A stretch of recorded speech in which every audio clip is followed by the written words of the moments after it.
both external and within. And we are going to overcome each and every one of these obstacles. That I can assure you. That they may know that the God we worship is an invisible God, not a God that was wrought by the hands of men. For we do not worship idol, and we can never ever worship idol. Is impossible. This very family, this IPOB, belongs to the Most High. And that is how it's going to be until Biafra comes and beyond to eternity. This evening, I want to place it on record that our enemies are intensifying their attack against us from every corner. I am not saying this as lamentation or complaint. I am only trying to prepare our people for what is to come. You are being prepared for what is to come. The time has come to separate the chaff from the wheat itself. Our march is very, very near. The enemies are trembling, they are quaking, they are doing all they can to try to stop us. But they have failed very woefully, and they will continue to fail. But I want to tell you that we are getting attacks from everywhere all over the world. And very soon, they will buy over some of you. They will buy some of you over. The spirit of Obab, Yasika, and Ifajuna are still in some of you. When the time comes, they will buy you over. I am not doing this program tonight to ask all of you to be strong. I am doing it to remind you, not that if they succeed in buying you over, you're not going to stop what we are doing. You can't. You cannot. Not in a trillion years. But I need you to appreciate one very simple fact. That at the end of this very race, everybody will testify that indeed Chukwuokike Abiama, the same God of Israel, of Abraham, Isaac, and Jacob, the same God of Ehiri in Aguleri, the same God of Umweri, the same God of Ora-Eri, the same God of Owe-Eri, the same God of Arochukwu. Not if you know what, the true God, one true God. You will know that indeed, not only is he omnipotent, that same God is the owner of this very agitation. No human being can stop it. We have enemies, and we need to be very, very careful, both within and without. Very, very careful. The next 2 weeks will be very pivotal. Next 2 weeks will be very, very important in the life, or should I say, in this very mission that we have embarked upon. The devil will do everything. And you are going to watch spectacularly how we are going to destroy and shame the enemy. That at the end, every glory and adoration will belong to God and not to man. Now let us go and tell you what is happening that some of you do not understand. I want those of you who are hardcore, those who were chosen before you were born. There were some people who were chosen before they were born to agitate for Biafra restoration. This is a message for you. Those who from their mother's womb they were born to do this very work. You must be very, very strong. Because Biafra will open the eyes of black people all over the world. Because Biafra will mean that blacks from America, blacks from the Caribbean, from Southern America, they will all flood into Africa. It will be like the time that Yeshua was born. Biafra is like a light, a beacon. They will follow it. They will say, let us go and see what is happening there. That is what these neo-colonialists do not want. They don't want Biafra to come. I am telling our people so they understand. The mountains, I didn't say one mountain, the mountains in front of us that we need to overcome. And for us to overcome it, we need to be very strong mentally, mental strength. Just like when you're doing anything in life, and it appears as if you are being buffeted from everywhere. That is the time that you no longer rely on willpower or your muscles. You go to your brain to endure and to persevere and to keep going until you overcome. That is the stage we are in right now. To make sure that our brain is in gear to confront everything the Janjaweed has to throw at us. We don't have money. Their budget is over $20 billion to fight us. They can bribe Facebook. They can buy them off. They can do anything they like. They can come to some of you and bribe you off. They can promise you what you've never had before. They can give you maybe a house in Dubai. They can promise you a vehicle. They can tell you, oh, we'll make you vice president. They can promise you anything to make sure that you're like them. But this very IPOB, this very hardcore is not going to move. And I will tell you why we can't move.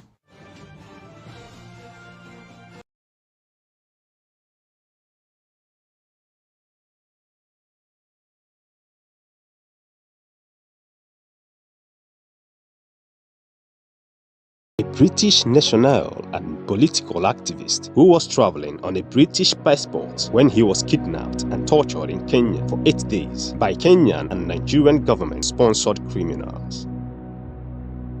Mazen Nnamdi Kanu was renditioned to Nigeria on a government-chartered flight without extradition process. Nigerian government continues to hold Mazen Nnamdi Kanu captive under severe torture, treating him worse than a condemned criminal. In spite of all the protests around the world condemning extraordinary rendition of this great eloquent political activist and demanding for his release,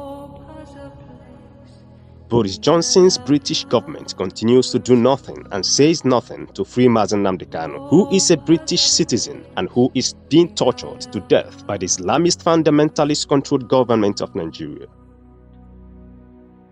The questions now are, what does Boris Johnson's British government know about the planned kidnapping, torture, and rendition of this British citizen in the hands of the Islamist fundamentalist-controlled Nigerian government? Mazen Nnamdi Kanu is neither a criminal nor a wanted person in the civilized world. Why is Boris Johnson's British government romanticizing with this Islamist fundamentalist-controlled Nigerian government who are sponsoring terrorism around the world? Why is the British High Commissioner to Nigeria, Miss Katrina Liang, romanticizing holding hands and taking photos with the terrorists who are holding her own British citizen captive unlawfully? If Mazen Nnamdi Kanu is to be a white British citizen, would he be abandoned to die in a foreign country for committing no crime? The answer is no. For asking for the freedom of Biafran people in Nigeria, Mazen Nnamdi Kanu has committed no crime known to law. For practicing Judaism, Mazen Nnamdi Kanu has committed no crime known to law. Calling on the world leaders to free Mazen Nnamdi Kanu now to avoid the dire consequences if Mazen Nnamdi Kanu is killed by Nigerian government and her accomplices. Free Mazen Nnamdi Kanu now. Let Biafra go. What the Almighty God cannot do does not exist. This message is supported by the human rights advocates.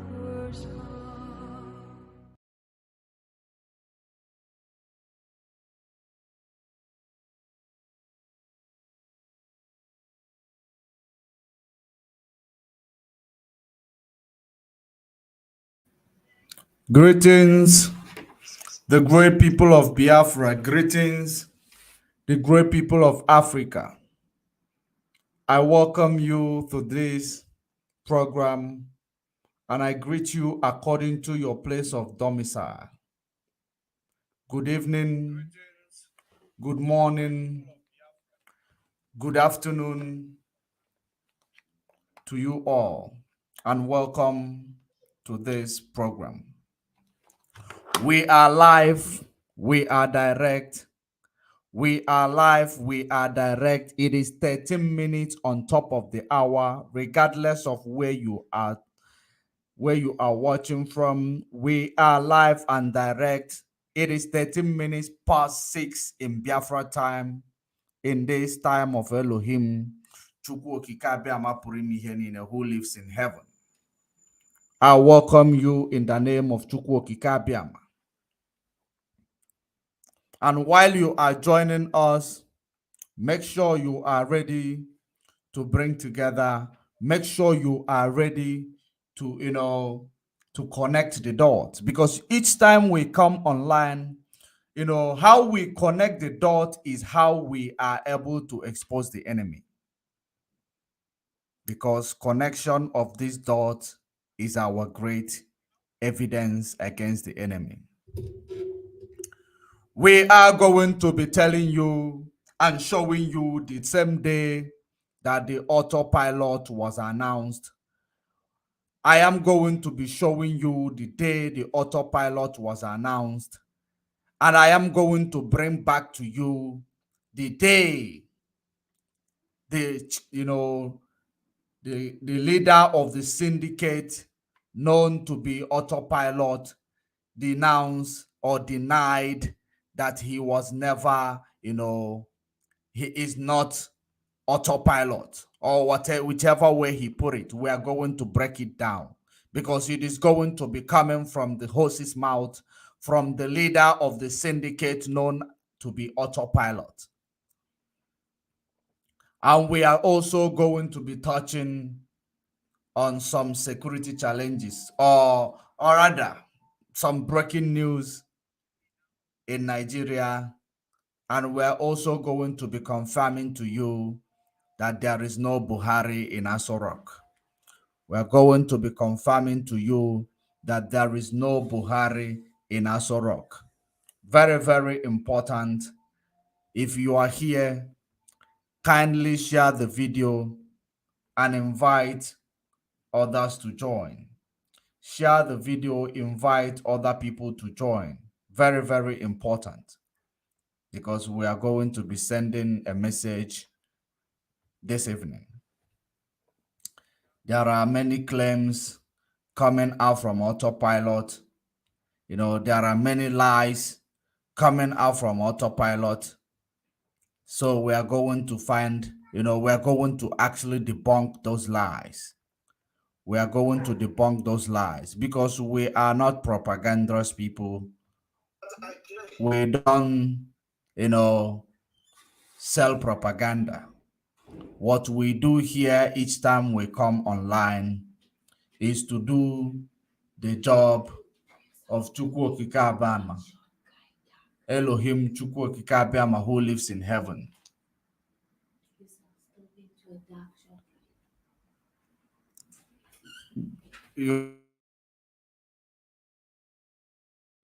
We are going to be, doing it according to, the directions of Elohim Chukwu Okike Abama, who lives in heaven. So, but before we go there, I want to bring to you what is happening there in Aso Rock. Okay, I think we're going to bring that later when we see people joining us. We're going to do that one last. When we see people joining us, we're going to prove to you something that you will not be able to imagine.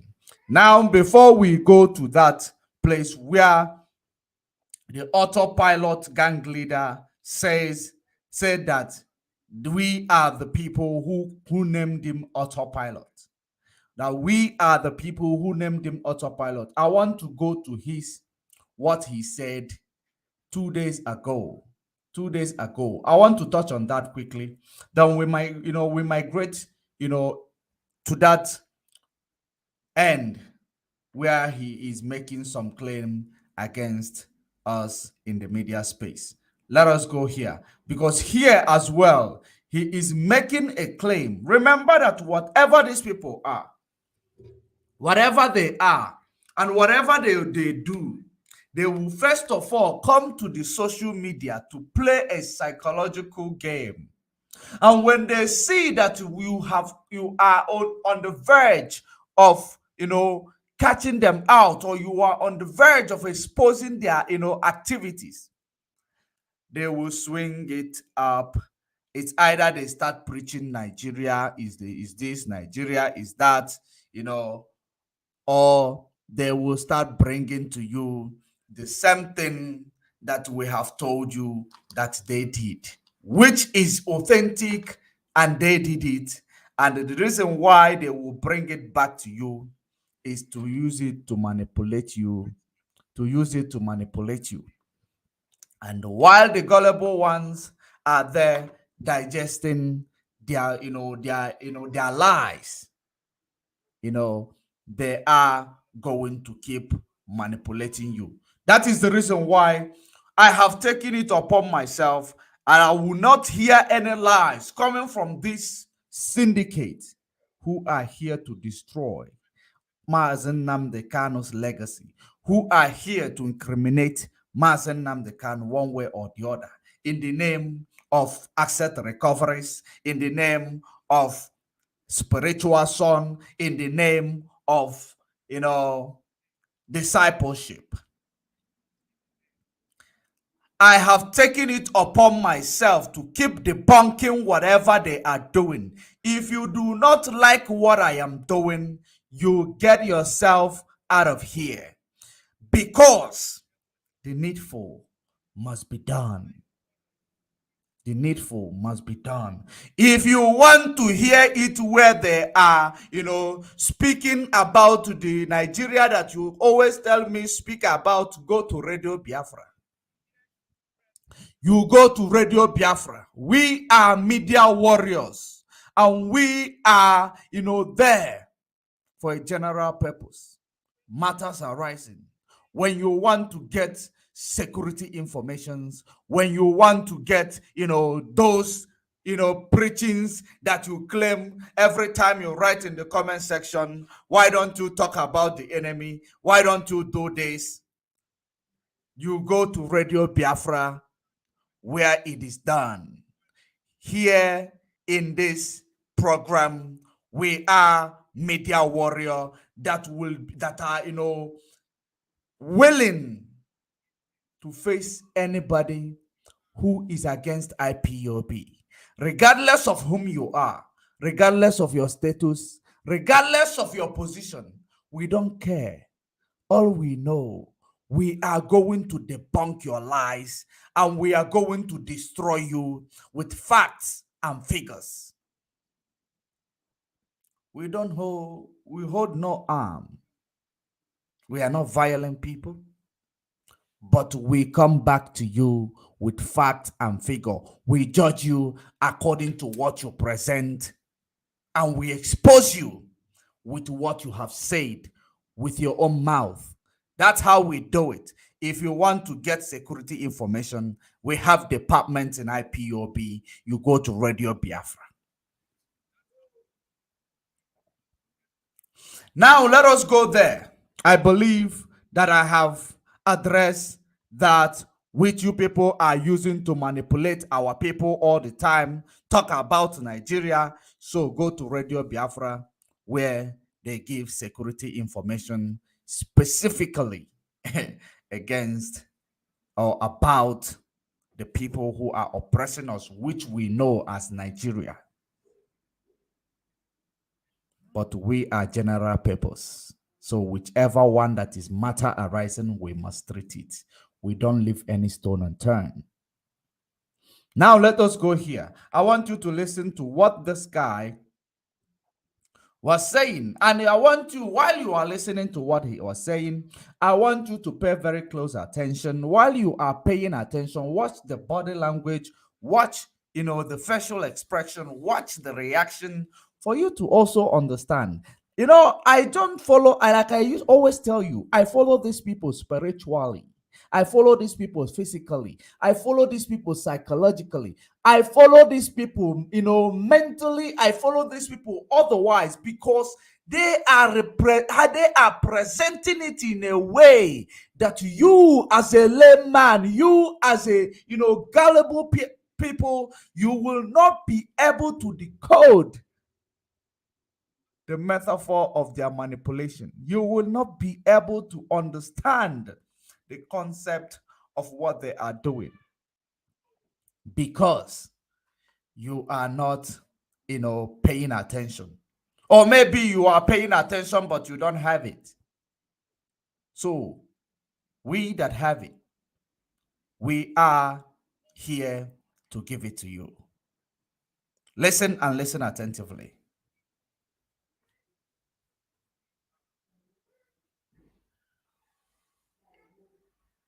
All of you witness everything. It is happening on social media.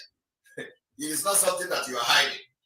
They call their names, they kill them, they brag about it. The other one, the other one after calling their name, we saw how the car, they drag the body and paraded the body, and they say the villagers are happy. We all know that. All of you, all of you saw it, I hope you are following the body language, this marks on the face, the facial expression. I hope you are following them, because I want you to follow and understand. And you follow mine and understand when I am speaking about anything. You should follow my body language. You should follow my facial expression. You should follow the psychology that I am producing while telling you this. In doing that, you will be able to understand me better. Because when we look at you, when you speak in this media, space, when I look at you, I see through your heart. That is the reason why I will bring it back to you. Now, let me tell you exactly what this guy just said. Let me tell you exactly what this guy just said. Chisom John.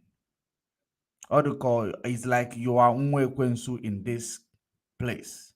You are Unwekwensu who don't want to hear. Anywhere you see that name, Chisom John, in that comment section, give him a red head. So let me analyze to you what this guy said here.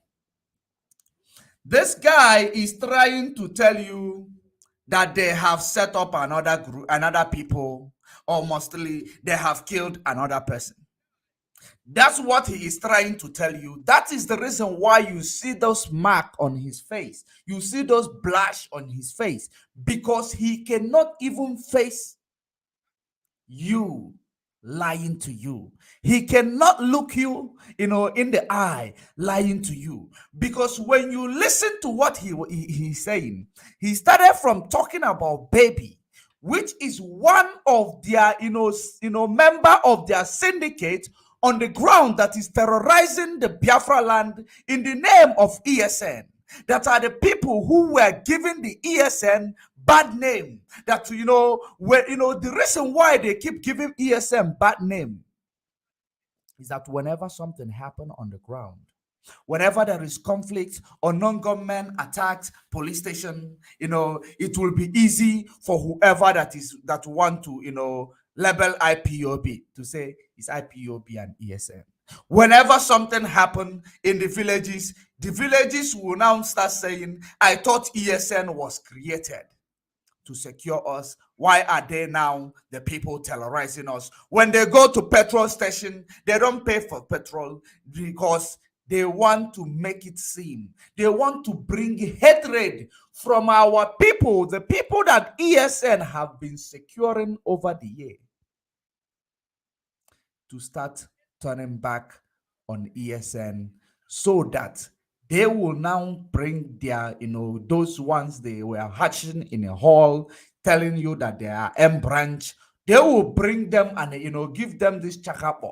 Tell you that we have come, autopilot ESN have come to, to rescue or to take over the people in the bush because they have compromised. Just like they have told you that everybody in the struggle, including Mazen Nnamdi Kanu's brothers, including Mazen Nnamdi Kanu's wife, including the legal team, including everybody that is in this Biafra struggle, they are compromised, except those criminal syndicates called autopilot. According to them, That is the reason why he went ahead to tell you that those who sold Mazen Nnamdi Kanu. I want you to see this expression. I want you to look at, the action. I want you to follow the body movement with regards to what this person is telling you. Deep down within yourself, you tell me, is this guy genuine in his utterances? Because eventually, let us say, or let us just play a devil advocate just for a moment. Look at this guy. If he is telling you something that is very, very important, something that is very, very, alarming, telling you that they have killed these people, they have killed that person, why does he need to have a smirk on his face? Why does he need to blush? You don't need to blush when you are condemning evil that people do. You don't need to blush, except if you are feeding people because you know that they are gullible. When you remember that when you sell your light to them, they are going to buy it because they are gullible. You have no choice than to smile. Not just smile, it's smirk. Not just smirk. You start blushing. I want you to look at it, to see it. After that, I am still going to tell you exactly the meaning of what they are saying. Listen very, very attentively. Listen very, very attentively. It is not. Okay, let me actually bring it closer to you. Let me bring it closer to you because I can see, probably for some of you are not able to see it, what I am saying, but I'm going to bring it closer.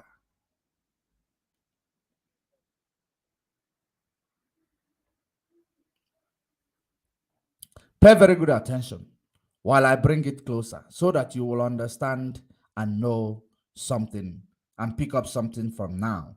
Henceforth, you will use it if you will be able to pay attention. Listen. It is not. It is not a makeup. Okay, these are the people who sold Mazen Nnamdi Kanu. It is not a makeup. All of you witness everything. It is happening on social media. It is not something that you are hiding. They call their names, they kill them, they brag about it. Did you hear that? Did you hear that? This Biafra struggle is not a joke. When we are reporting, that is the reason why some of you said that I am very, very aggressive when I am speaking. The reason why you see me to be aggressive is because what I am reporting is something that is, at alarming rate. Something that is disheartening. Something that is no joke. That is the reason why you will see me and call me a very, very, aggressive person. I am not that. I am not aggressive. I am not. But when we are reporting to you or when we are analyzing to you, we are bringing back the gullibility of some of you. It pains the heart that when you look at something presenting itself to you, you will not be able to analyze it and give it the proper meaning, which is what it is. You listen to him, the way he presented it. Now you will come to tell me that. Let me bring it closer. Let me bring it closer. Because there is something I want you to understand this evening. I want you to pick up very, very important, lesson this evening. So that whenever you listen to anybody, including myself, you will be able to know. Read in between the lines, as the wise may say. Listen to this guy right in front of your screen. I want you to follow the body movement, follow the facial expression, follow, the smack on his face, the blushing, because he remembered that I feed these people, these gullible followers of his, that he feed them lies, and yet they are chanting for him. That is the psychology of what he just presented to you, because you are not, paying attention. You will not pick it up. Investigative is not all about, propaganda. Investigative is being able to bring one or two things together, bring their testimony, bring the prima facie, bring them together. Then you now analyze it mathematically. Then it presents you the answer that you are looking for. That is being investigative. Investigative, you must consider everything. You will not leave anything, any stone unturned for you to understand, the investigation that you are doing. Listen to this guy. Investigate him in your own understanding, in your own level of understanding, your own level of discernment. Then you will be able to tell me, is this guy genuine? Is this guy confident in what he is saying in his utterances? Is it a joke that he's presenting to you, or is it something serious? If it is something serious, why are you presenting it as if it is a joke? Listen and pay close attention. It is not a makeup, okay? These are the people who sold Mazin and Mikam. It is not a makeup. All of you witness everything. It is happening on social media. It is not something that you are hiding. They call their names, they kill them, they brag about it. The other one, after calling their name, we saw how the car, they drag the body and paraded. So, I don't know if you have picked up anything from what I just showed you. Did you pick up anything from what I just showed you? That is how it is. It is part of the investigation. It is part of knowing the truth. It is part of not allowing yourself to be manipulated by a sweet talker, because every human being has their own limitation. That is the reason why investigators take advantage of their limitation. What the investigators or anybody that is investigative will now look for your your weak point and use it to bring the truth out of you. That's exactly what happens, and that's how you will be able to decode what you just saw now, what you just heard, to tell yourself, is this really the truth that I just digested? If this is the truth, it is talking about those who sold our leader. It is talking about those who are killed in Biafra land and those who are killing them. Why is it sounding like a joke? Why is he blushing, telling you the truth? Why is he having a smirk on his face, telling you the truth? These are the things you need to put together. And the smirk is just to tell you, oh, how gullible you are. How can I just tell you all those things with regards to everybody that is against me, and you are there? You are there buying it. That is the reason he got that smirk. That is the reason he started blushing, because he cannot look you in the eye. He cannot face you because he knows he is not telling the truth. Exactly. He knows he is not telling the truth. Now you have gotten to the hang of it. Let us move on. Let us move on. Now pay attention. Let's use what he said and give you the next evidence. Listen. The body, and they say the villagers are happy. We all know that. We all of you, all of you saw it. And let me tell you, there is nothing that justifies taking the life of a human being.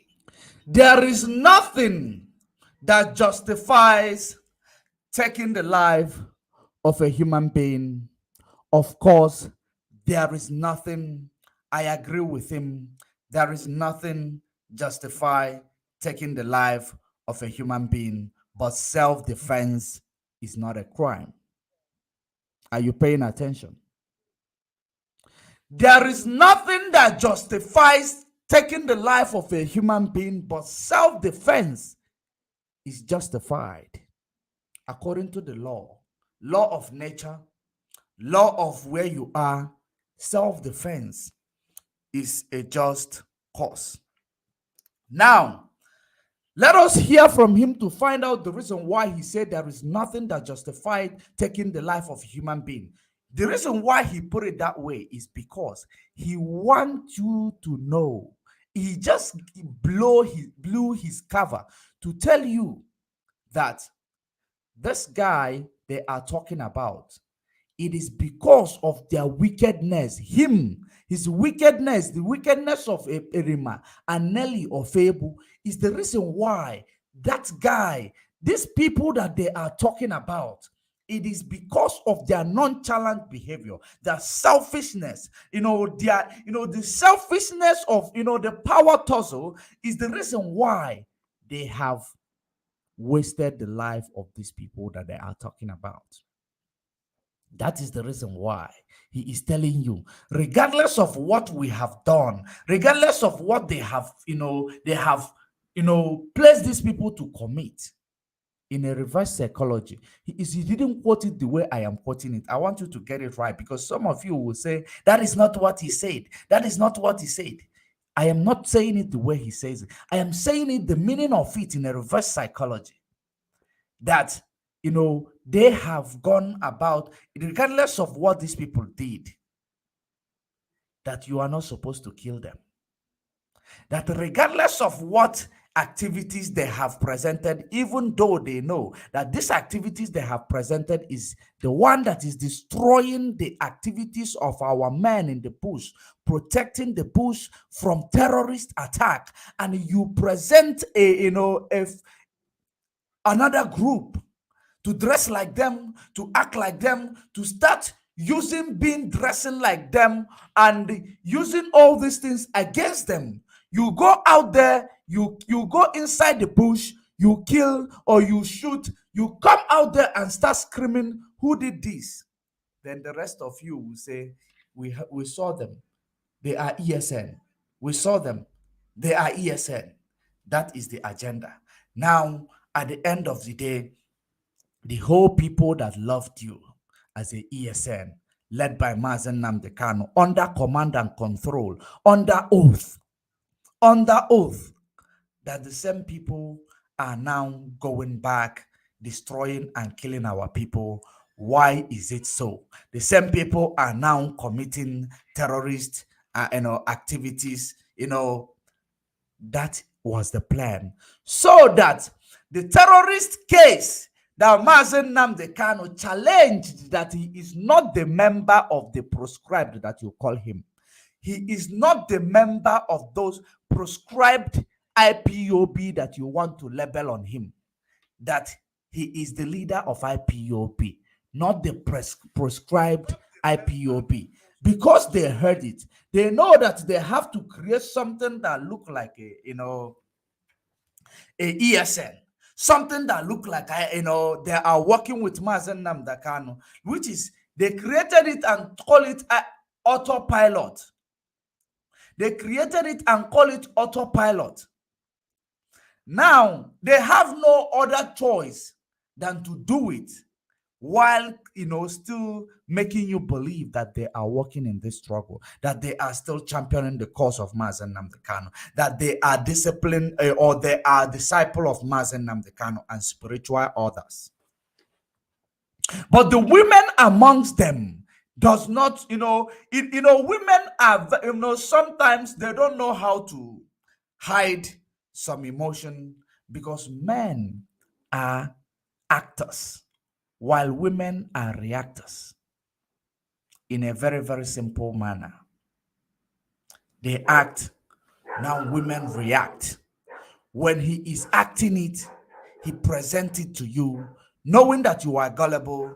Now, the reactors, which are the women, the same reactors are the ones leading him. Now, when they are saying that you are presenting it and they are buying it, they believe that coming out, pushing narrative of attacking the same people who is working for this struggle, attacking the same people, direct attack, attacking the family of Mazen Nnamdi Kanu, keep telling you that they are evil, keep telling you that they are Fulani boys, keep telling you all that. Alubafo Obulo Menana. When I speak the same language for the straight 1 year, you get used to it. You will start reasoning it. And when I am speaking it, and when we talk about body language in terms of manipulation, Nelly Ofebu has the body language of manipulation more than Eperima in Finland. She has the body language of manipulation. She knows how to present herself, and the way she got that is from religion. Because all these manipulations, all these places, the religion has a lot of role to play in it. Now, Nelly Ofebu will present herself, and she will be telling you, maybe she will not put makeup, she will put a scarf, a very, very big scarf, or she will put a scarf, she will not put makeup, she will just wear this local beads in order to come to you. And when you see her, she's not putting a makeup. When you see her, she put a scarf. When you see her, then she will be, saying this. I don't know if we're still coming out clear, because I see that our reception is not that stable. Please confirm to me, are we cracking or are we coming out clear? Please confirm to me. Confirm to me. So that is the reason why when you see Nelly Ofebu, she will present herself to be as natural as she presents herself. Just that when she is talking, she will be lamenting and shouting on top of her voice. Which time she comes, I don't care about what anybody think about it. The do is a woman. Idu is the one that will release Mazen Nnamdi Kanu.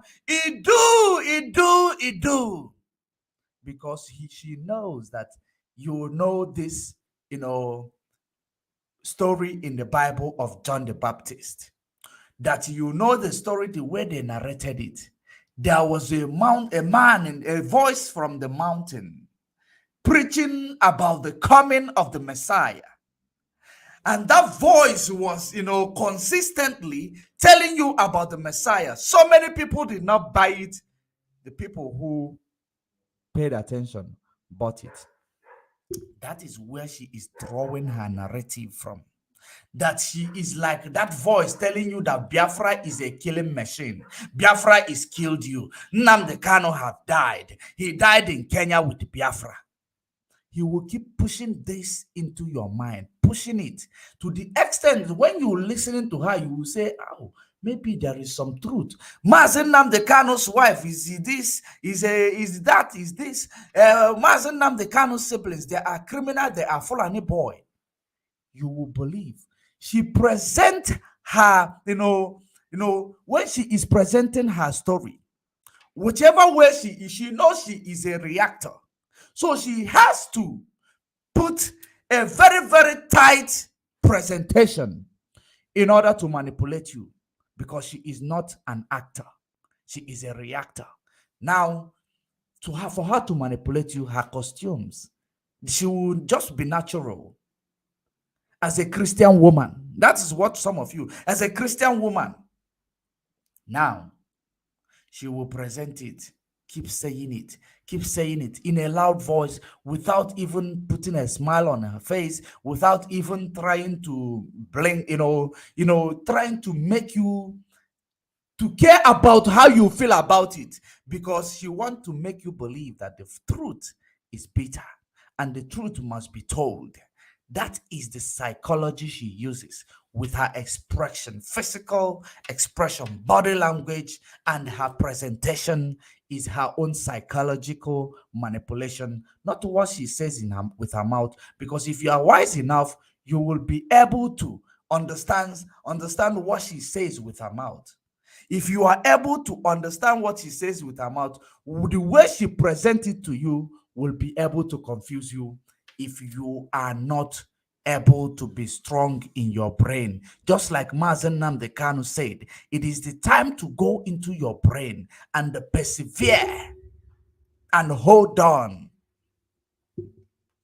That is the one he said, your brain must be in gear in order, to understand, in order to withstand, in order to discern, in order to persevere.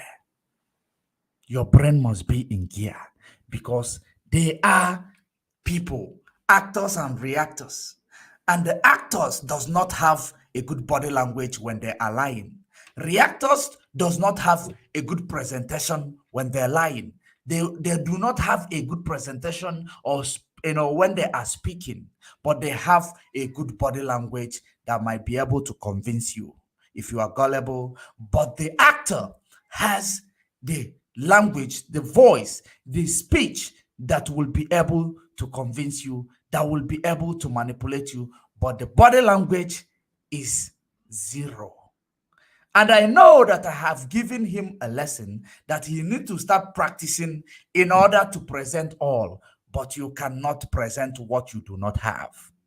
That is the reason why I am just linking it to you, because I have discovered that you can never present what you do not possess. Now, let us go back. I have digressed in order to make you understand the way these people are playing their games. The way they are playing their games, they are going to, get to the same dead end. Both of them, they have the same, goal at heart. They have the same assignment, but they have to present it differently according to how you are able to be manipulative. Now, listen to this guy again. Let us go back to it. Listen. Nothing can justify that. No, he said that nothing will justify you killing anybody. Now, I said also, self-defense is a justifiable. It means that you may kill somebody. Self-defense. If you don't have any other option, if they are trying to pull the trigger on you, you have to pull it first. If you got the trigger, now, he is trying to tell you, he is trying to build it in you. He's actually exposing it by telling you on no account that you are supposed to kill these people. On no account that you are supposed to kill these criminal elements that they are using on the ground because, they are still your people, according to him. They are still your people. But now, the people who are, the community who got angry and killed baby, the community saw the person, they are no longer their people. And they saw that this baby, they are terrorizing the name of ESN. They are trying to make Mazen Nnamdi Kanu speech in court or, testimony saying that he is not a member of Proscribed. They are trying to make that appeal that they have submitted that Nigeria government does not want to hear, because that appeal, they are so scared that if they hear it, it is dead on arrival. They are trying to build a background with it. That is the reason why they are telling you that ESN have fraction, that IPOB have fraction, they will tell you so many things so that you will believe that IPOB is divided. IPOB is together more than ever before. The people who are there that you are calling the people of IPOB or the people that that pulled away from IPOB, those were not, you can see, a leader represents an organization. The leader of this syndicate called Autopilot, which is the ones you see as a faction in IPOB, he is not an IPOB member. The earlier you get it, the better for you. He is not an IPOB member. So there is no way he would tell me because of this guy, IPOB is divided. Never. Only if you don't have brains. Only if you don't understand what a prejudice is. IPOB is not divided. IPOB is in unity. IPOB led by Mazen Nnamdi Kanu, they are as together more than ever before. Those who does not understand their left from their right, that will be manipulated by this type of people, they are no longer member of IPOB. As long as you have violated your oath to listen and obey the central command, if you violate your oath, it means that you are no longer IPOB member and you are as good as dead, because people have died in the name of this struggle that you have agreed with yourself, took an oath to stand by it and make sure you get justice for those fallen heroes. Prior to 1967 till date, you took an oath to defend them. You took an oath to make their sacrifice not to go in vain. And that oath will always come back to haunt you. So when you talk about that you cannot allow, no matter what they do, you don't have right to kill them. The oath that they have taken is the one killing them. If you understand the ordinana, if you understand the spirit of our land, if you understand how the spirit in our land operates, of course you did understand it. That is the reason why you refuse to become the member of IPOB. That is the reason why you refuse to take an oath in IPOB. Because you know the oath works. You know you are going to die. And you refuse. Those who took the oath, you deceive them. Those, woe unto them, woe unto those who took the oath.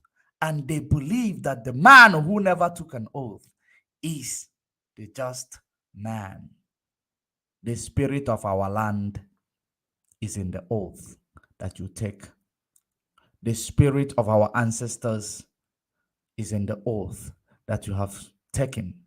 The gods of our land is in the oath that you have taken. It is a way of, bringing peace, bringing law and order in our land without trying to police anybody. Without trying to police anybody, you place them under oath. That is what gave birth to oath of office. But that oath of office is bastardized. That is the reason why it does not have any repercussion, because they brought it to you from overseas. It is not our own. Now, whenever you are in a struggle of restoring the land of the rising sun, this is where there is a zero latitude and zero longitude in the geographical map. Now, you are, when you dedicate yourself to fight for this struggle, you have made peace with the spirit of the land. You have become friend with the spirit of the land. You have written your name in the book of Bokosis of the spirit of the land. That is the way it is. So when you decide to, nobody force anybody to come and join IPOB. And the reason why we will always, find a way to make you go through a test to know if you have the criteria to take that oath to join IPOB. It is because there is a saying, a metaphor, where somebody asked Jesus Christ, what can I do to follow you? Yeshua said, you will leave everything behind and you follow me. Anything that will distract you, and follow me. Now, that is the criteria you need to have in order to, follow Yeshua.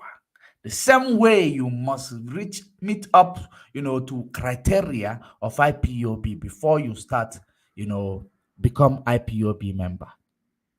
So if you are not there, you are not a member, because you did not qualify to be a member. You must be dedicated to the oath that you are going to take. Now, Let us go back to it. Let us go back to it. That is the reason why I say the oath that these people have taken destroyed them. It is the oath is like tooth for tat. Tooth for tat. That is the meaning of the oath. It keeps our people in check that you don't commit crime. It is an energy.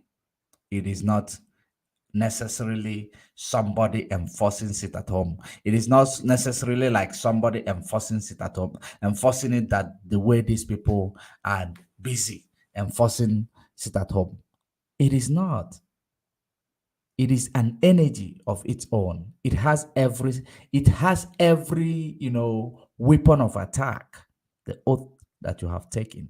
So for those of you who might be willing or who might be gullible, to go contrary to your oath, the faith of these other people that you have mentioned is going to meet you. It is not, it doesn't matter how long it takes, but it is inevitable. Listen to this,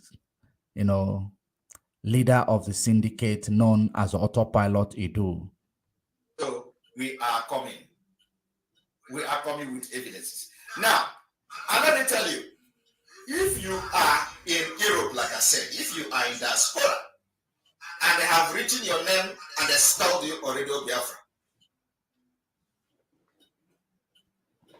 remember, if you happen to be in Nigeria, you would have been in the list of those that they are going to eliminate. Now let us see how many people they have listed their name to be killed. Now let me bring it to you. The reason why he made this statement. This statement, he is making it, pointing it directly to Mazen Nnamdi Kanu. Because Mazen Nnamdi Kanu said here, he made that statement pointing it directly to Mazen Nnamdi Kanu.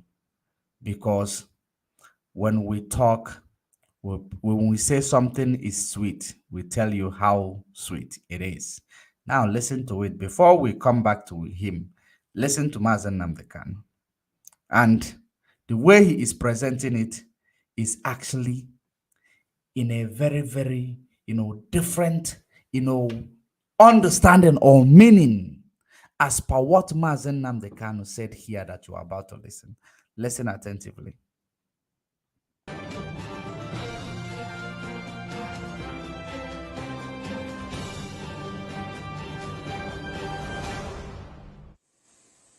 Anybody not following anything that DOS says goes. Anybody not following orders from Chike, Dosium, from DOS, you will be removed from IPOB and sanctioned appropriately. Before we remove you without knowing where you are, this time around we will catch you before we remove you.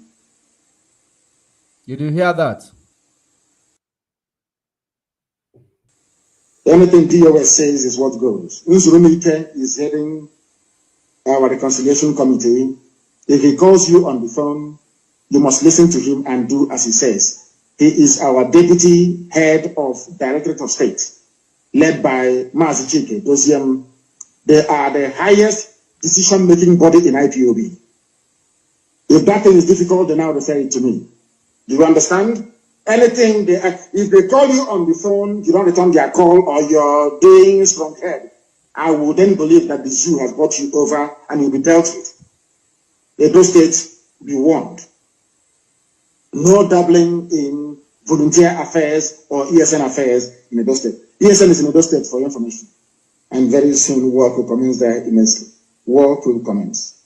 Edo State comes under Ikechubu as the Land coordinator. We run a discipline movement more than anything. We value discipline more than anything else in the world. In IPO, that's the only thing we have. That we are able to defeat the zoo and destroy the zoo is hinged on one thing, and that is discipline. If you know you cannot work for IPOB, you get out and join the Sabo. One day your judgment will come. We'll find out those hiding in Cotonou, those are hiding somewhere near Apite, near Swamp in River State will find all of you. Igbo, not Igbo. I say River State because it comprises upland and coastal region. We'll find all of you. They still have. So now, he said that before we expel you, we will apprehend you first. Apprehend you in the sense that you will, be taken, we are going to make sure that you do not go there. If you go there to, use the name of IPOB in a way that you are not supposed to use it, the same way that this guy is using it, you must be apprehended. You must be apprehended. Probably you will not understand it, but what he is directing his claim. Then now, since you have heard from Mazen Nnamdi Kanu, let me bring his back to you. And before I bring his back to you, there is somebody who is here in the comment section asking me a very, very, I will say it is very, very important, stupid question. Listen, let's read it in your comment section. Okay, not this one, because that one starts with please. And that is the reason why it caught my eye. Say, please tell me what Simon Ekpa doing that is not good, and tell me one thing your so-called DOS have achieved since Mazen Nnamdi Kanu was arrested. I hope you heard the voice of Mazen Nnamdi Kanu that I played to you. He said he run a very, very disciplined movement. Before he said it, he said that anybody not taking orders from DOS, anybody not taking orders, if they call you on phone, you don't return their call, it means that the zoo have bought you over. That they will run discipline movement more than anything. Now, the same DOS, Simon Ekpa, is not a member of IPOB, but he's using the name of IPOB. Simon Ekpa is not a leader of any department in IPOB, but he wants to use the name of IPOB, still calling the shot, claiming that he is IPOB. Now, you are asking me what did he do wrong? He is the one killing those men that he is saying that they point at him, by making some of them, which they have taught, they have taught how to go contrary to, the commandment of Mazen Nnamdi Kanu, which is discipline. That is how he is killing them. He make them go contrary. They stole ESM money, and they will use it to make these people, our people, some of them, when they see money, they become stupid. Now the ESM money, they hijacked it, the platform that produced ESM money, in order to use it to give these people that they are creating in order to use them to destroy and blackmail the activities of ESN, the real ESN. Now, when these people that have taken oath, some of them who listen to their manipulation, believing that they can go contrary to the commandment, now take money. They come out there doing their bidding, enforcing it at home. While they are at it, kill one or two people. At the end of it, you say they don't deserve to die. No, tell me, how do you want to start killing people that you want to protect? Why are you enforcing it at home that the central command cancelled? Instead of, if you really believe that this sit at home is doing something, you keep advocating for people to voluntarily sit at home, because you keep telling them the reason why they should voluntarily sit at home. Very, very, the way you should put it, that nobody will get hurt, but you keep enforcing it. That is exactly one of the things this man you asking me what did he do did. Another thing he did, when Mazen Nnamdi Kanu give order through the DOS, he will give he will give a counter order to counter what Mazen Nnamdi Kanu said. You're asking me, what did he do wrong? He called the Mazen Nnamdi Kanu younger brother a Fulani boy, meaning that Mazen Nnamdi Kanu's mom, practiced infidelity and gave birth to a Fulani boy. And you are asking me, what did he do wrong? How many do you want me to mention and how many do you want me to leave behind? If eventually you are indeed asking this question to get an answer, I believe I have given you one. I believe I have given you one of the answer. If you are in that comment section, just know that I am coming. I am coming. I am going to go through all of you. And I am going to send you to the garbage. Okay? We are live and we are direct. It is 9 minutes on top of the hour, 9 minutes past 7 in the land of Elohim, Biafra land. We are live, we are direct, and we must continue. Now pay attention.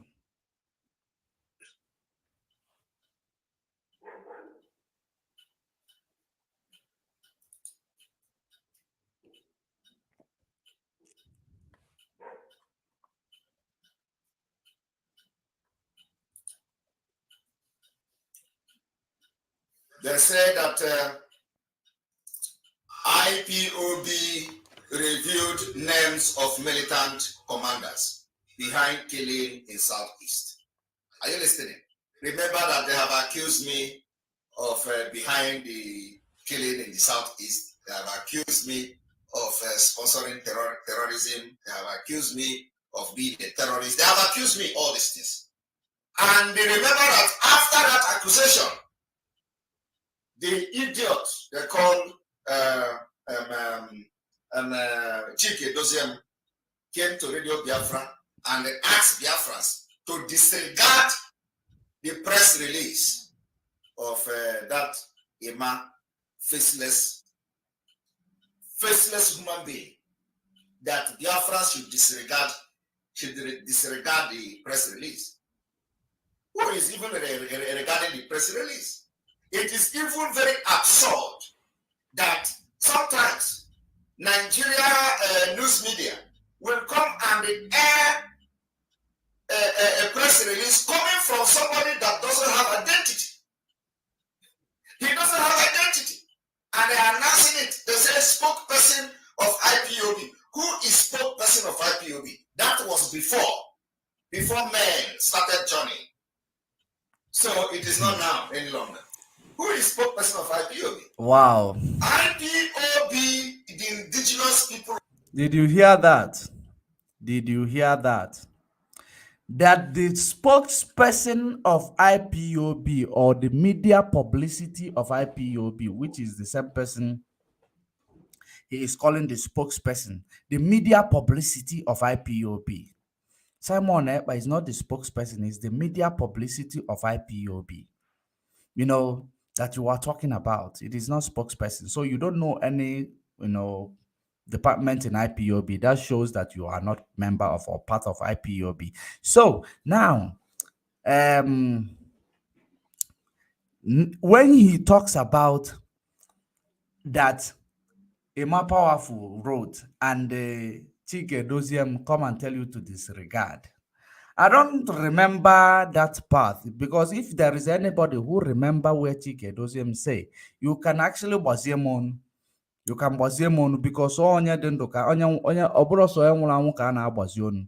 Now, when he says that they say they should disregard it, and now he is telling you that he want to present to you the names of these guys that they have presented, the names of the guys they have presented to say that they are the ones terrorizing and killing people in Biafra land. What is he, crying for? Ask him, Simon, What are you crying about? Since we have exposed the name of the people, does it matter whether they be a Biafra name or whether they be a Fulani name? As long as we stop and mitigate the killing of innocent people in Biafra land, why is it a problem to you?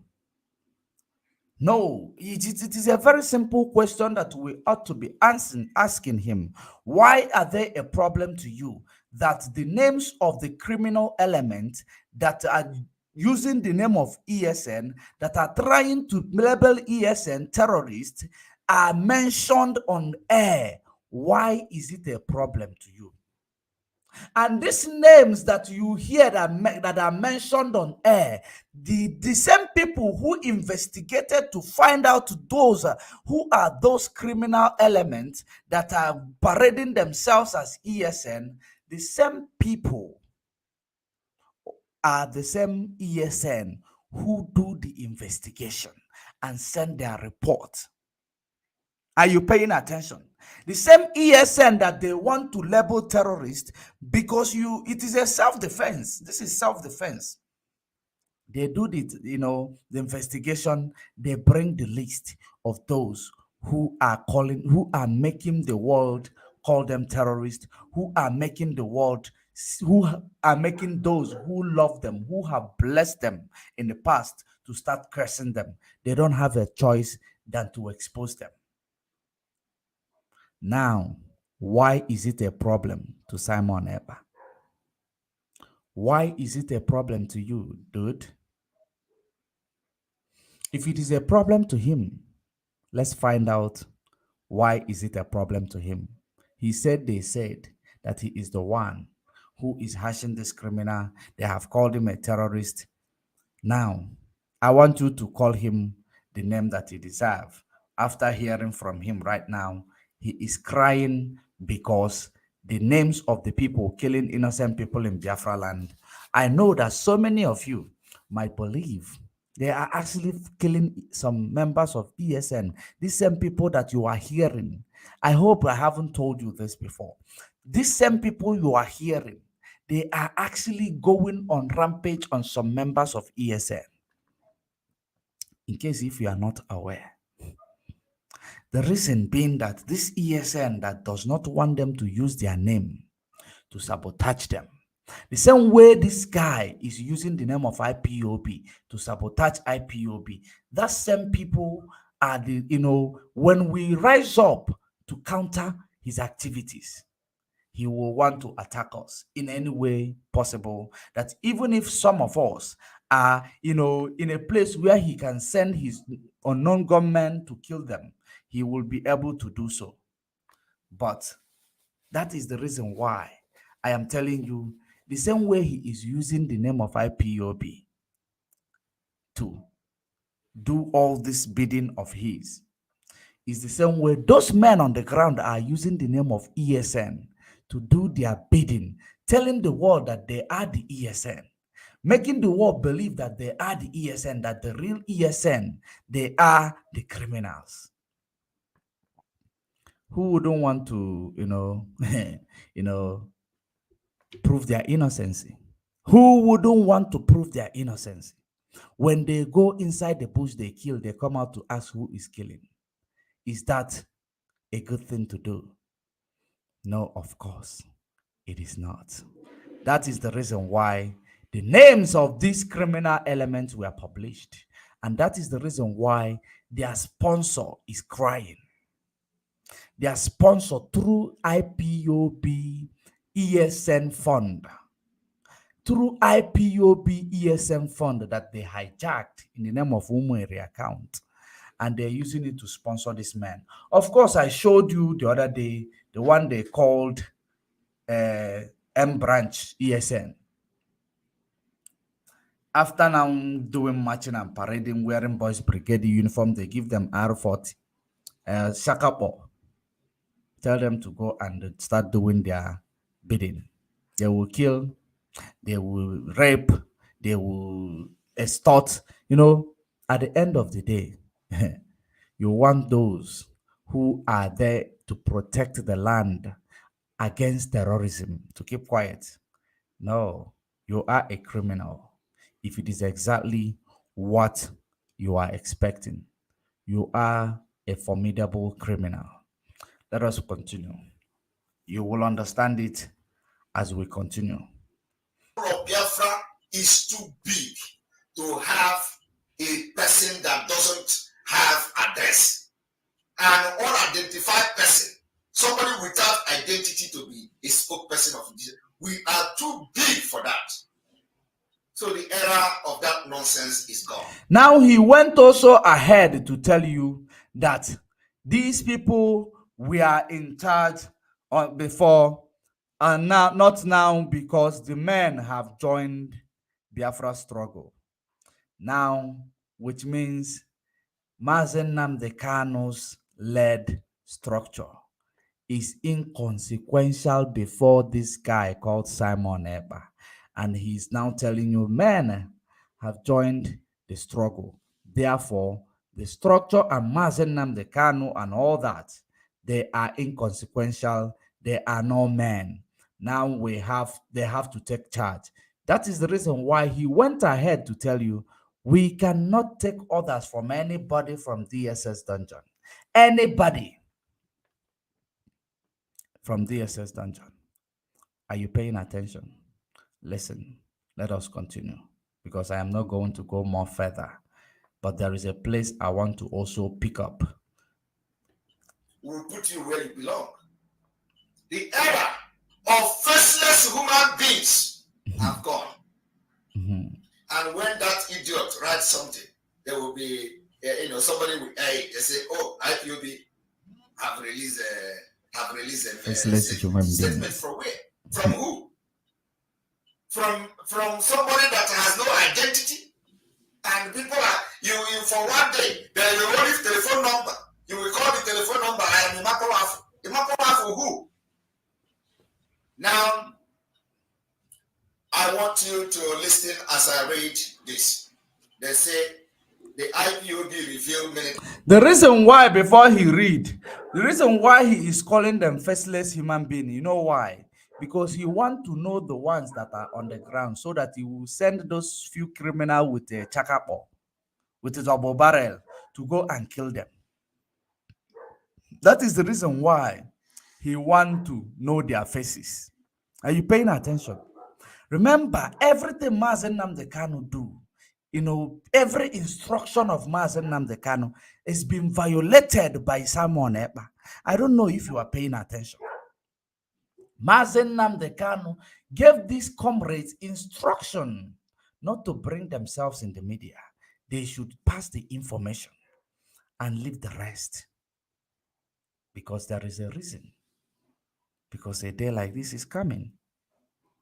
Now, that is for you to know that this movement is led by a divine person. Is led by divinity. Not just a regular human. Now pay attention. He has violated every instruction of Mazen Nnamdi Kanu, telling you that these are not men, that they are the men when they joined. Now, he is talking to Mazen Nnamdi Kanu as well. Listen now for us to hear the names, because we will keep hearing the names of these people that they have mentioned. He is protecting criminals because he is a criminal himself. Listen. Commanders behind killing in the southeast. April 19. Indigenous people of Biafra, IPOB, has published names of militant and commanders terrorizing people of the southeast. Is that a problem? Wake up and then they will start to name people that disagree with them. Even those that collected their girlfriend, they put their name there.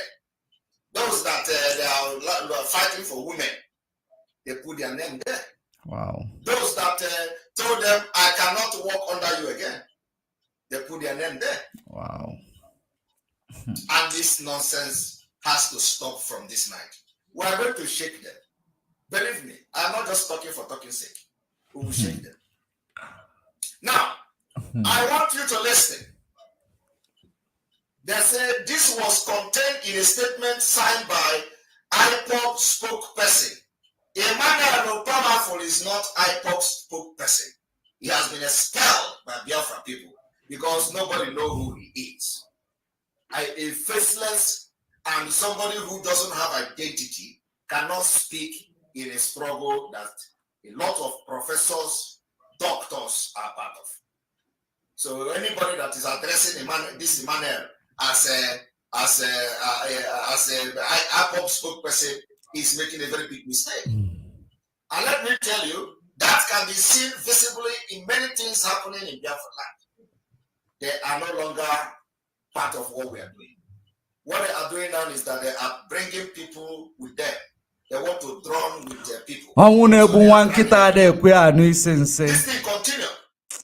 According to the IMA, the unknown gunmen are members of the local Ebubago security team and self-acclaimed members of the Eastern Security Network. IPOB military wing. Are you hearing that? IPOB military wing. Which one is IPOB military wing? He listed their names as Chibuiki We, Paul Udenwa, Oku Dilidin, aka One Nigeria. You see, I want to tell you that, not without address, because these are the people they know. These are the people that work with them. These are the people that they knew. Did you hear that? Did you hear that? I hope you heard it. He just blew his cover right now. He just blew his cover. But if you are paying attention, you would have picked it up. That these are the people that they know. These are the people that worked with them. Now, when it comes to the path of people they know or people that worked with them, worked with who? With ESN. Some of them that he bought over. Because Mazen Nnamdi Kanu say, don't think that if Nigeria bought you over or buy you over, that you will be able to stop what we are doing. Not in 1,000,000,000 years. You can never stop what we are doing. Rather, you violate the oath that you have taken, which is going to lead you to your grave. Early one. Because he knows that there are some of them that he stole from ESN, deceived them, and they were sacked, knowing their activities. Now, that is the reason why he mentioned the name of such particular, I think, the second to the last one before we pause it, that they are the people who work with them, the one they call AKA One Nigeria.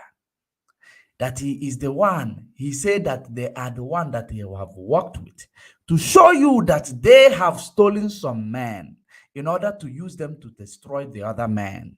And now the other man is overpowering them because they are under oath to defend our land. They are committed to defend our land. And once you go south in this oath, you will never go home. That is the challenges of the oath. Once you go south, like this guy you see in front of your screen right now, this guy you see, he could, I know deep down in his heart, he is also always thinking, why did I engage myself in this thing, in this mess? In fact, there is no going back because he will be sometimes asking himself, why did I? He will always ask himself, why did I? He knows I'm speaking the truth. He knows I am speaking the truth.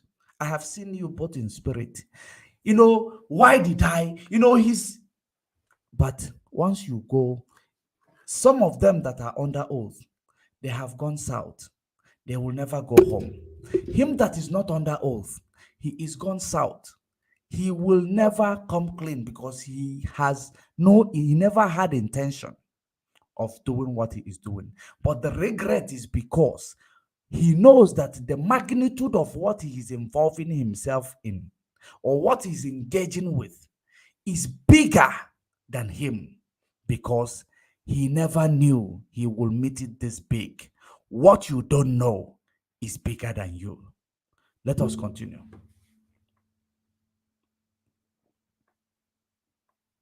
Their name, they know who they are. But maybe they are no longer what they have discovered that they are criminals. And they no longer want to work with them. They listed their name. And now they publish it. So who gave you right to do that? Who gave you right to be the police of Biafra? Who gave you, how did you come about the name? The same way you get the name of the people you are publishing in the memo, Exposition memo, is the same way you get their name. These are IPOB members. These are genuine IPOB oath members. These are volunteers. Confession time. Who took oath Confession to fight time. for Biafra. These are people that Mazina Dikano never called criminals. This is confession time. These are people who have paid, sacrificed their life to fight for Biafra. And because you disagree with them. Now, let me tell you the difference between that. Let me go to the metaphor of Moses in the Bible or in the Torah, for those of you who call yourself Judaism or Orthodox. Let me tell you the metaphor of Moses not entering the promised land. He died before the promised land, right? Do you know the reason? He has the mantle to get them to the other side, but he defiled the spirit that leads him because of one thing or the other. Nonchalant mistake. He didn't make it. Now, God did not say, because Moses have suffered for the Israelites, for my children, right from the time he killed an Egyptian who was trying to kill an Israelite, right from the time he was criticized by the fellow Israelite for saving another Israelite. It doesn't go that way. There is a mandate that if God give you a mandate, he does not take no for an answer, no excuse. You should fulfill that mandate that you have, you have accepted one way or the other. Maybe in your lifetime, you accepted it. You come to this life, you are acting as if you don't know. You must fulfill it. Whether you did it for 20 years or for 90 years and died under the age of 91, you went astray and you die at the age of 92. There is nothing like, there is no excuse. No flipping excuse that will justify you going contrary to what you have pledged, and accepted to do. No excuse. It is only in Nigeria there are excuses, but you don't know that this movement is led by divinity, not ordinary, regular energy. So let us continue. I believe I have answered you that part, what you just said now about, those are the people who vowed, who have worked hard to protect our people. The same people you worked hard to protect, they paid you with their prayers while you were protecting them. They paid you with their monies while you were protecting them. One way or the other, they supported you one way or the other, financially, or emotionally. They have supported you. The worst thing that will happen to you is that the same mouth who bless you, don't allow it to be open in order to curse you, because the curse will delete every, those blessings. It will forget about your goodwill. It will always judge you according to your current situation, current condition. That's how it is. So whether they have pledged their life to protect our land, and at the end of the day, they have defiled themselves by going contrary to the command of that they have pledged their life to protect our land, protect our people from the invasion of terrorism, and they go again trying to kill and sabotage the people that they have pledged to protect. What will be their fate? If I may ask you, great Biafrans all over the world, the intellectuals, not the intellectual, of course. What is supposed to be the fate of these people?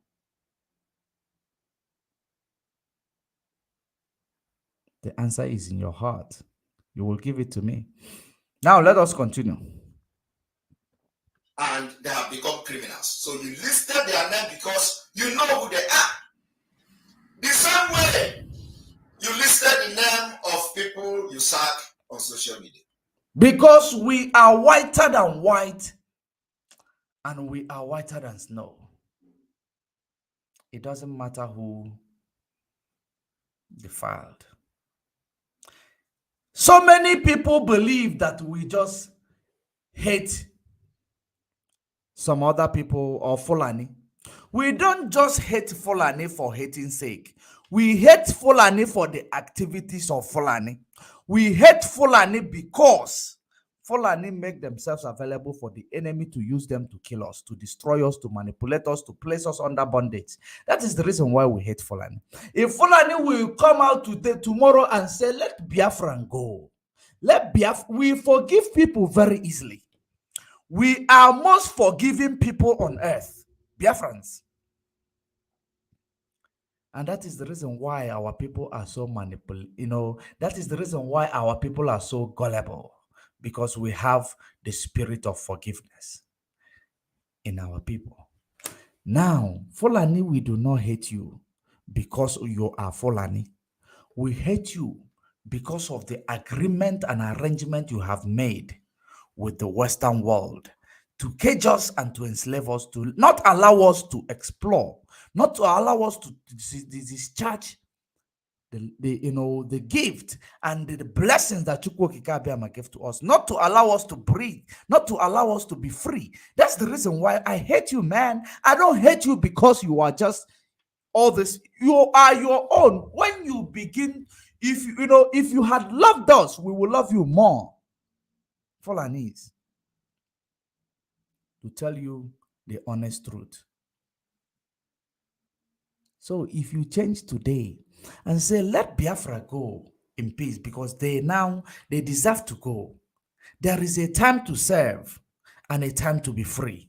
There is a time to suffer and a time to marry. Now, the time of our marry is here, is now. We don't hate you for just hating your sake. We hate your activities against the indigenous people. That's what we hate. Now, coming back to what we are talking about before I digressed, he said that they hate. Okay, let me actually replay it. Let me actually replay it so that I don't quote him out of context. I don't quote him out of context. Okay. Now, I remember. I was saying that the people who bless you, you shouldn't allow them to curse you, because they will never, count the good ones you do. Those evil that you are doing presently is what we count. And that is law of karma, law of nature. I can't say because you were a good man yesterday, then you come to kill me. I will say, no, he's a good man yesterday. Allow him to kill me. No. It doesn't work like that. So all these people that we are talking about, like Simon, I don't hate him. If he changed tomorrow, believe you me, myself, believe you me, if he changed genuinely, of course I will know. If he eventually, but there is no repentance in the graveyard. That's one thing you should understand. And that is the reason why I keep telling them, those who have gone astray, that if you have gone astray, if you don't start now to retract your step, you might never finish.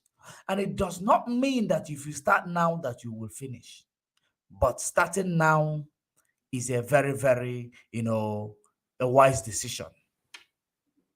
You will have pros and cons. Now, that is exactly what it is. Let us continue to listen to him, because everything you hear here is a confession telling you these are the people we have convinced to leave ESN. In a reverse psychology, I am quoting him not exactly the way he quoted it, but I am quoting him in a reverse psychology that of what he gave to you. These were the men, and on non account that you will not remember the good that this man did in the past, that you will only pick up the evil that they have done. That is what he is presenting to you now.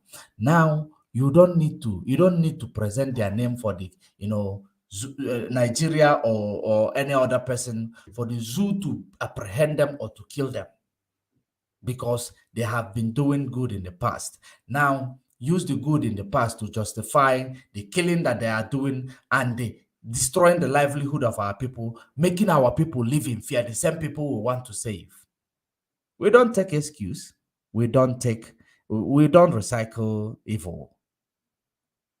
We are whiter than white. We are whiter than snow. So coming back to what I was saying, Fulani is not, as a people, are not our problem. Their character, what they are presenting, is what we hate, not exactly them as a generation. Not exactly. So, those people that you say they have mentioned their name, it is not because we hate them, but what they are presenting is the reason why this must happen. A drop of mosquito destroy a drum of water. A drum of water can be contaminated by one mosquito. You know that. So, that is the reason why we want to mitigate ofuaka and lotalumano, because and that's in it is only a wise man na-ebido n'oge gbawa ọsọ mmiri, and agha akara aka adịghị nwa ngwụrọ. Now, ofuaka nlụtalụ mmanụ, we want to mitigate it to make sure that it will not get to the rest of the fingers, because it is dangerous. We don't want to keep answering that name every day. Ndibo. We are whiter than white. We are whiter than snow, regardless of whom it is that want to bring this IPOB down. That person must be given the treatment that they deserve. That is the reason why, whether you are our own, whether you are not, and you decide to turn to kill our people, we give you the treatment you deserve. We don't look face. We don't consolidate. We do what we do because we are whiter than white and whiter than snow. That is to show we don't hate. We don't have natural hatred to a particular anybody in Nigeria, but we have hatred to evil that these people are doing. That's what we have hatred on. Let us continue. You listed the name of Nsima, you sack Wasofia, you sack Faith Ogala, you sack Dr. Nelly, you sack Madame Wibo, you sack this one, you sack that one. Everybody you have sacked, and they write their names on memo.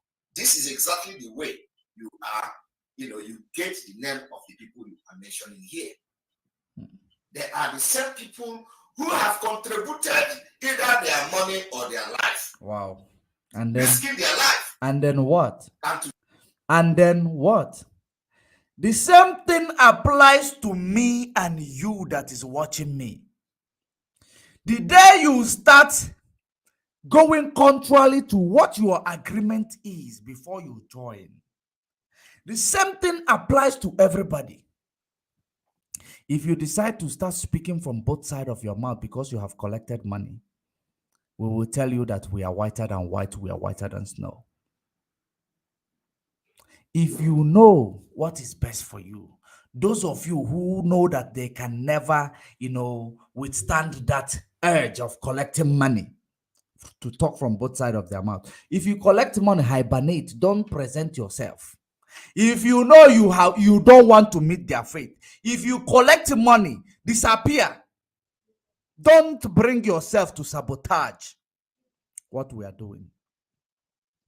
Because if you do, you are going to meet the same faith that he is crying about with his fellow sabos on the ground.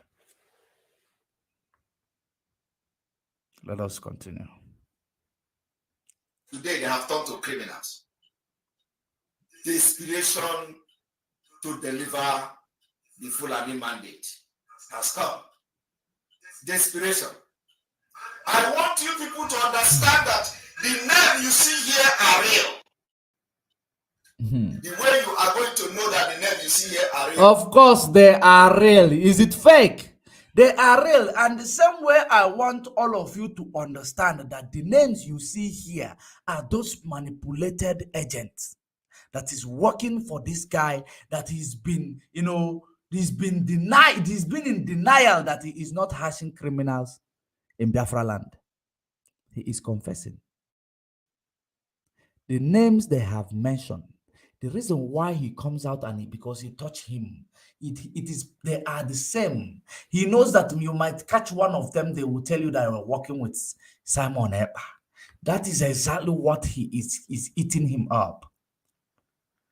That is what is eating him up. When you capture any of these people who are trying to sabotage ESN on the ground, I want whoever they involved to interrogate them. Who is their sponsor? Who is their sponsor? That is exactly what you need to do. Interrogate them. Who is their sponsor? And I am not actually advising our people to engage themselves in, what is called jungle justice. You should, because you shouldn't be in a hurry to do jungle justice on somebody who is committing the crime that you yourself might commit tomorrow. Because what goes around comes around. If you know you are not whiter than white. That is the reason why Yeshua say, if you know you have not done something like this, cast the first stone. If you know that you will do something like that in future, don't get yourself involved, because your faith is going to end like these people that you are going to do jungle justice on. And that is the way it is. We don't recycle evil. We are whiter than white. We are whiter than snow. That is the only thing you need to understand. And that is whom we are. Let us continue. Is because it is the same way they get your net if you are part of the people that have been expelled in autopilot. Somebody like Paul, that Paul that used to make video, that Paul that say they have document of how they fought for Simon Ekpa. That if I need the document. That Paul that he is talking about, the bingo that does not know his left from his right.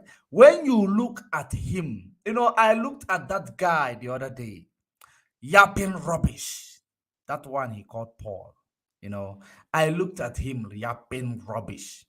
I say, wasted souls. Wasted souls. When you look at him talking all manner of rubbish, both the one he knows about and the one he does not know about, just because he wants to protect somebody he believes that is better than him. Because so many of you believe, you people, there are some things that we say that, come hunting us in a reverse psychology. That is the hunt. That thing is coming back to hunt us. When you look at it in Finland, or Simon Ekpa, whatever you may call him, you believe there is something he will offer you because you have been in Europe suffering, because you've been in Europe not doing anything, because you've been in Europe, for years. You looked at him, you believe there is something he will offer you. You will remember. Let me continue to champion the cause of this person. Maybe tomorrow, who knows where I might be, without you knowing that this guy is nobody. He can never give you anything. He can never give you anything. You cannot give what you do not have. He does not have freedom. He can never give you freedom. He does not have money. He can never give you money. The money that he has is audio, promises. Promises. The one that they are using to hash criminals, the money they extort from you in the name of raising fund. So he can never give you what he does not have. You that is called whichever Paul, I know that we are not talking about Paul Achebe. We are talking about this Paul that having documents all the time, claiming, acting as if, Ochaka or Maka. When you see those type of people, you will know. You look through their heart, you will see that these are gullible sabo. Gullible sabo. Serious one. Gullible but dangerous sabo. That is what birds of the same feather flock together. That is that Paul. Believe you me, this type of person you call Paul, when you find this type of people in Nilwalo, if we must be speaking on a street level, you don't have mercy on them because they will stab you inside your heart. Inside the heart is where they will stab you. Now, let us continue. Let us continue. Because we are going to move from Paul, here. what is the Paul? Paul, what is the second name? What is the second name of Paul? Paul is doing a great job. So Paul, if Paul happens to be one of the commanders now in Biafra land, his name will be there. Oh, wow. Wow. His name will be there. Paul Omubiko, thank you very much. His name will be there. He knows the name and the surname of this guy that he was. He is just acting like that woman. If you read the same script of that street dancer in the marketplace claiming that Okike told her, that street dancer in the marketplace who claimed that he's preaching gospel, that he says Simon or something, the name something. He knows the name of that person, but he does not want you to, two things are involved. Either he knows the name of this person, but he does not want to give him the green light because he saw that maybe he is improving, because he also always want to take the glory himself. Or he knows the name of this person, but because he does not want you to know that they have a very close relationship, or he is a strong member of the syndicate. Two things involved. When we are not sure, we give you options to choose from. When we are sure, we present it to you. That is how we roll. Let us continue. Paul Omubiko happened to be in Biafra land, and he happened to be the commander. Now I'm going to move it a little bit because I want to run. It's already more than 1 hour. We are going to face when Biafra come. It's better for you.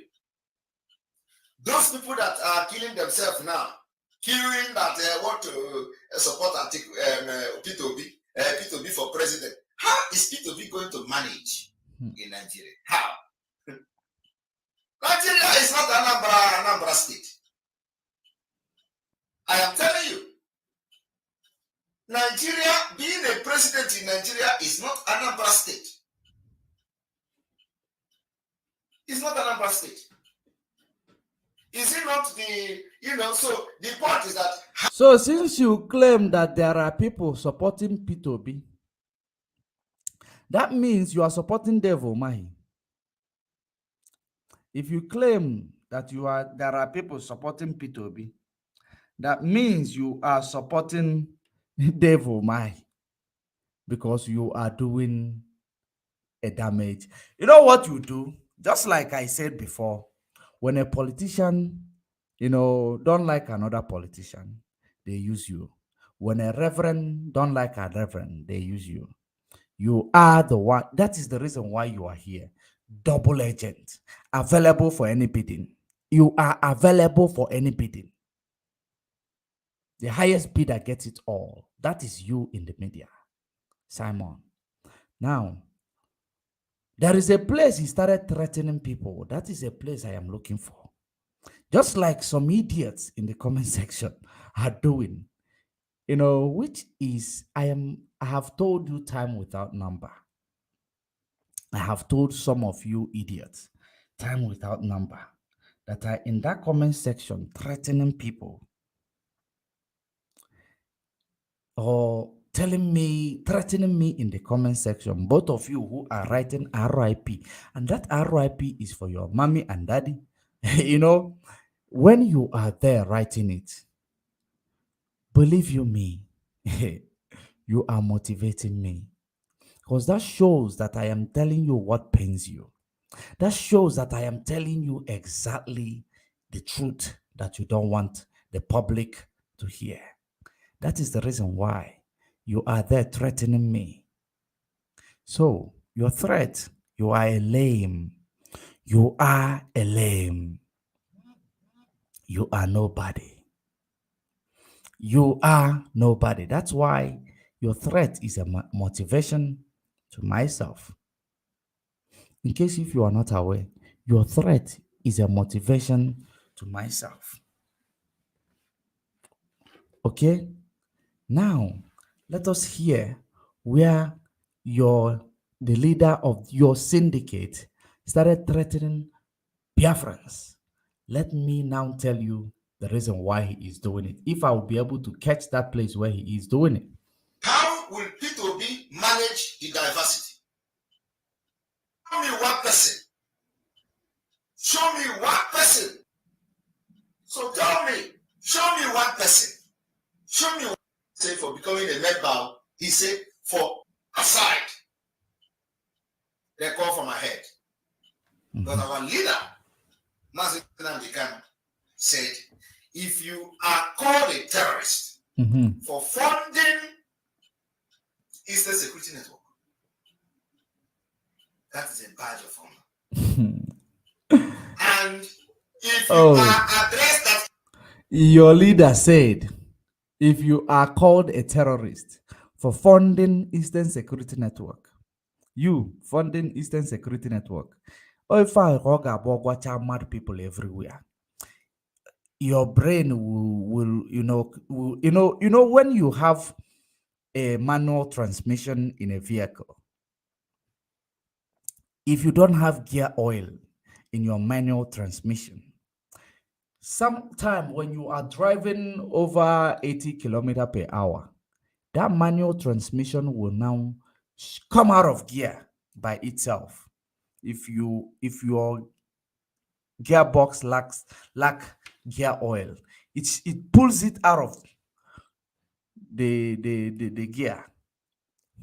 That is what he is telling you. Whenever he tell you this, he is funding Eastern Security Network. He pulls your brain, gullible ones, out of gear. You will be on a neutral level, where if he meets you, he brainwash you. He brainwash you with green. That's what he does. Let us continue. He don't care addressing him as a terrorist. But when Simon Ekpa said it, he is telling you that Mazen Nnamdi Kanu does not care about anybody addressing him as a terrorist. Do you know the reason why? Because he want to make him the terrorist. He want to make him the terrorist. That's why he say he does not care for anybody to call him a terrorist, because he want to make Mazen Nnamdi Kanu a terrorist. That's why he's using the name of Mazen Nnamdi Kanu. He's the disciple. He is this, is that. Now listen to it. He said, Mazen, for you to know that this Simon that you people are chanting, and every time you are speaking the truth to bless you, you don't know you are laying a curse on him. He does not care, because if Mazen Nnamdi Kanu love people calling him a terrorist when he is not a terrorist, he will not say, I am not an IPOB member. I am not an a member of proscribed IPOB.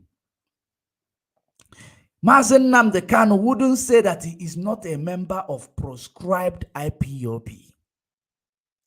That the IPOB that he leads is not a terrorist.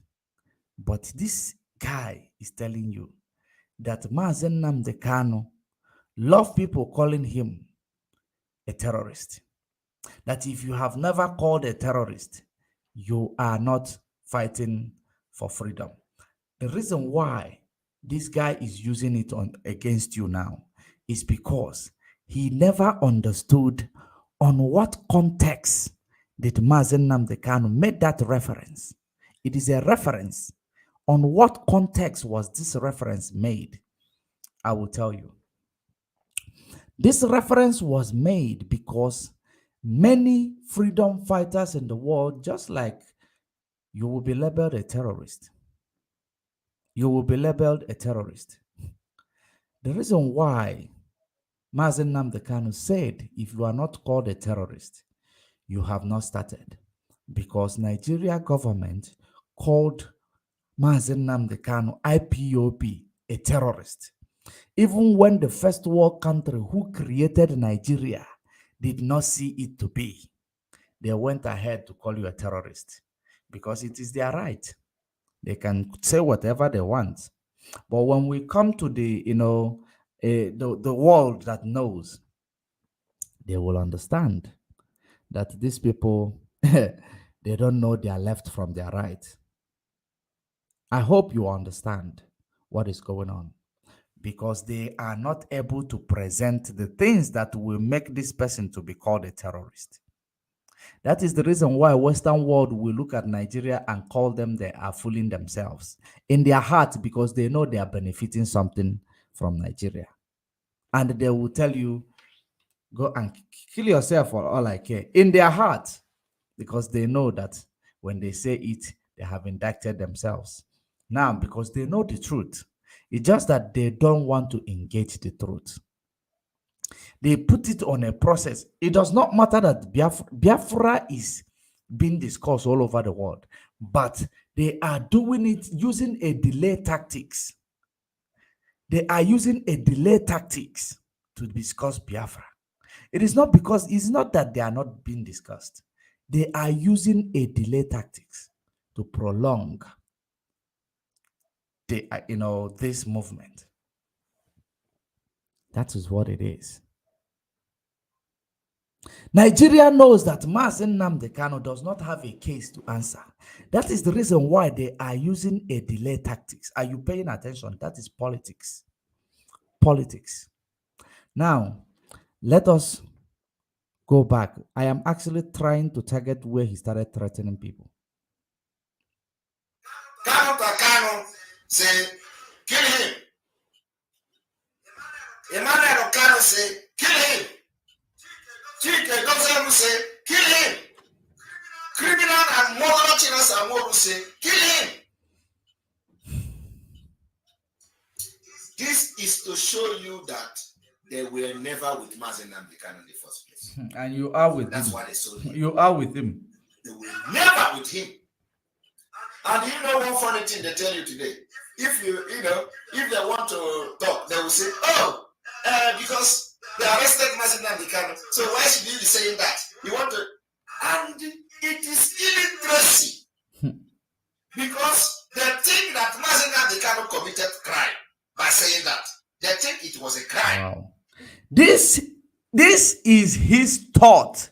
That is the reason why he accepted the job. That is the reason why we know that Mazi Nnamdi Kanu, anybody who knows their right, anybody who understands the human right. I don't know, do you understand the human right? You understand when somebody is violating your human right. Do you understand it? Do you know it? If you know it, you will understand that Mazi Nnamdi Kanu never committed any crime. Self-determination is not a crime. Self-determination is not a crime. Decolonizing you from mental slavery is not a crime. That is what it is. So now, because he knows there is no sin found on Mazi Nnamdi Kanu by the whole world and even by Nigeria, the zoo itself. That is the reason why they're using delay tactics. But now they're using delay tactics, hoping that their agents they have placed within, because Mazi Nnamdi Kanu say from far and within we have a formidable arrays of enemy. That is the reason why they want to start using the within enemy in order to create terrorist activities, to say they are the people Mazi Nnamdi Kanu sent. And he tell you he will be taking orders from the heart of Mazi Nnamdi, which we are coming back to it. We are coming back to it. But let us continue. That is why it is very bad and very dangerous not to be educated and you are fighting for freedom. So you're supposed to be Mejagiro Kundia in the freedom of Biafra. You shouldn't be in any way to speak. Let me tell you again. Do you know the reason why? Do you know the reason why freedom fighters are rather killed secretly? The reason why freedom fighters that some Western world they choose to kill them secretly is because they know that freedom fighting is not a crime. Freedom fighter is like Odudu Bedonam. Tibonia Ipiawa Akwamplamugi. I don't know. Whichever way you do it, you will get hurt. A freedom fighter is not a criminal. And a freedom fighter knows, a serious freedom fighter, a serious activist knows what he will say in order not to, bring himself to the other side of the law of the whole world. An intelligent, educated freedom fighter is diplomatic. Regardless of the way, regardless of how aggressive they present to be while they are speaking, they are diplomatic. They know what to say and what not to say. Now, somebody that is, a novice, he is not an activist. He never studied being an activist. He's not educated. He is not exposed. He just went to Finland from his village. And since then, he never go to, I don't know. He does not know what activism and freedom fighting is all about. He comes to the media and now trying to use somebody as his, leverage. Why don't you take, responsibility of your own freedom fighting? Because you're not member of Mazi Nnamdi Kanu-led movement. Take the responsibility for yourself and do whatever you want to do on your own. Take the responsibility so that you will answer for your crime if you committed one. Mazi Nnamdi Kanu will, you know, take responsibilities of his words, which he well articulated them, diplomatically discharged them. You are just there talking anyhow, because you don't have the spirit of activism. You don't have a spirit of freedom fighting. You don't get any message from Okike. You don't get any message from any energy. You get messages from a script that you study. That is what makes you different from Mazen Namdekano. And that is the reason why we keep telling you, please stop using the name of Mazen Namdekano. Because Nigeria government and Nigeria judiciary did not go to school. They don't know when they are violating human rights of people. They don't know, that you cannot, use what somebody said to judge another. Nigeria never go to school. They are a bunch of illiterates and cowards. That is the reason why they come back investigating Mazen Namdekano in the media. And that is the reason why, because we don't want Mazen Namdekano to continue to suffer on our behalf, because he doesn't deserve it. That is the reason why we are more diplomatic. The people who knows how to present it will present it. Those who does not know should keep quiet. Because this time we are now is the time we need to be more diplomatic than ever before. Now, let us continue. On behalf of Biafra people, because you are not educated. Wow. Chinas Anworo is not educated. Wow. He shouldn't even be. He is not qualified in any freedom movement. Wow. Chinas Anworo is not qualified to even, near See to the people who are qualified. See Bobrisky. In a meeting. The qualified people. Look at Bobrisky there. I hope you are seeing the people who are qualified. See Bobrisky. Have he ever done a job, a decent job? What do you know about freedom? What the Chinas and no know about security? So in a normal freedom, he is not qualified to be a provost in a meeting, in IPOB meeting. Onye nnu na-aka onye ogiri ọnụ. Onye nnu na-aka onye ogiri ọnụ. Do you know what is freedom fighting? But now, people are available. Do you know that freedom fighting is trying to wage a war against a principle? Trying to wage a war against a principle diplomatically. That is freedom fighting. Because now you cannot try to wage a war against individual verbally, openly, and it is happening. Freedom fighting is fighting against a principle that enslaved you, because nobody is holding chain on your neck and tell you be here. Right where we are in Nigeria, nobody is holding chain on our neck like this and tell us we are Nigeria, we are Nigeria. No, it is a principle that made us to be Nigeria. So freedom fighting is presenting an ideology that will counter that principle, presenting a better, a more significant principle that will destroy the principle that is holding you down. That is freedom fighting. If you don't know about it, you get out of the way. If you don't know how to do it, if you don't know what freedom fighting is, keep quiet. I have told you this time without number. I have said this over and over again, time without number. And that is how it is. Let us continue.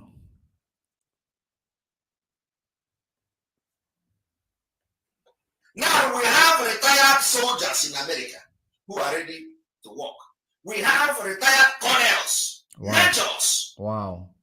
Military experience. The fact that you are a you see where what is using to confuse you. Now, after explaining this here, I am going to leave it here. After explaining this here, I'm going to leave this part. I'm going to see if I will find place where he was, threatening those guys. Now, I am going to leave it here because he knows the people he will threat. He can't threaten everyone. Now, I am going to leave it here when I'm done here. He said, we have retired colonels. We have retired soldiers. What has soldiers to do with motivational speaking? The question you need to ask yourself. What being a retired colonel got to do with activism? What has retired soldiers got to do with freedom fighting, which is a principle that you are fighting, not a physical war? When we go to physical war, you start calling colonels, you start calling retired whatever you called. That is to show you there is nothing on the brain of this man that he claimed that he's fighting for freedom. Not absolutely nothing is on top of that coconut head of his. It is empty when it comes to freedom fighting. It is empty. It is, empty. Let us continue.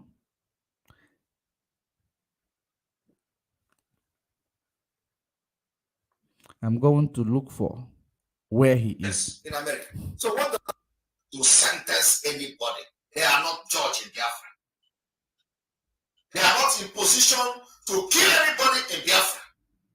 Speak Swedish before you are a president of this country. I am telling you.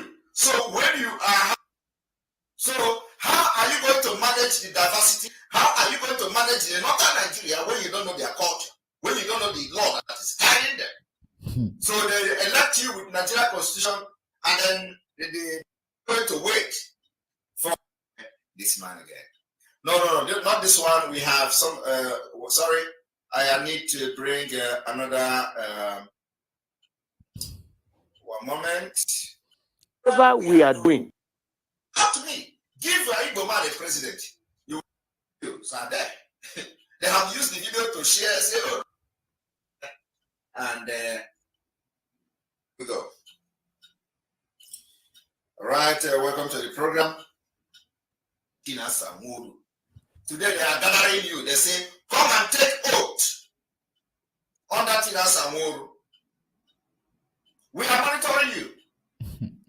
They are gathering you people to come and take oath, broad oath, to be under Tina Samuru command. Wow. So that he will be using you to do his assassination business. Don't do it. Let me leave it here. It is not, I didn't find you. exactly what I was looking Everybody for. that have participated in killing our people Okay, it's looking. under the command of Tina Samuru, you will all pay for it. You will all pay for it. Your brother is not your enemy. The person that come to join Eastern Security Network with you is not your enemy. Then why, if they are not the enemy, why did you turn them to make them the enemy? Why are we having this conversation? Are we supposed to be having this conversation if there is no autopilot in this situation?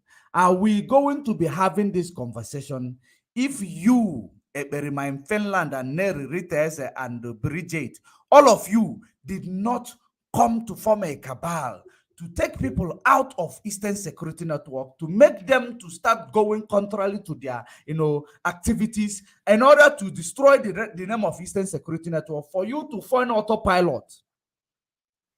For you to form autopilot, because you have to sabotage a structure in order to create your own. That is what you have been doing. You sabotage Radio Biafra. You say people that they are gossiping in Radio Biafra, therefore you created a voice of Ndoshin and Dam. You sabotaged DOS in order to create your autopilot and all that. You sabotage IPOB DOS. You created autopilot and the nearly come back with the do addendum. It becomes autopilot. You do the side of the truth. That's what you people called it. You have to sabotage one in order to create something that is, is it called in order to duplicate it. You must sabotage it. That's what you are doing with it. You are playing with the life of these people. But woe unto them who are under oath that will be listening to a criminal that is not under oath like them. Woe unto you. You are the most stupid and gullible idiots on the planet. If you are under oath, you are listening to idiots that is not under oath. Woe unto you. At the end of the day, you are the one who is going to get killed under oath. And you are descending, you are getting into hellfire, that metaphor that the religion has been telling you. You will descend there if there is. Let us run. There was a place, I don't know if it's still in this broadcast, where he was threatening people, calling them that wherever you are, he's talking about, I don't know if it's China Samoro or whoever he's threatening, wherever you are, we are coming dead for you. I look at him, I laughed. I played those videos that day when he was playing, but I don't know if it is still this, but I come across this one today, but probably it might not. When I come across it, I will come and address it. But for now, let us run because time is running against me. I need to run. There is another place where I want you to see. Where autopilot. Okay, let us go to the place where he claimed that he was given autopilot. He is not autopilot. Where he denounced the activities of autopilot. Let us check to see it. Then we know we go back to where he named autopilot. Let us hear it. Existence of Nigeria. Threat. The point I'm going to make here today. This morning, I wake up to a very disturbing report from the Vanguard News, one of the Nigerian news media. Vanguard News, the people they have used to manipulate the public. Vanguard News, they use them to manipulate the public. Vanguard News, the one you use every day. The one they give you every day to use it to do your, to come back to manipulate your gullible ones to believe that you are in line with what they are doing, claiming that you are exposing Nigeria. Now, the Vanguard News that he is talking about is the same Vanguard News he uses every day. He claimed that the Vanguard News wrote about him, but it was only because they know that he is losing the grip. They want to refresh it. That's why they went and wrote about him. They went and wrote about him so that he, because they know that we preach that Nigeria knows those who are working for IPOB and for Biafra. Now they want to now bring confusion to you gullibles. Let's call this guy a terrorist in a Vanguard News, which is a recognized news. Now, you gullible will say now, yes, he's been preaching to you. If you are not called a terrorist, it means you are not fighting for freedom. Now it means he's called a terrorist now by his people who are sending him. Now it means that he is being genuine all this while. That is the message. That is the reason why Vanguard News talked about him. Now, but I'm going to continue, but I'm not going to analyze anything from this video anymore. I am going to wait for him to get to autopilot. On envelope news media in Nigeria. A lot of lies, a lot of blackmail and propaganda, was said about me. And one of the very disturbing and very laughable allegation is linking Simon Ekpa to unknown government and the insecurity in the Southeast. I want to encourage every person that is agitating for Biafra struggle, for Biafra independence, and the restoration of Biafra, not to be moved by all this cheap blackmail and, propaganda against Biafra, because it is something that we expected it is going to come. So about me, do not worry about it. Make sure you stand strong. Make sure you are. It means that one thing, we are winning this war. Wow. We are winning the media war. We are winning the battle war. We are winning the grand war because we're already at war, if you don't know that. So the Vanguard News. They are winning the grand war. Did you hear that? They are winning the media war. They are winning the grand war.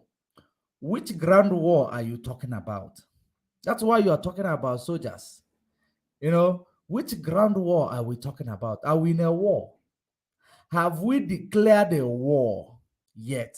that you are coming out to tell the whole world that you are winning the war, the ground war. Which ground war?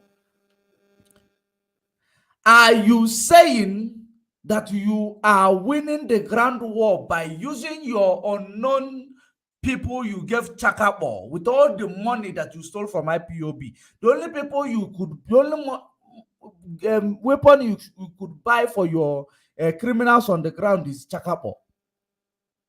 Is it the war that you are winning? To go and face ESN, to go and start killing some ESN members who refused to compromise? Is it the grand war you are winning to go and kill any politician just like you announced it? Or to go after politicians just like you have announced it before? Is it the media war is it the grand war you are winning? Which grand war? Did we tell you we are at war? We have started war on the ground. Nigeria zoo agent, the Fulani army of conquest, is killing our people on the ground. We are not fighting war on the ground. Because, when you are selling this propaganda, it is to mislead the members of the public. We are not at any war on the ground. They are giving us flawless victory. They are killing us, unarmed people. That is the reason why I keep telling the world that the day IPOB, that is the reason why we keep saying the day IPOB will rise in vengeance. The day spirit of our land will raise up to rise in vengeance. Every living thing in Nigeria will feel it. Every living thing will understand that we are on the ground now. Not the fallacy this idiot is talking about with his few criminals. He's claiming he's winning a grand war. So if you are winning a grand war, why are you calling United Nations to come and help you, idiot? If you are winning a grand war, why are you calling ICC to come and help you, idiot? If you are winning a grand war, why are you then crying that they are killing you? You are a mesmerized, born son of, let me reserve my comment, a sabo, a serious sabo. That's what you are, a serious sabo. We are not fighting any war against Nigeria. Nigeria is using military uniform, giving it to terrorists to come and kill our people in Biafra land. That's what Nigeria is doing. We are not fighting them. They are killing us. They are killing us. This person you see in my screen is an agent of Nigeria to make you believe that we are at war against Nigeria. But the truth of the matter is that Nigeria is giving military uniform to Boko Haram, which they claim they have repented because they have no way to come into the bush to form their Bokos and their terrorism camp. They have now given them uniform to come to kill our youth in case if Biafra decide to rise up to defend their land, there will be no more youth.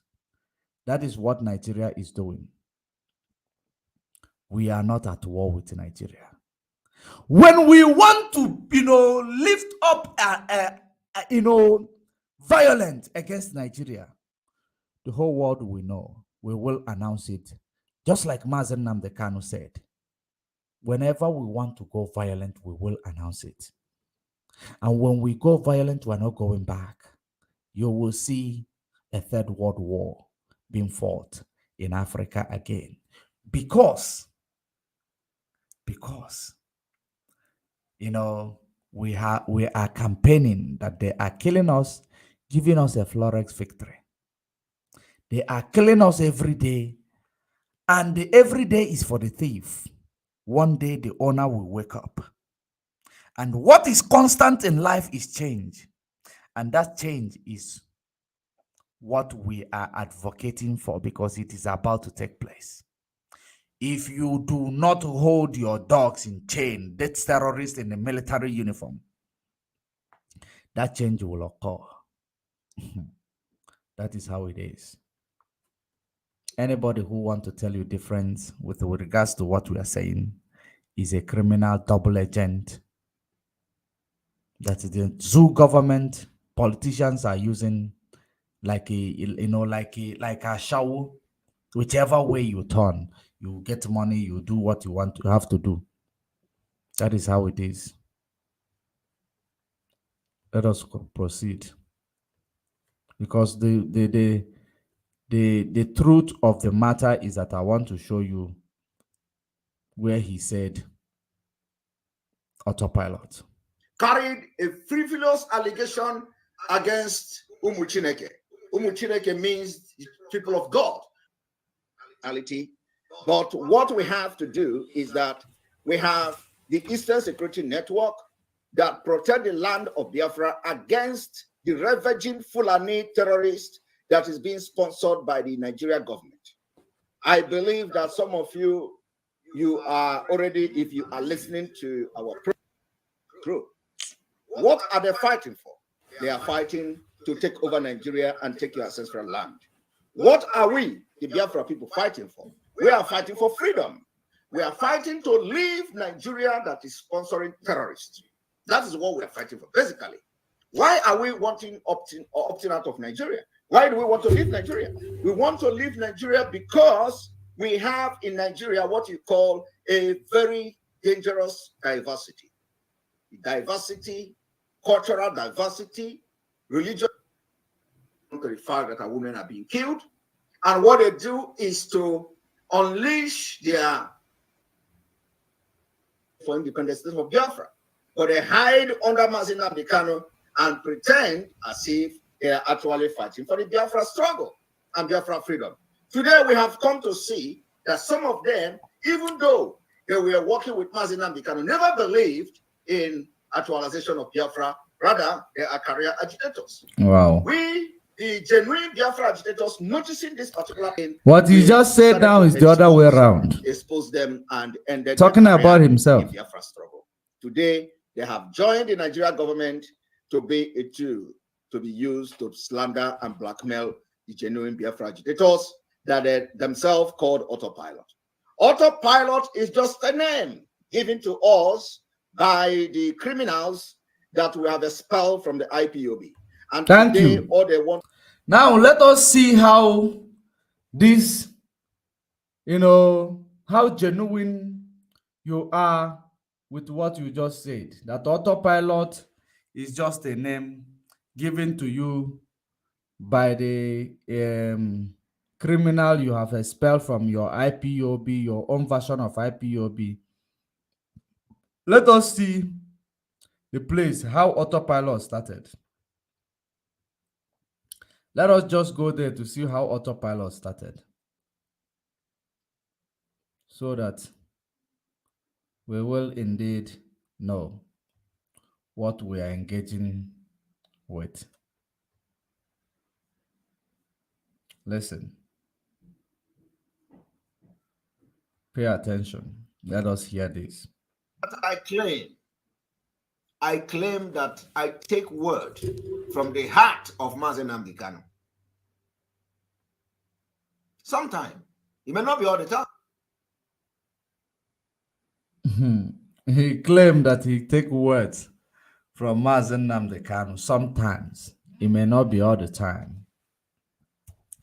And you, of course, I have told you the reason why he claimed that he takes word from Mazi Nnamdi Kanu's heart, so that you will believe that every terrorist activities that he's doing was what Mazi Nnamdi Kanu told him to do, or what Mazi Nnamdi Kanu was doing.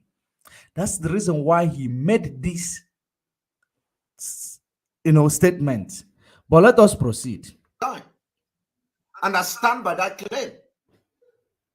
We have also listened to people, the same people who are actually failing and destroying the struggle Mazi Nnamdi Kanu has built for. This is how he started watering his ground and trying to claim the leadership in the struggle, trying to penetrate.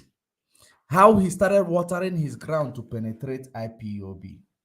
But Mazen Nnamdi Kanu told you, not in a trillion years. You will never win. You can never penetrate IPOB.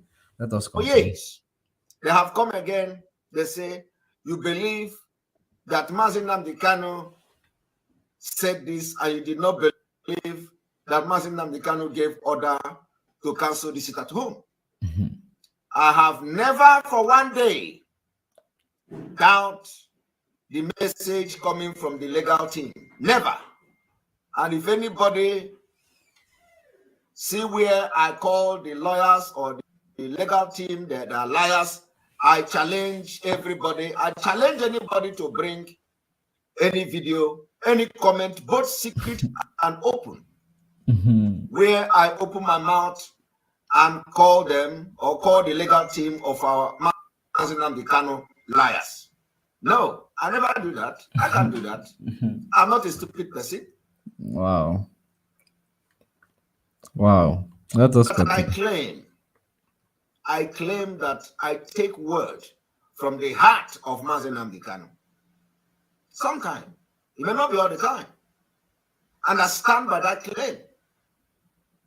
We have also listened to people, the same people who are actually failing and destroying the struggle Mazen Nnamdi Kanu has built for years.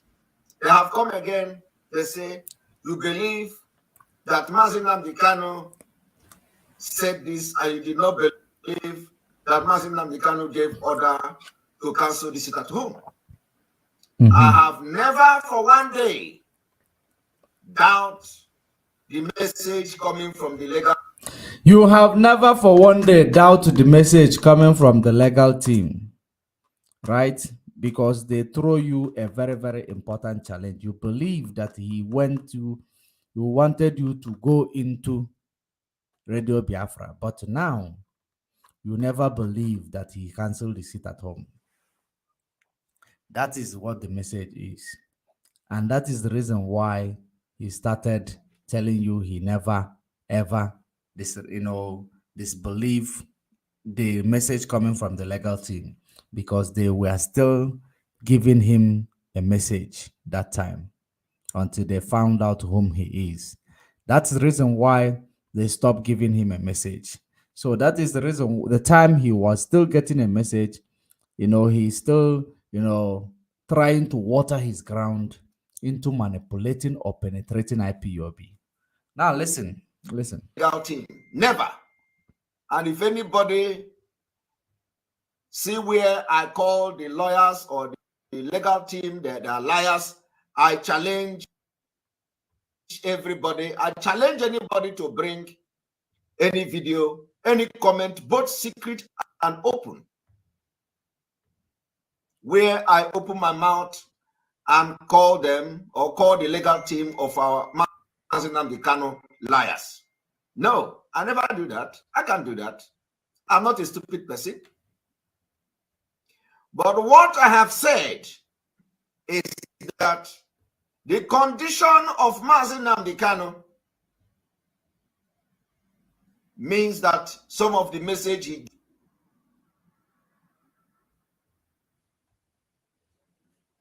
that I claim that I take word from the.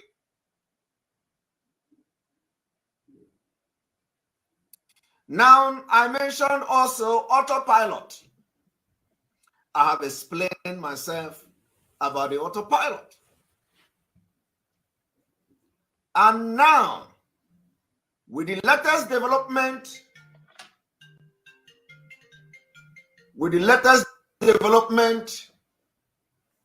the spirit of autopilot will be invoked on Biafrans without any apology to anybody.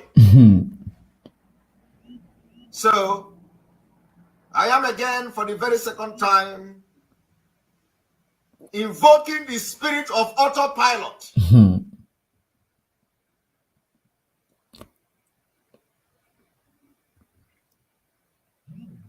It was not meant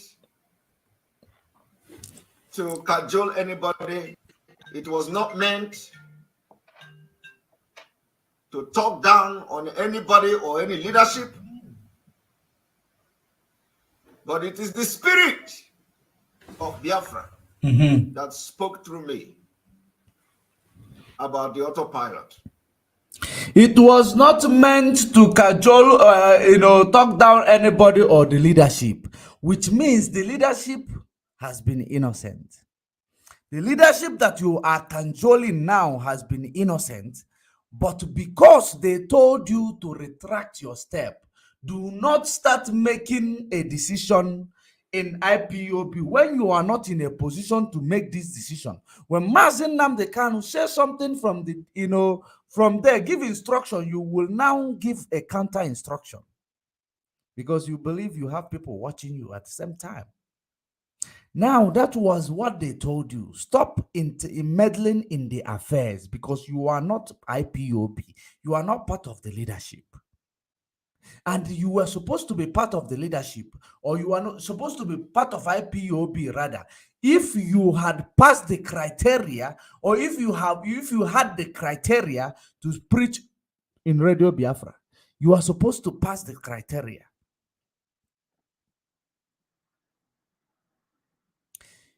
Believe you me, had it been you went through this oath, passed the criteria, signed the code of conduct, joined IPOB the way normally other people are joining, I believe that you will be member of IPOB, and it was going to be maybe difficult for us to debunk your activities that you will be doing in Radio Biafra. Because that's where the enemies, maybe the enemies now advised unfriendly friend to admit you into Radio Biafra. But I want you to hear this for the first time. Maybe the enemy advised the unfriendly friend to tell this experiment to go to Radio Biafra so that he will be in Radio Biafra, platform formed by Mazi Nnamdi Kanu, to make him a terrorist. He failed on arrival because Mazi Nnamdi Kanu knows if he's indeed a real person, that he will pass the criteria in Radio Biafra. He will pass the gatekeeper criteria to be in Radio Biafra.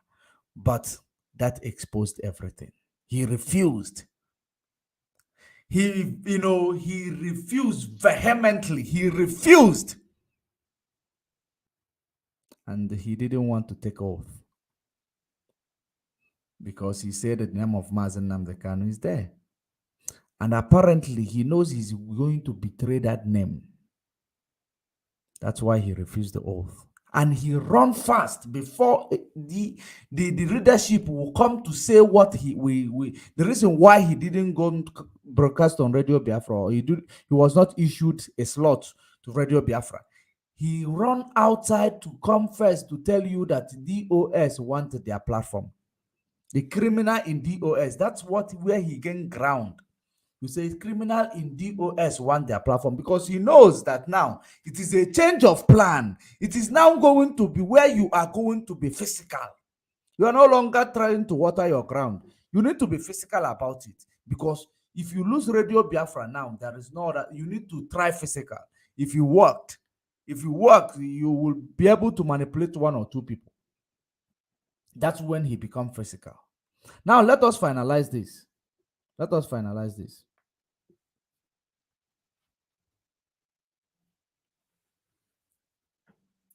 The autopilot, is not IPOB. The autopilot, is the Biafra struggle has entered autopilot. And the freedom and the fight to release Mazi Nnamdi Kanu, I pronounce today, is in autopilot. Did you hear that? But he came to this video. He came to this other video. He told you that we are the ones calling him autopilot. He pronounced that his Biafra struggle is in autopilot, no leadership. That's exactly what he did here. We have a caller on the line. I am going to pick this call because we are almost running up. The caller on the line, are you calling for the program? You're having a very, very bad signal, the caller. I think you are calling from Nigeria. That's why you are having a very, very bad signal. Let me try and drop it. Okay. She's having a very, very bad signal. I don't know who the caller. No, but I needed to hear from her to see her opinion. But you can actually call in because we are done connecting the dots here. We are done connecting the dots. He said to you that we named him Autopilot, but you heard him yourself saying that this Biafra struggle is now in autopilot. And we IPOB, that is IPOB, we are not in autopilot. We are still led by Onyen Dumas and Nnamdi Kanu through the DOS discipline. So autopilot means scrap out command and control, which made this IPOB formidable. Autopilot means scrap out the discipline, which make us to be diplomatic, so that we are going to act like terrorists. I hope you're understanding it. That is the way it is. I am going to leave it here. Now, we are taking calls after we must. We are taking calls while we are also busy trying. Okay, this is the thing that will bring us to taking calls. Let us find out the reason why Aisha Buhari actually was the one inviting people to Aso Rock is it for supper or for lunch? I don't know, but we're going to bring it to you. But before then, I want you to hold on to this. Before then, Mazi Nnamdi Kanu, a British national and political activist who was traveling on a British passport when he was kidnapped and tortured in Kenya for 8 days by Kenyan and Nigerian government-sponsored criminals. Mazi Nnamdi Kanu was renditioned to Nigeria on a government-chartered flight without extradition process. Nigerian government continues to hold Mazi Nnamdi Kanu captive under severe torture, treating him worse than a condemned criminal. In spite of all the protests around the world condemning extraordinary rendition of this great eloquent political activist and demanding for his release, Boris Johnson's British government continues to do nothing and says nothing to free Mazi Nnamdi Kanu, who is a British citizen and who is being tortured to death by the Islamist fundamentalist-controlled government of Nigeria. The questions now are: what does Boris Johnson's British government know about the planned kidnapping, torture, and rendition of this British citizen in the hands of the Islamist fundamentalist-controlled Nigerian government?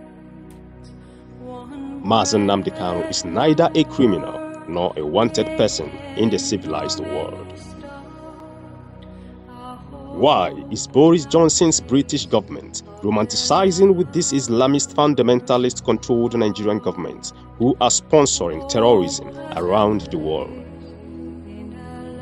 Why is the British High Commissioner to Nigeria, Miss Katrina Liang, romanticizing holding hands and taking photos with the terrorists who are holding her own British citizen captive unlawfully? If Mazi Nnamdi Kanu is to be a white British citizen, would he be abandoned to die in a foreign country for committing no crime? The answer is no. For asking for the freedom of Biafran people in Nigeria, Mazi Nnamdi Kanu has committed no crime known to law. For practicing Judaism, Mazi Nnamdi Kanu has committed no crime known to law. Calling on the world leaders to free Mazi Nnamdi Kanu now to avoid the dire consequences if Mazi Nnamdi Kanu is killed by Nigerian government and her accomplices.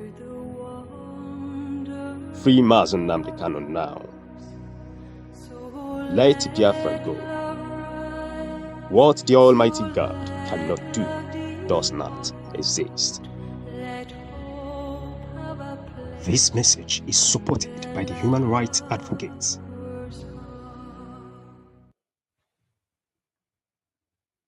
So that's the way it is. Let me present to you this. I don't know. It caught my attention because and I know that there are some things in Muslim culture you cannot do. 2023, Aisha Buhari invite Oshibanjo, Wike, Atiku to dinner. Are you paying attention? She invited them to dinner. Now, let us go ahead to see the reason why she invited them for dinner. The First Lady, Mrs. Aisha Buhari, has invited presidential aspirant to an iftar dinner at the presidential villa on Saturday.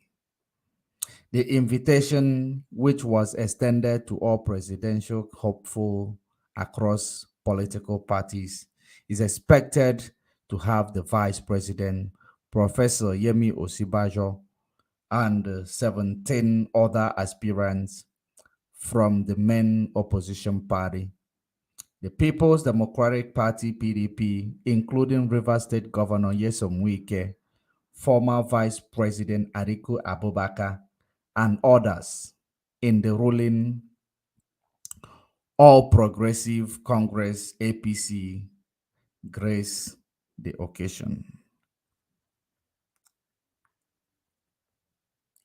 No decision has been taken yet on zoning. Okay, that is another link. Zoning primaries.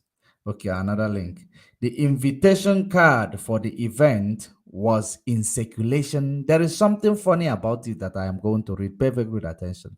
The invitation card for the event that was in circulation on Thursday advised those participating not to come along with their mobile devices, stating that their invitation cards will serve as their entry pass. Are you paying attention? Nigeria is on autopilot. I shall continue. The special assistant to the President on Media and Publicity Office of the First Lady, Aliyu Abdullahi, clarified that it is standard protocol for guests at events in the President Villa to be requested not to go in with their phones. Standard protocols. Okay, standard protocols will make you presidential aspirants not to go into the villa with your mobile devices. So, Biafrans, this one, we need to talk about it together. Why on earth will Aisha Buhari be the one to invite this man for dinner when President Buhari is there? Why will it be Aisha Buhari? According to Muslim law, Aisha Buhari cannot make that call. According to Muslim law, Aisha Buhari cannot make that call, except if there is, a plans for them to know or for them to be introduced to the new development that the man in Asorok will disappear or die, will be announced dead. I want Biafrans to come into this one, because this is the issue that we need to deliberate on. Our number is rolling on the screen. If you want to give us a call, you can go ahead and give us a call. If you want to give us a call, our number is rolling on the screen. Let me actually present it to the comment section so that you will be able to give us a call. We are live and direct. It is 7 minutes before the top of the hour. It is 7 minutes before 9 o'clock in Biafra time. 7 minutes before the top of the hour across your places of domicile we are live, we are direct. So you can call in. There are many people that will call me when I am no longer live. You can call in now. There was a person who was calling me from Biafra land. Let me try to see if he is still there.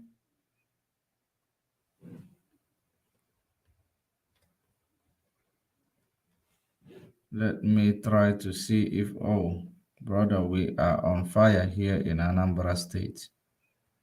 Oh, you are on fire in Anambra State. Okay. Okay. This killing that happened in Igbo land, I'm not happy about it. Is it the same person? Okay. Let me see. Let me call you to tell me what is happening in Anambra State.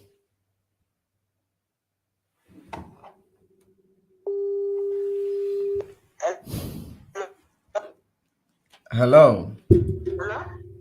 Yes, you are calling for the program. Okay. Thank you. All right, go ahead. My name is Mrs. Chikodi Okafor. Mrs. I come from Oka. Chikodi Okafor. Okay, you are calling from Oka. Go ahead, I am Chikoti. from Oka, Anambra State. Yeah. Okay. We are disturbing us here. Disturbing us here in Oka. Who is disturbing you there in Oka? Huh? Who are those disturbing you All guys? all these police and the army, they are disturbing us when we're here. What are they They doing block to you? everywhere. Huh? What are they doing to you guys there? You know, if you want to pass there, you must collect money from us before we pass.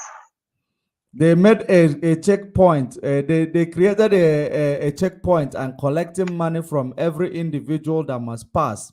Is it the people? Is it the vehicles that is passing, or the people who are walking passing? They beg, even though the people are walking passing, that is something So they laid a roadblock, collecting money from the people who are walking, and collecting money also from the vehicles that is passing. If your network comes back, I want to know the particular place in Oka so that, okay, tell us the particular place where this checkpoint is in. Is in, oh, you are having a very, very bad reception. A very, very bad reception. Ma'am, I want you to tell us the appropriate, oh, you are having a very, very bad reception. I don't know. Give us a voice note. I think it is better. If your network cut again, what you're going to do is to give me a voice note.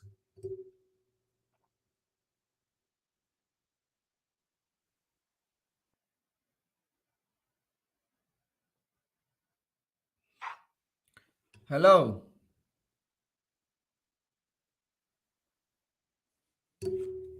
Okay. Okay, if you are sure of the information you are passing through to me, I want you to say it in a voice note so that I will play it out for the Biafrans to hear it. So that I want you to tell us a particular area where this roadblock is. Where this roadblock is. Tell us the particular position where this roadblock is so that we will send the information to the appropriate channel. And we will also call on the governor of Anambra State to know his opinion with regards. If indeed you are giving us a correct information, please do that as soon as possible. A voice note, details. So while we are waiting for her voice note, we must proceed while we are waiting for the voice note.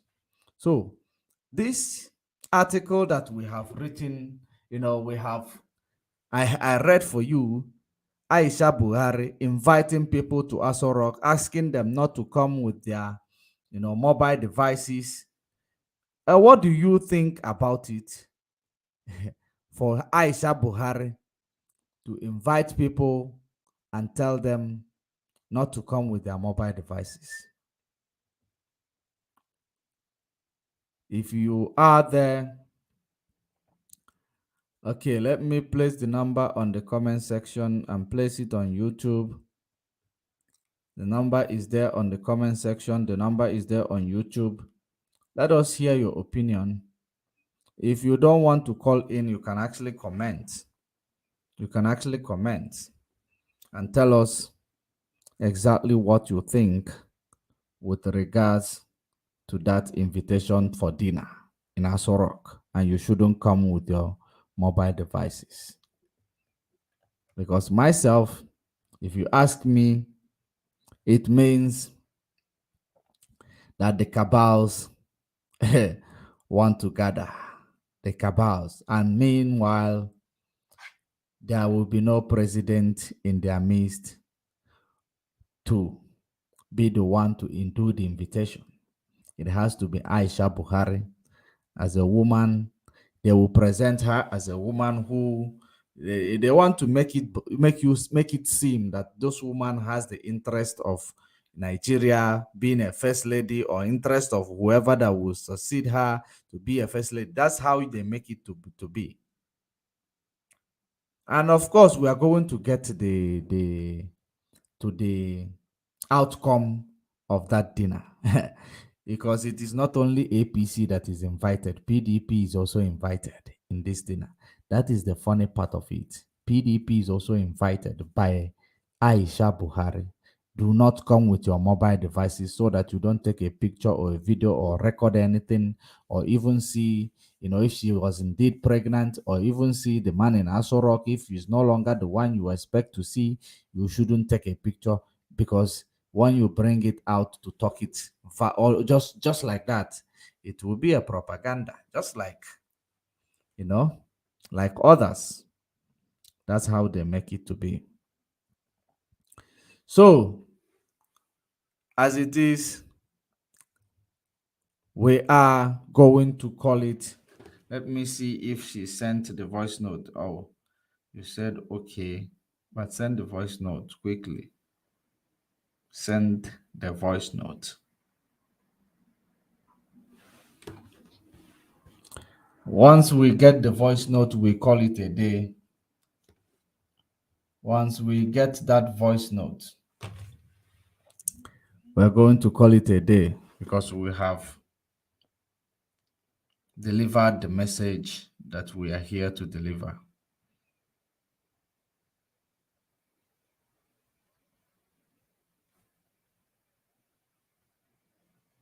I think the voice note is in.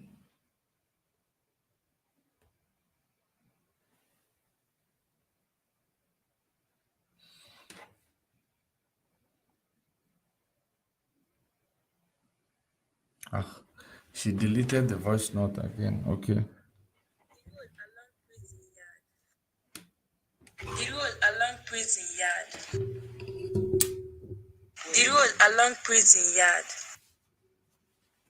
The road along prison yard at Oka is blocked by security operatives taking money from the pedestrians, taking money from motorists before they will be able to gain access to pass. I hope you are paying attention. There is an information. If there is anybody in that region also, they can actually confirm that information. She said it is on a road, along prison yard, or a road around prison yard. The road along prison yard, that it is blocked by Nigeria security operatives collecting money from pedestrians, collecting money from motorists. Okay, we got another. The road along prison yard. The road along prison yard beside government's house in Oka. Beside government house in Oka. I hope you are telling us the truth. I hope you are not autopilot, because we are going to confirm these activities now. Let me make a phone call. Let me put a phone call to see if anybody will be able to confirm for me. Let me put a phone call.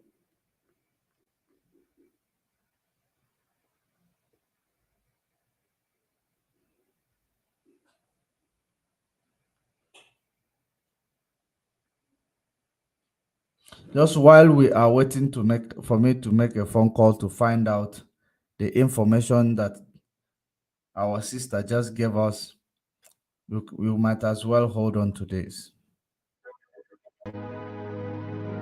Mazi Nnamdi Kanu, a British national and political activist who was traveling on a British passport when he was kidnapped and tortured in Kenya for 8 days by Kenyan and Nigerian government-sponsored criminals.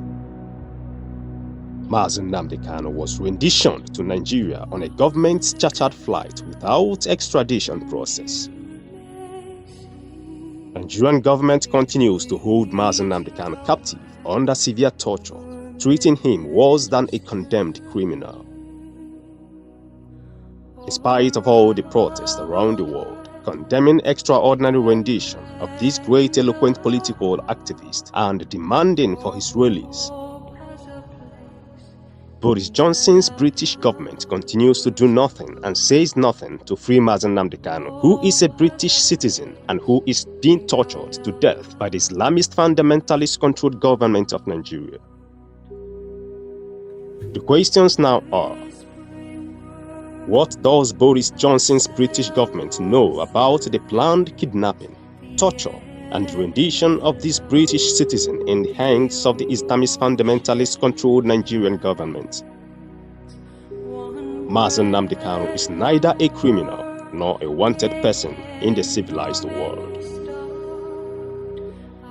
Why is Boris Johnson's British government romanticizing with this Islamist fundamentalist-controlled Nigerian government who are sponsoring terrorism around the world? Why is the British High Commissioner to Nigeria, Miss Katrina Liang, romanticizing holding hands and taking photos with the terrorists who are holding her own British citizen captive unlawfully? If Mazi Nnamdi Kanu is to be a white British citizen, would he be abandoned to die in a foreign country for committing no crime? The answer is no. For asking for the freedom of Biafran people in Nigeria, Mazi Nnamdi Kanu has committed no crime known to law. For practicing Judaism, Mazi Nnamdi Kanu has committed no crime known to law. Calling on the world leaders to free Mazi Nnamdi Kanu now to avoid the dire consequences if Mazi Nnamdi Kanu is killed by Nigerian government and her accomplices. Free Mazi Nnamdi Kanu now. Let Biafra go. What the Almighty God cannot do does not exist. This message is supported by the human rights advocates.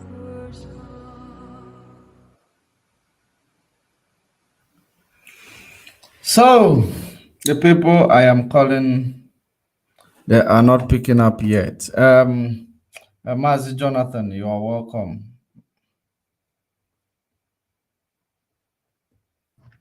Unmute yourself before you talk. Unmute yourself. Were you talking to me? Yes, I said welcome. Okay. Yeah, good afternoon, my to... brother Judge Money from here. How are you doing? I'm doing good. How are you? Good. Welcome.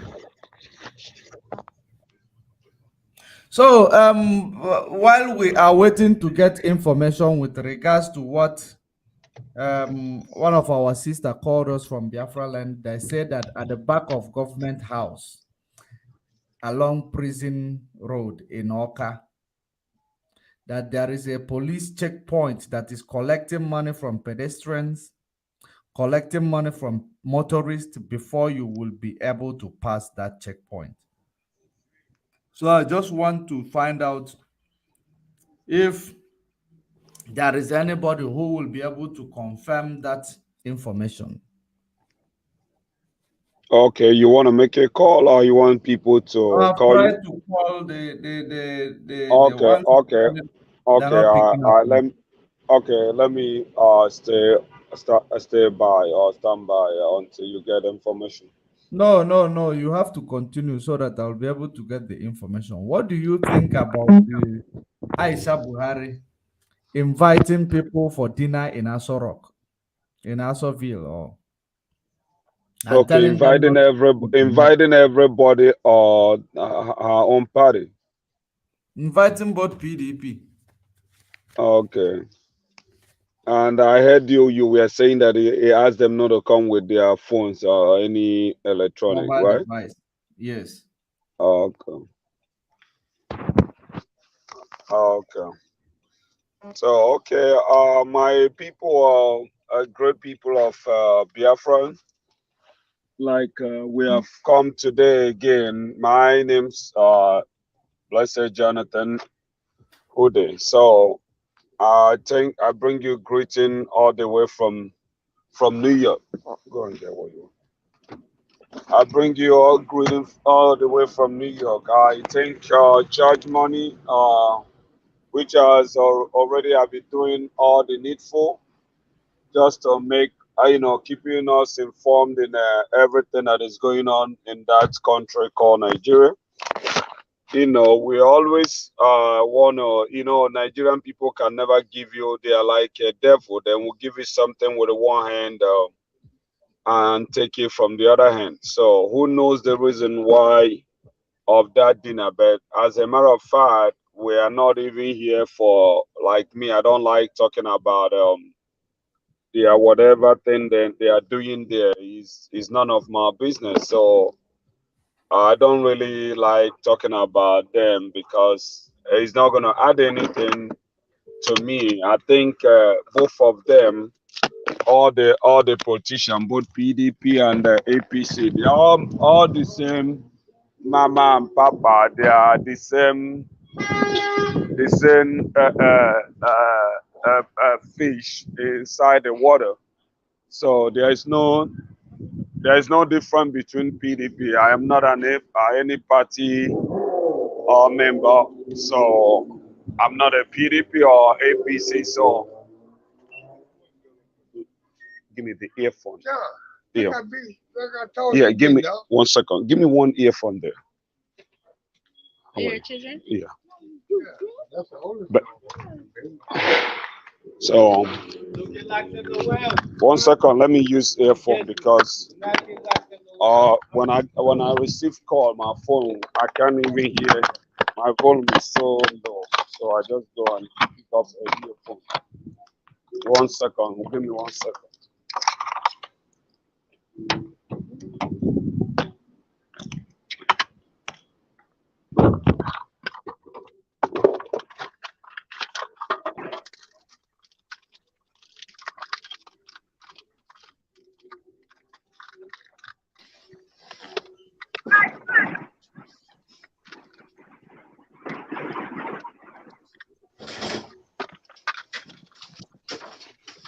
Hello, good evening, my brother, Judge Money. I'm good in Biafra, all over the world. Yeah, I salute you all Biafrans all over the world. Yes, Mazi Arinze, come in. The floor is yours. I think introduce yourself. Then Mazi Osi, go ahead. Will also come in and introduce himself. What we are asking, actually, okay, introduce yourself first. Then I'll present you what we are doing. Okay. Thank you very much, my brother, Mazi, Judge Money. I salute you, and I greet all the Biafrans all over the world. I greet you all. I say, Mazi Arinze Chukwuezuma.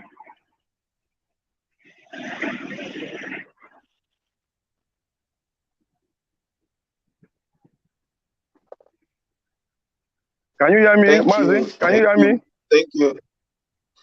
Yeah, we can hear you. Don't worry.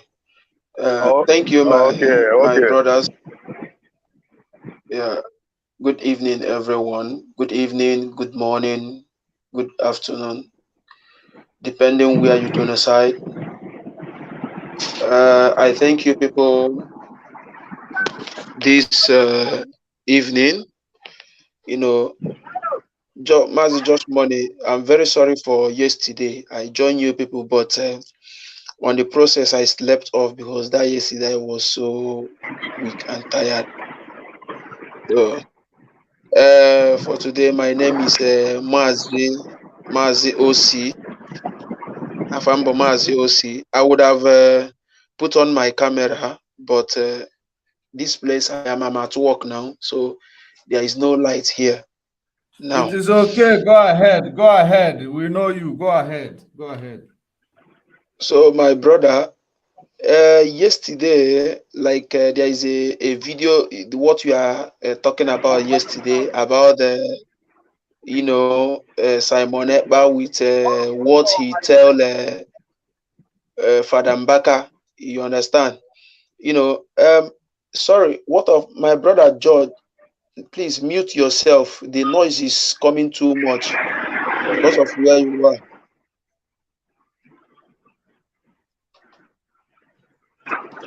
Please, please mute yourself. If you want to talk, then you unmute. Please. The noise is too much. Yeah, thank you. So, yesterday you are talking about Simon Ekpa and Father Mbaka. But there is something that I want to. I listened to the program again today because when I get home, I listen to the program again today. So what I want to say in that issue is that for that yesterday, we about Father Mbaka and Simon.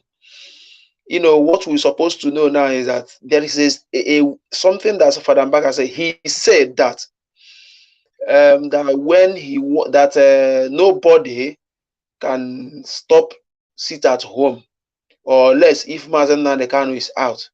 Even though if you like shout, that he is the first person that wanted to shout, and Simon Ekpa do what? Shun him and tell him that he will push him inside the gutter. And when he reach home, he think about it. So which is, my brother, if una listen now, una go see say that na Simon Ekpa is, disgracing and opening himself more and more, at least to show the world that he is the one committing the mayhem that we are committing, that people are committing, like all those boys that is committing mayhem in our land, that he is the one committing the mayhem. You understand? The reason why I say that is that if you watch what Father Mbaka said, he said that when he want to shout for it, even though no matter who is it, that they will not, you will not use shout to stop it. And he said that when he tried to do that Simon Ekpa tell him, "Nya will sit at home again, so and so." What I go now. So if we look and check this statement now. So now what they are trying to tell us is that, which is Simon Ekpa threatened Father Mbaka. Simon Ekpa threatened Father Mbaka. So now, which is Simon Ekpa is the one. Simon Ekpa in this quest now, Simon Ekpa is now telling the whole world that he is the one forcing people to sit at home. He is the one telling people that if you don't sit at home, this will happen to you. He is the one destroying people's market. He is the one going around because if he did not sit at home, he will come and destroy whatever you have and tell you, why didn't you sit at home? So this is what he tell the world with what happened between him and Father Mbaka now. He have already made it known to the world that he is the one destroying people's shop, destroying people's market, destroying people's goods because they did not sit at home on Monday. So he have made himself known to the whole world that he is the one doing that. So we don't have to now to stress ourselves much on issue, because already he have already exposed himself on that side. You understand? So, but today now, today I had what we are talking about, Simon, about what he's saying.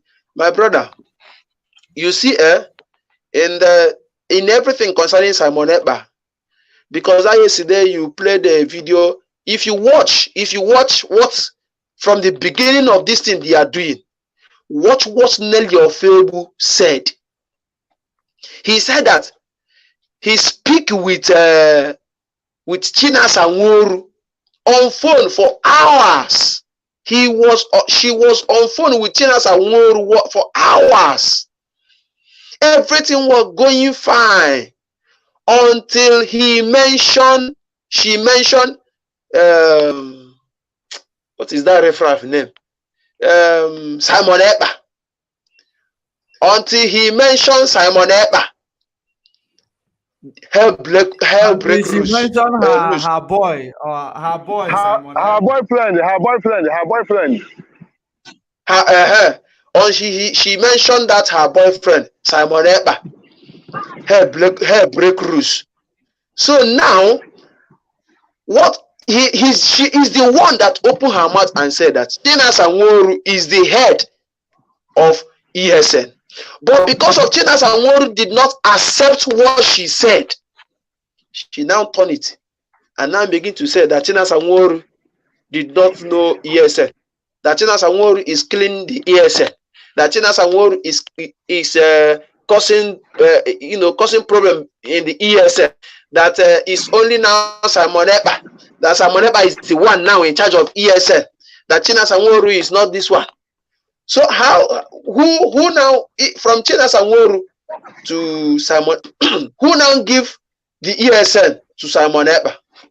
Who hand over ESN to Simon Ekpa? When did Simon Ekpa take over ESN? And how did Simon Ekpa take over ESN? This is the question some people supposed to be asking. Some people supposed to ask. But because of they are so dormant and that they are so, in their brain. Sorry, my brother, you can mute yourself. Sorry, please. Because of in their brain, they don't have something upstairs. They don't know, they don't know their right nor their left. So that's why that they can accept anything. Even though if a riffraff just come out to tell them this is how this thing is, they will just accept it that is how it is. When an imbecile come out to tell them that this thing they will do it, like if it not do it like this, this one will happen, the other one will happen, they will accept it because they don't have choice. Many people, because of many people have put in themselves in a problem that they cannot be able to save themselves from it. Father Mbaka said that Simon Ekpa threatening him. Now, I don't know Simon Ekpa now and Nigeria, which one is more superior. A whole Nigeria threatened Father Mbaka. Father Mbaka did not shake. And now Simon Ekpa of yesterday, a boy of yesterday, feeding bottle. Fota, say Father Mbaka nwe say na iwe mere ihe n'ọnụ ka m kwuo na asụ Igbo ka ọ ihe m kwuru ọfụma. Father Mbaka nwe ọnụ iwe mere n'ọnụ eshi Simon Ekpa threaten Simon Ekpa jump on you and tell you give away sit at home. Sorry, say now you think about it. Oh my God. Oh my God. Ikpe Chineke ga-ekpe. Ikpe Chineke ga-ekpe kare. Ikpe Chineke ga-ekpe n'oge ikpeazụ kare.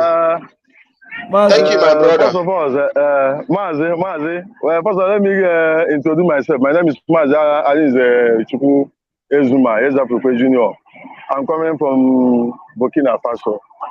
First of all, concerning what Mazi George said yesterday about Father Mbaka.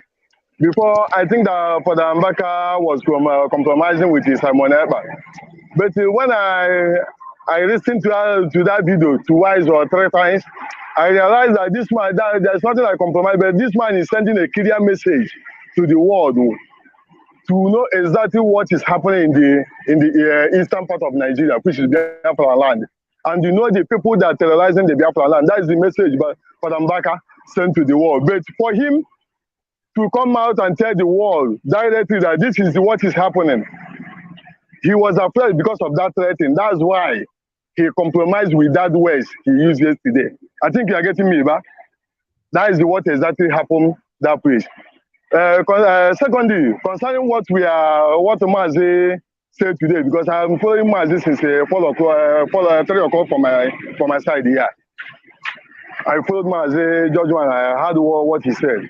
You know, sometimes some people doesn't reason well. That's the most problem most of us have today. To reason like a human being, we lack that. We like to reason like someone that sucked their mother's breast. Not that we reason like the Fulanis that always suck the breast of a cow. I hope I'm coming out. I hope my voice is coming out. Yes. Yeah. Continue. For the Simon Eber to come out on his social media or his platform saying that these people was working with these people, working together with these people, and they kill, and later they tag their name and kill these people, shows that Simon Eber was the one that was sponsoring all those people, because he buy these people off from what they are doing to use these people to terrorize and to achieve to eat the money, swallow the money he collected from the zoo, because his aim to do all those things is for him to make sure that he scatter what our leader Mazi Nnamdi Kanu said together. That is his aim. So, but everyone that in our field know the fair say, and then a Chineke Sota na emepe ike na anya ike na. He have nothing to offer again, and he have nothing to say again. Open the Bible, na ihe na emezi ga kasi aka. Imana mbesi na obu na go na enu ogu itisi ego ibeti gwe na bụ igwe mere ndị mmadụ bụ sanya jebe aga aka na ka ọ dịka dimba na ibe ya omedi ihe. That is what exactly Simon Ekpa like this moment. Another thing, because sometimes something like this, I am always reasoning. All those efu and this intellectuals follow Simon Ekpa on social media, and all those intellectuals about comment section, Mazi judgment here, now comment nonsense here, now vomit rubbish here. Have they asked themselves, all these people how they follow? How many times can these people go down to Abuja, every age our leader? Put her in that war front. Any one of them there. Now how to show people that they are really fighting for these people. How many of them did it? I was in Abuja. I traveled all the way from here to Abuja last court. I'm not last court there. Anybody else be a member of autopilot in Abuja. None of them show face. They always come on social media on social media, and they always have many people. Many people, their brain not the senseless. Roll off my daily enough. Can we follow God to follow these people? So when I look into happen between these, sometimes I'm at Chineke. Why is you working there? What you see here? Okay, that here and because these people are not supposed to call Biafrans. They are not supposed to call Biafrans. How can you tell me that somebody is an able disciple, yeah? Can somebody put out saying that Mazi Nnamdi Kanu has died in Kenya with the Biafrans and not Idu Kingdom, which is their aim is to kill Mazi Nnamdi Kanu in Biafrans. But how survived was it? How was it? Oh, see, I hope you people are hearing my voice. Yes. You are coming out. So, because of they didn't survive in killing our leader in Kenya, that is why they later came up. That's why Nelly of Ebu later came up and said that Mazi Nnamdi Kanu have died with the Biafrans in Kenya. not Idu Kingdom. But they forget to ask their And the Kano. This DSA dungeon on now in Abuja, on there in the name of Idu Kingdom, or the Idumota Kingdom, called Otto Harrod Kingdom, Konodia, because of Konodia, because of Biafrans. These people are they reason together with this thing. So Nelly Ofebu mepere ọnụ oji erichi na head. Also know that Biafra cannot bring Mazen Nnamdi Kanu out. That what will bring Mazen Nnamdi Kanu out is Idu. Is Idu will bring him. The blank person that alone. You can tell me, for example, two months judgment here now. You are fighting for Biafra. Somebody can I'm saying at Biafra that we are fighting together. He said there's something. That was that fight to another thing. And you are telling me, you are continuing on that, telling me that you are fighting for this something without asking a question. And whenever someone asks a question about that, you will block the person. My brother, does it make sense? My brother, this is. Does it make sense? It doesn't make any sense. My brother. So one thing I believe in this struggle is that now time or a few days go for that. What did I soon come out? It's like you don't even hear when you tell him.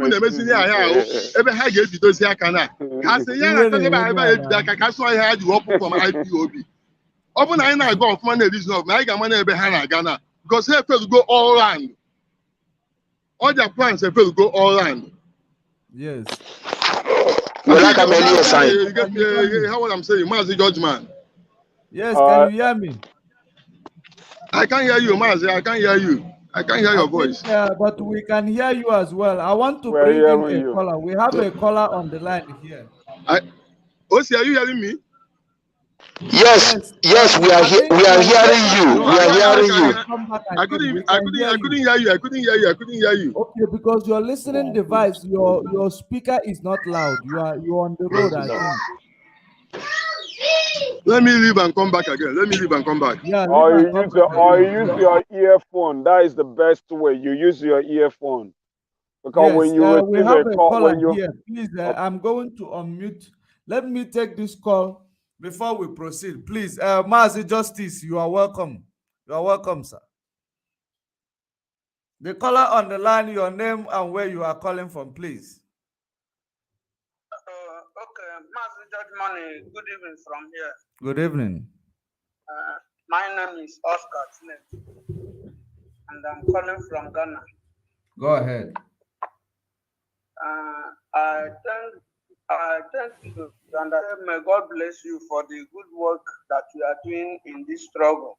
You are hitting the hammer on the hair, on the nail, and I want to encourage you. Hello. The whole world is listening to you. Go ahead. Hello. The whole world is listening. Go ahead. Hello. I can hear you. The whole world is paying attention. Go ahead.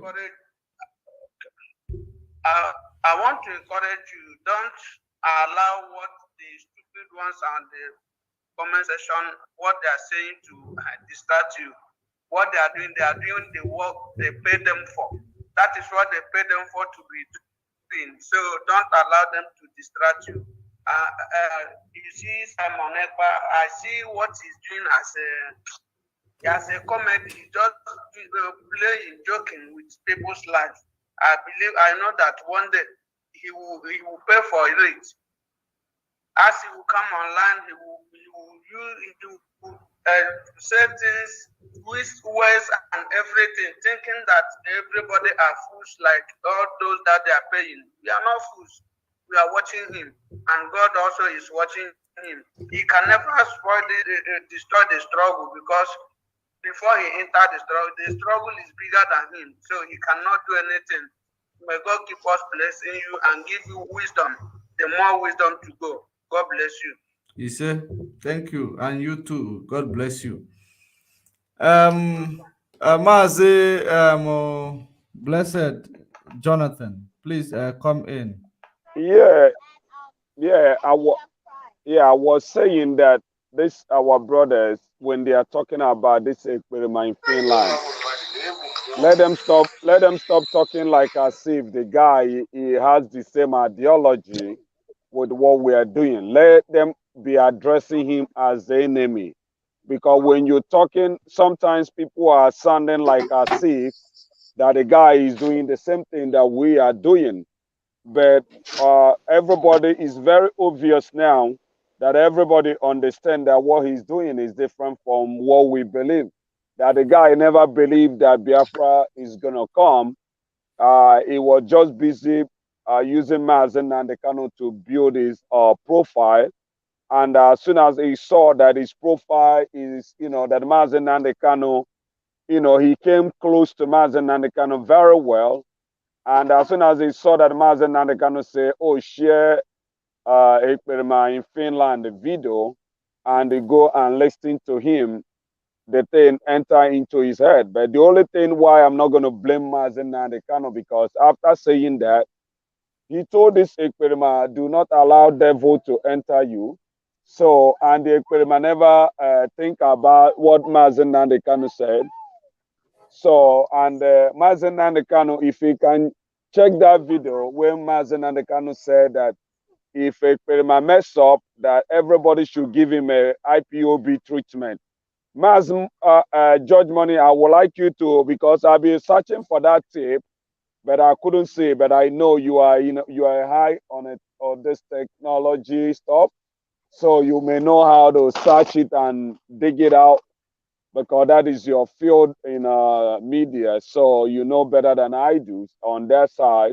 So I would like you to search for that radio, for that tape, so that everybody, especially those idiots that is writing rubbish when we are talking, but I don't give a damn about them, because most of them are those people that are the paid agent, the co-associate, partner in crime, maybe even 2 or 3 people sitting in their sitting room doing all those things with a different account. You may think that the Ekperima has 10,000 viewers because of he may settle 2 or 3 people that is criminal minded like him. Then we'll use 2 names or 3 names, those jobless people that don't got nothing doing, sit down in their sitting room, create like 100 or 200 fake accounts. That is why when Mazi Okechukwu, Biafran child, was doing a program the other day and they blocked somebody and the person keep writing because he's not a human being. So he's a something, is a game which this idiot plan with the coal or people that is sponsoring him, then give him money to destabilize IPOB. And that is why he has been, from the day one, accusing everybody, somebody who is not a member of IPOB. You are not a registered member. You may be a Biafra by birth, but you are not a registered member, because IPOB is a family, is an organization. And in organization, so you have you have all the protocol must be observed. So, but he's the only one, since I started following this movement, he's the only one that said there is nothing like obey anymore. Why Mazen Nandekano emphasize on teaching that ideology, that is the only thing that can make that organization to be a very strong one, that when you obey yours, because in the Igbo si na onye fee eze luti aka. So you can just come up one day, but just because I want everybody that is listening to us to this evening to understand that do not take that guy as the same person like you are fighting, you are a genuine freedom fighter. Do not take this guy. This guy came for a mission, just like Ifajuna. When Ojukwu was fighting Nigerian government, the Biafrans was fighting Nigerian government. Ifajuna was busy fighting against what Ojukwu was fighting. I want to tell you one man in a river state. I forgot his name. He was the one that took Biafran aircraft He fly Biafran aircraft. I know his compound in Port Harcourt. If I remember his name, I don't know if it's Kubo or whatever. If I remember his name, I'm going to tell you guys. He fly Biafran helicopter or plane straight to Nigerian camp and surrender it. So in every struggle, you must have a saboteurs. Do you know in a Ukraine fight today, do you know that Ukraine promised Russia soldiers $10,000? Do you know willingly now Russian soldiers, some of them that is saboteurs, are surrendering to Ukrainian soldiers for them to get the $10,000? Go and Google it and check it. So how much more will Nigerian government look at this experiment in Finland and look at him and say, oh, this guy, somebody sitting in Europe for many years, they have not achieved anything, and they were just busy, powermonger, dragging Igbo, Ezendibo or whatever. And some of those people say, oh, we know that you can be able to change game. Can you come and can we pay you so amount for you to disorganize IPOB? If a Russian soldier, a strong soldier that went for a training, can be able to sell, to drop his struggle for $10,000, which is about maybe like 5-point-something million in Nigerian money, how much more when the Nigerian government will, or through their politician, whether Andy Oba or anybody, we call Simon this experiment, this prodigal son, and tell him, boy, can you be able, we're gonna kidnap Mazen and the Canon, but can you be able to fight the DOS, fight everybody? This is the pattern you're gonna be using. This is what you're gonna be doing. We're gonna pay you 100 million naira. That guy is ready to kill his own mama. That guy is ready to kill his own papa. So I am telling you, that is the power of money. That is what the money can do. And let me tell you again, why when he came up with this criminal, this mad woman in US, why they were trying to hold up the money, then think that when they hold up the money, the DOS will not see any resources to champion both the lawyer and everything. If you go back, when this experiment said, oh, lawyer, all our lawyers, if you need money, you should come to us. We are the autopilot. We are the one that is on top of the money. So all their mind is when they seize that account, hijack that account, now they then stop the ESN so that they're not going to see food to eat. Then some people that cannot be able to withstand hunger will fall when they promise them. Look at somebody here, this our Sampe. This man is alive today. Those people send 1 million naira to Sampe. Imagine where they are giving Sampe 1 million. How much more if they get any command who is willing to sell it, or who is ready to sell his birthright just for porridge of yam, then can give that command 100 million. But I want to tell you, whether you are a command or you are assistant command, let me tell you, the Bible says, what shall it profit a man that you gain the whole world and you lose your soul? What shall you profit you that this experiment in Finland will deceive you? I don't care if it give you money. Mazu, that money. Yeah. Mazu, the round up. Okay. So I don't care if you raise money and the money reaches your hand. Use that money for your group, but still remember that you have somebody that is your superior, that is not a commander, and is not anything to compare to anybody in IPO, because he's not even a member. He's a devil. And when you collect the money, remember, when he knows your camp, he will give you that money and send the Nigerian military to kill you. Because Simon Ekperima, the prodigal son, have showed us that he's the enemy of Biafra. Thank you very much. Let me stand by for other people. Thank you very much. Mazi, Jonathan, you spoke it the way it is. Thank you for that speech. Mazi, Justice, Please come in. Mazi Situ, are you here now? Yes, I'm here. I'm here, my brother. Okay, okay. After Mazi Justice, please hold on to the program. If network, Mazi Situ, good evening. if network cut you off, Good evening, my brothers. Mazi Justice, please hold on to the program. Yeah, Mazi George, good evening, and good evening, everybody. Good evening. And happy Welcome. Easter. I've been Good evening, my brother. Yeah. I've been on with listening to the program for long, and I've tried several times to come in. Unfortunately, I think I lost the link. Was it yesterday or day before yesterday? I was I followed the chat, especially this guy, one Mr. Ude.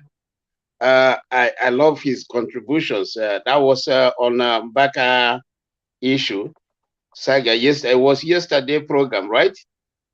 Or day before yesterday. It was day before yesterday. Yes, yes. I love your treat, man. Thank you.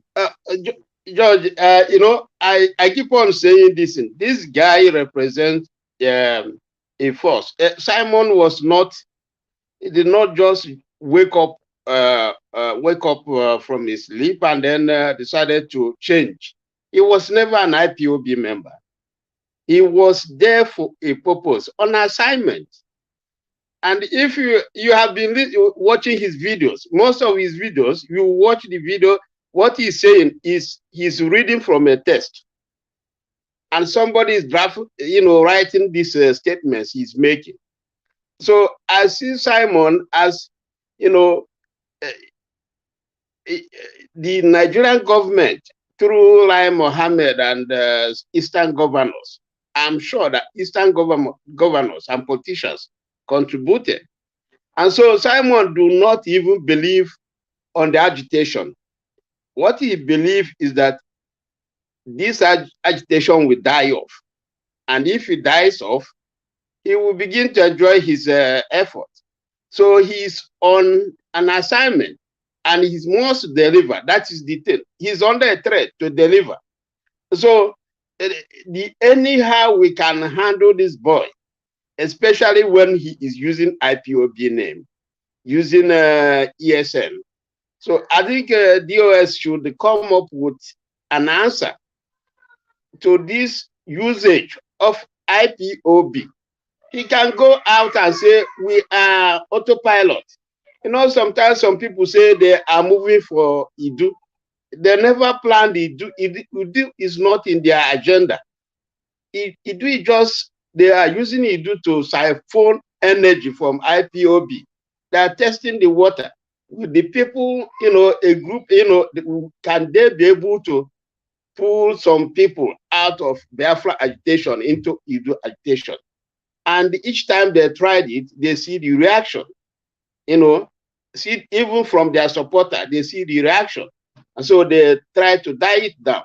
So Idu is just to remove some energy, peel off our energy, the strength of IPOB. They will never. The moment IPOB ceases to exist now, the issue of Idu will die a natural death. So what is giving Idu the energy is just that IPOB is still existing. DOS, the structure is still functioning. So they feel that by bringing Idu is just option B or C, try anything possible.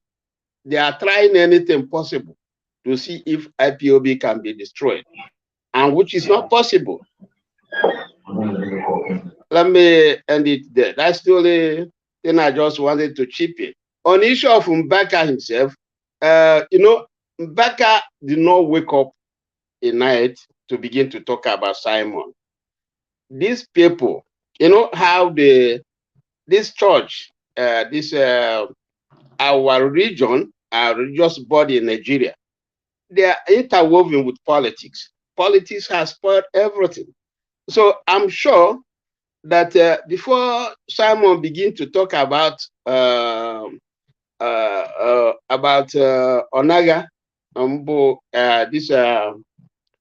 Bishop Onaga, before he start talking about him, there must be also a link. A link. And it is from that contact that they were able to press on Mbaka to make that statement.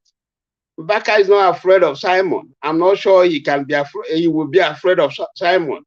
You have seen bigger things.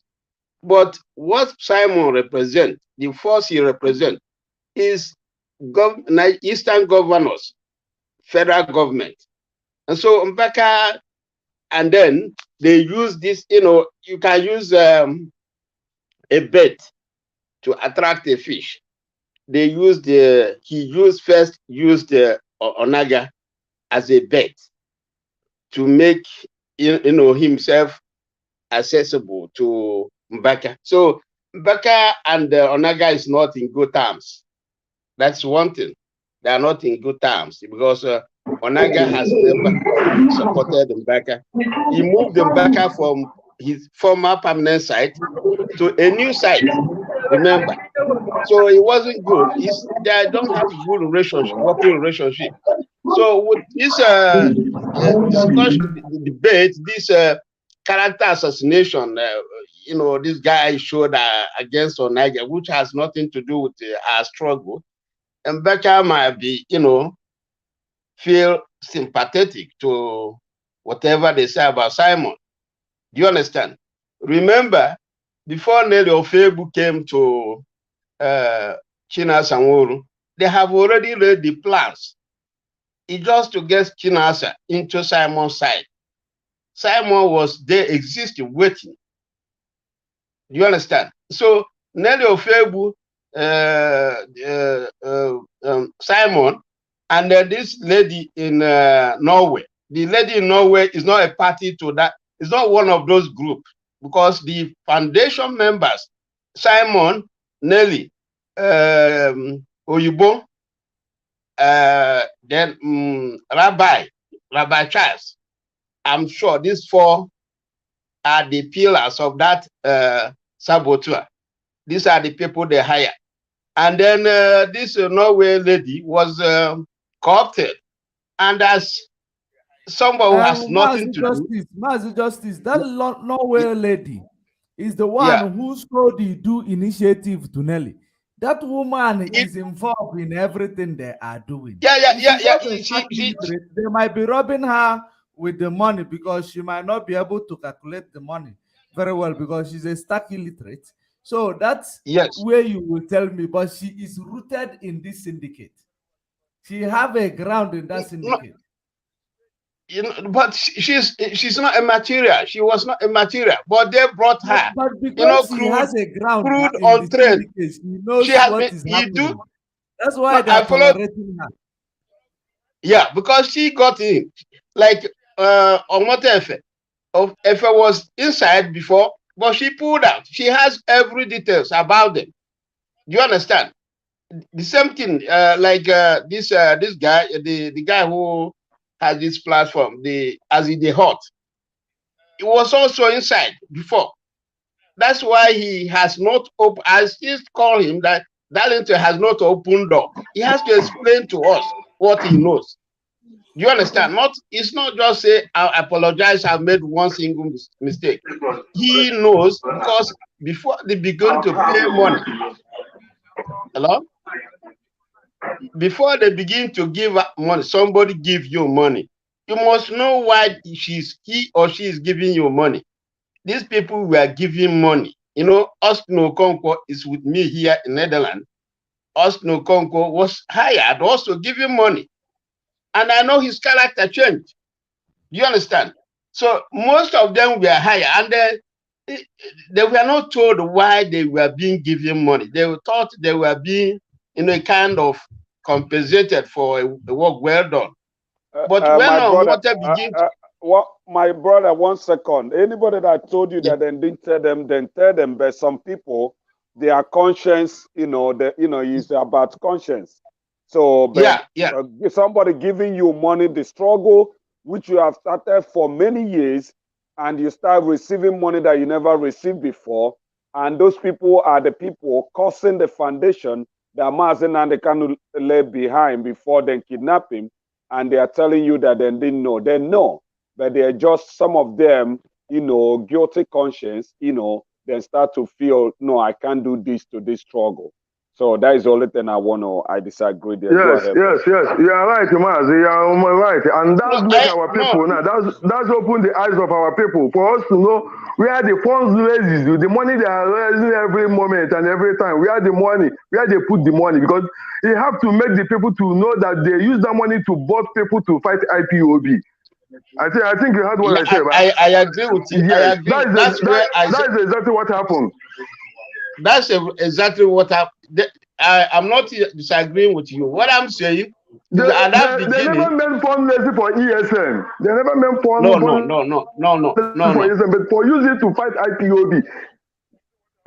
Hold on. Even the money they used, even the IPOB money they seized, is a minute from the money they have.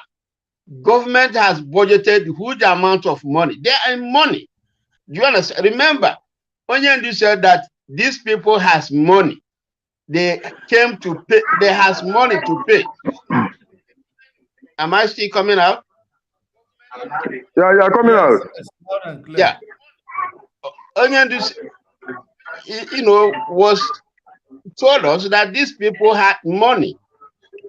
They came to buy. They are going to buy a lot of people. They came with money.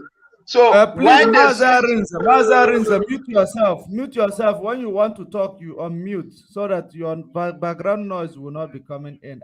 Please, sorry, Mazis, you too. Are you here? Yes, I'm here. I'm here. Okay, Mazis, you too. Please carry on with the program. I will be on the background. Okay. Mazi Jonathan, sorry. Thank you, my brother. You guys have already spoken well. Mazi, Judgment, before you go, saying something. Yes, let me say something before you go. It's very, very important. It's something you said about Aisha Buhari, Biafrans. Yes. Don't overlook it. Everybody should put their ear on the ground and watch what is about to happen. You know, yes. I was opportune to watch Koiku Media one day. I think he was invited in. Was he in Chid, Dr. Chid program? Koiku Media, the guy mentioned that he has an intel. What he said in public. This one, the video is there because I'll quote somebody from what somebody says that he has an intel. There is a coup in Nigeria. The coup is about to happen in Nigeria. So everybody should put their ear down. And he mean it. He said that somebody inside, tell them. So Aisha Buhari calling for this meeting. They're going to work against. There's something fishing. I know there's something fishing. Yes. That man, somebody that is parading his name with. They want to dispose him, but you don't know who is leaking their secret. Exactly. So something is happening. So. Everybody Biafran should put their ear on the ground and watch how things is going to unfold between those meetings they are calling. Aisha has no right to call meeting. Like as you said, in their religion, there's certain things she cannot do. Yes. You get me? So for she to go that way to call for meeting, that everybody should come without their mobile device and other things. What does that told you? Maybe yes. Something is definitely going to happen. I am telling you now, all we need to do is to watch. 2, let me go to Mbaka. My brothers and people that is hearing in Biafra land, look at what transpired between Mbaka and Eberima. Eberima is losing it, right? He said he's going to chase us away from social media. But now, our people are beginning to reason. Our people are beginning to understand where this idiot is coming from. But, it will take some people time. Yeah. Before you proceed, there was something Mazi Justice was saying. Mazi Justice, happened? Please. I told you guys that I need to do night duty. What happened? Yeah, Go drink it. Where Mute did you get yourself, it? Blessed Jonathan. Okay. Mazi, I thought that I Justice, was on a mute. Sorry. please finalize what you are saying, okay? So that Mazi, you too, then you take over the platform. There are people here. I know you will manage it well. Okay. All right. I am taking my leave now. I will be on the background. Okay. I am still here actually, but I'm gonna switch off my camera in order to handle one or two things here. It's all right. All right. I'm almost Go finished, eat but George Money, what? go eat your dinner. You like your dinner. I think you are going for dinner. You don't even invite us. You always leave us and go. Mazi see too. Mazi just money. If you eat alone, if you eat alone, you can stand alone. You will not No, die, but you will stand I'm so alone. hungry right now. You got me there. I know. I'm actually yawning. I'm so Every hungry. time you always tell us. Every time you always tell us he's coming back, I know he's eating some good food. Yeah. Mazi Jonathan. Mazi Jonathan. Yeah. Let me tell you guys what happened. Mbaka cannot be intimidated by Samaneba. Never. Mbaka can never be intimidated. But look at what Samaneba did. The only thing you can see he's losing it. People are beginning to reason. So what did he do? Let me go and threaten Mbaka. So Mbaka will call my name in his puppet. That is all he wants. That name. Immediately Mbaka called his name. Then you see him. He said, yes, I've gotten what I want. But Mbaka did not know that it's not all about threats that he will push him in gutter. But he wanted Mbaka to just mention his name so that he will get more famous. People will beginning to say, this guy has gone far. His name he wanted from Mbaka's mouth. So Mbaka did not know. But if Mbaka understand where Samanepa was coming, Mbaka could have just said, the people that is threatening me is Nahano, Ebawana Hano. You know as he used to talk. He actually threatened him. He be an adoration grand here, threat him without calling his name. That his name is like Joe Biden now calling someone up a name. Then he will see, he will place it in the whole social media and the whole world. He threatened Mbaka to just for Mbaka to mention his name. And Mbaka mentioned his name.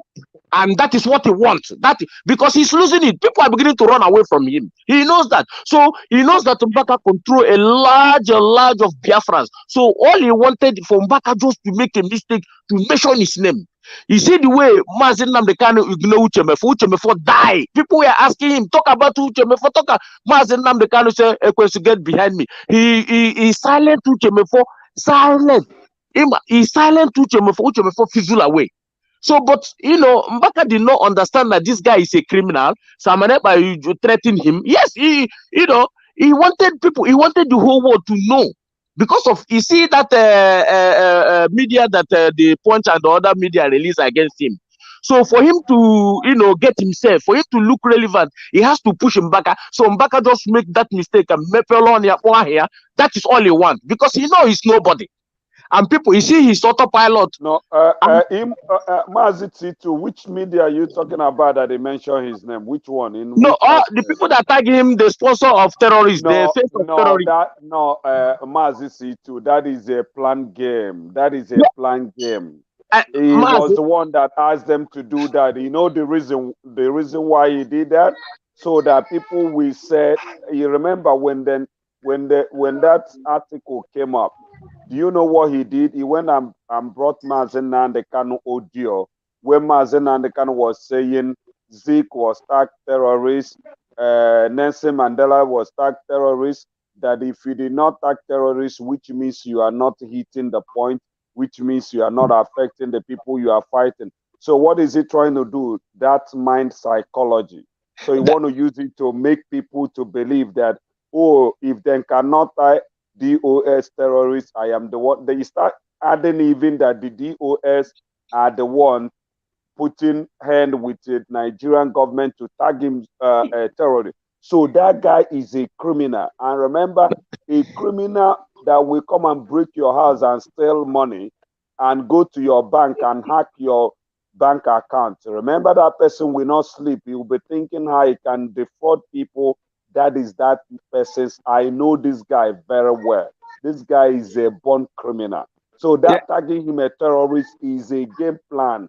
He arranged it. Yeah. We call it arranging. Even people that go, like people that go to church, then we tell pastor, then we tie a bandage and say that their leg, then can't walk for 3 years, and we see somebody will come out and say, oh, yeah, now I can walk. Oh, Jesus. This is just the same thing that this guy is doing. He's using. Remember, Mazi, you are not. You are right. You are right. You are right. Just because. Blessed Jonathan, you are right, because in this issue of talking of terrorist issue that social media of Nigeria carried out, or Nigerian news carried out, sometimes every RNG, when they did RNG like this, he want to use that thing to be popular. He want to use that thing to be popular so that people will think that he is doing the right thing. That's number one thing. Two, who is Nigerian? Who is Simon Ekpan? Who is Simon Ekpan working for? Is it not the same people? So they want to use that thing to convince themselves, not to convince us. They want to use that thing to but they forget that we are ahead of those games they are playing now. We are ahead of that games. We have played all those games. We know where they are heading. So no matter whatever they did, we are ahead of them. I think you get me. Okay. Mazi, you just nailed it. You're right. You know what's going to happen? Mazi, we are going to be using 3 minutes so that we can because right now our people are listening so that they can understand us very well. So we have to be using 3 minutes to make sure that we hit the point so that our people can understand. So please, Mazi C2, please, Mazi Jonathan was saying something.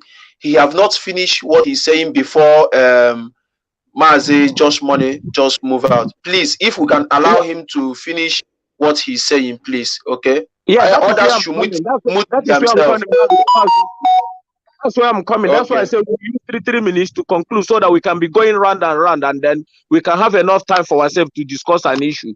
But when we stay long, the next person will not talk. So Mazi, carry on. When you finish it, then when we get to help us to give out to say time up if somebody, because sometimes you can be talking, you don't know when the 3 minutes is over. Okay, please. All right. Then when your 3 minutes gone, when you occupy your 3 minutes, we wave you. Somebody, Mazi Jonathan, and my brother there, you can just wave him so that he can see you. Okay. All right, go on, Mazi. So like what I was saying, when you watch how these people, how their plan, in a when you want to build your house, you want to have a plan. You call an architect to draw, to give you the drawing, the style of the house you want to do. So what happened is that after them born this Joe Ibokwe house, Joe Ibokwe wee tarụ ntutu wee no wee ịmana onye APC ka ọ wee chọwa nnọọ how otu anyị esi make sure na kidnap Maazị Nnamdi Kanu. Aki ya nọ na kidnapping of Maazị Nnamdi Kanu. That is number 1. Number 2, nya oweluzie like all those ndị otu ndị ọma na ha hitil Maazị Nnamdi Kanu wee tinye like a private investigator. And all the non form of when Enwike will do Nell and Simon know how, because they were coming close, master, very humble. So now you to anywhere, even me banyego the flight, even me potagodi jelly in a restaurant. That is why a fun mother now suspect when or call such people or go hane and like world their own job. I put all on toto. Ọrụ nke ha ya anọ na moto follow onye anwa na atrak onye anwa bomba to bomba ịbanye plane mgbe ya agba flight ebe ọbụla ị na-aga ha isoro gị banye ebe ahụ. So now mgbe ha mere ihe a, that is why when you watch anybody can so this those betrayers, just like as I said that during the time of Ojukwu we have Ifajuna, we have somebody Klubo from River State from Bani. This man took our flight jet fly that is a pilot. Fly that fly jet straight to Nigerian government, go and submit himself. Just like what is happening, the fight between Russia and the Ukraine today. Some of Russian soldiers came from Russia with the ammunition, a trained soldier, and Ukraine is using money now to buy them over. If you can surrender your weapon and everything, we will give you $10,000. A lot of them are doing that job now. Then we'll do like they've already killed them, then disappear. Ukrainian give them a citizen, promise them a citizen, and give them now, then start fighting Russia again. Those people is the people that don't like Putin. Those people is the people that said they don't like what Putin. Instead of them to say they're not going to go to war, what then decide is to betray their command. So in here, what these people did is that then collected money. This is a contract.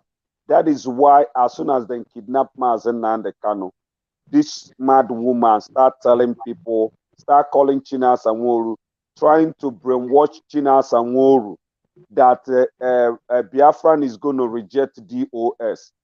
You didn't ask yourself, how did you, what did the DOS did for Biafran to reject them when the Mazen Nnamdi Kanu, the champion of this organization, said, if DOS call you, don't return the call, which means that the zoo have bought you over. He know that. So what I'm trying to say that is a game plan with Nigerian government and this experiment. So anybody that is talking about this experiment should not be addressing him like one of us. This guy is a Nigeria agent. You should be addressing him as a Nigeria agent. That is why he want to destroy IPOB. But because of people like me and you creating awareness, if not because of this experiment, I don't normally come to the social media, but because of this experiment, I say, even if it is only what I can sacrifice for Biafra to create awareness, that I can sacrifice it with all my strength and all my energy. I don't know if my time is gone, Situ. Yes, your time is gone, but you are actually making a good point there. Mazi, stand by and let Mazi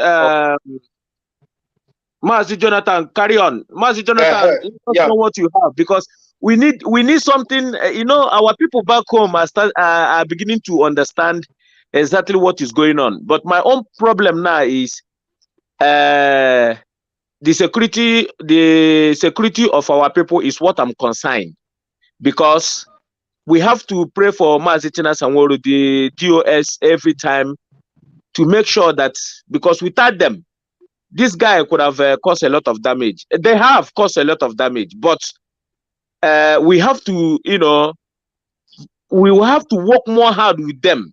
We have to contribute more to make sure that ESN has enough thing to tackle these people.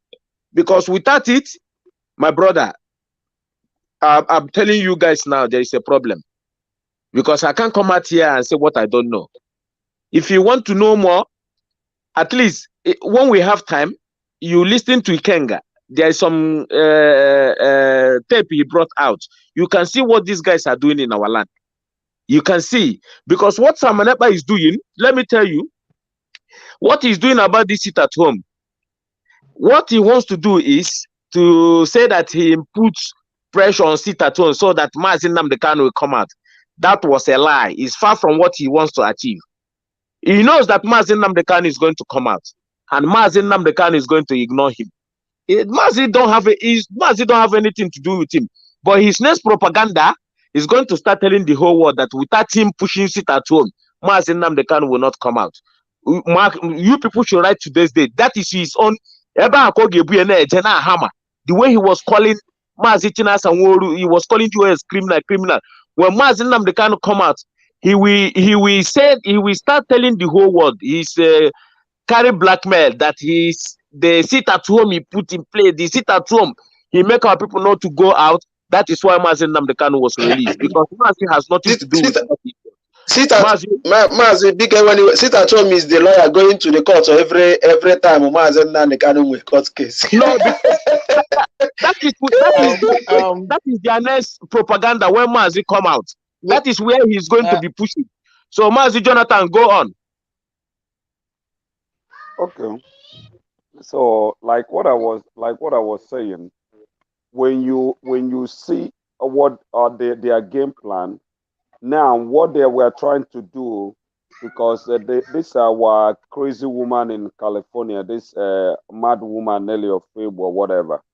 Remember this lady? She used to be a campaign manager to Uguanyi of governor of Enugu State, and none of those politicians, none of them are good with what we are doing. So because of the anacho inapuha ononala ala afanamu, so all of them, their dream is to, after governor, to remain as a senate or house of assembly, or to be a vice president, or to be a president. So they never want such agitation to come. So those people are the agents, and for you to be honest with you, as a nowo onye ma mmadụ ndị a na-enye poison they can never succeed inye mmadụ poison without onye they are very close. Then we never. Yeah. Sorry, my brother. I actually sorry, my brother. You come back. I actually want to bring Mazi Justin. Okay, Justice. okay. Sorry, Okay, Mazi Justin, yeah. please. Tell us something that our people want to hear on the ground, because our people are listening. That is why I always, when I saw George Money, since I saw him, I won't lie to you guys, I start sleeping very well, because I was already thinking how to, maybe is it for us to commit something and end this rubbish once and for all. But thank God that I see somebody that can give hard voice to counter this Eberima. You know, and then our people are beginning to reason. So, Mazi Justice, go on and carry on, please. Just like I was saying, you know, you are saying something about Ekperima, you know, claiming that at the end of the day, if Onyendu comes out, he will say that because of sit at home, he ordered or something that he was enforcing that made it possible for Onyendu. I don't think that is a calculation. If he's thinking about Onyendu coming out, I don't think he'll be going the extent he's going. You know, what they believe that the job is not yet finished, and they're hanging the hope that eventually they will end up IPOB and agitation. That is their game plan, not the other way around. So Onyendu coming out is not to his own glory. As soon as Onyendu steps out of the DSS dungeon now, all of them were, fizzle out. I bet you all of them will fizzle out. All of them were, fizzle out. Mazi, sorry for interrupting you guys. I know that you guys are working with time. Sorry for interrupting you. I just heard this from where I'm listening from my listening device. There is somebody who said that they are, enforcing sit at home for when Mazi Nnamdi Kanu. That person is very, very correct. And I will tell you the reason why I say that person is very, very correct. Sit at home and whatever that person said, I don't know if it is Mazu there or Mazi C2 that said it, but that person is correct because they are enforcing sit at home. Sit at home can give them just like using one stone to kill two birds. Sit at home can give them terrorist charges. Another one, sit at home when Mazi Nnamdi Kanu eventually succeed to come out, they will use it as a weapon. That they were called terrorists because of the sit at home they did, which bring Mazi Nnamdi Kanu out. So now, Mazi Nnamdi, they will now he will now say, Biafrans, you have seen that the Kanu's family, the cry of Nelly, this is how it is. That's how he will present it somehow like that. I know somebody that is in spirit might be able to present it better than the way I am presenting it right now. Mazi George, that is, I just said it. That is where this guy, that is the line of action. My brothers, listen. And I disagree a little bit with you guys. Listen, in the first place, sit at home was initiated by DOS. At the instance of the Onyendu, they suspended, not canceled, they suspended it and said only when Onyendu is going to court. At his instance, and Onyendu knows why he said suspend it. And now these guys are pulling if they allowed to sit at home at will, people should sit at home if you want to sit at home. But if you don't, if it is based on voluntary and no skirmishes, nobody is killed, no destruction, then nobody will be raising an eyebrow. But for the fact that they are forcing it, they are helping the military in eastern part of Biafra land to destroy our property, to kill people. You know, when you talk about this killings going on now, a lot of factors involved. One, DSS is killing, the army is killing. Ebubagu has been hijacked by Fulanis. Mietala has hijacked Ebubagu. You can't tell me that Igbo man is going into villages, killing people and destroying property, burning houses of his fellow Igbo man. So these people, because they mismanage this thing, nobody would be happy with them to say that because we forced sit at home, that brought Onyendu out. No, that did not. Forcing sit at home did not go to court, did not contribute any legal Mazi Justice. They will use it as a propaganda. That is what I'm trying to. That propaganda, you are not telling them. Should I come in? Should I come in? Should I come in? Yes. All right, come in. Mazi Justice, allow him to come in so that let's hear our brother.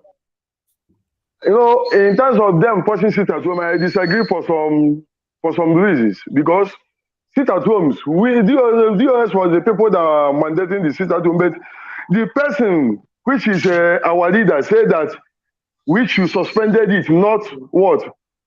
He said that we should suspended the sit at home for the moment because of some reasons. Yeah. One, the government of Nigeria attacking our leader a terrorist.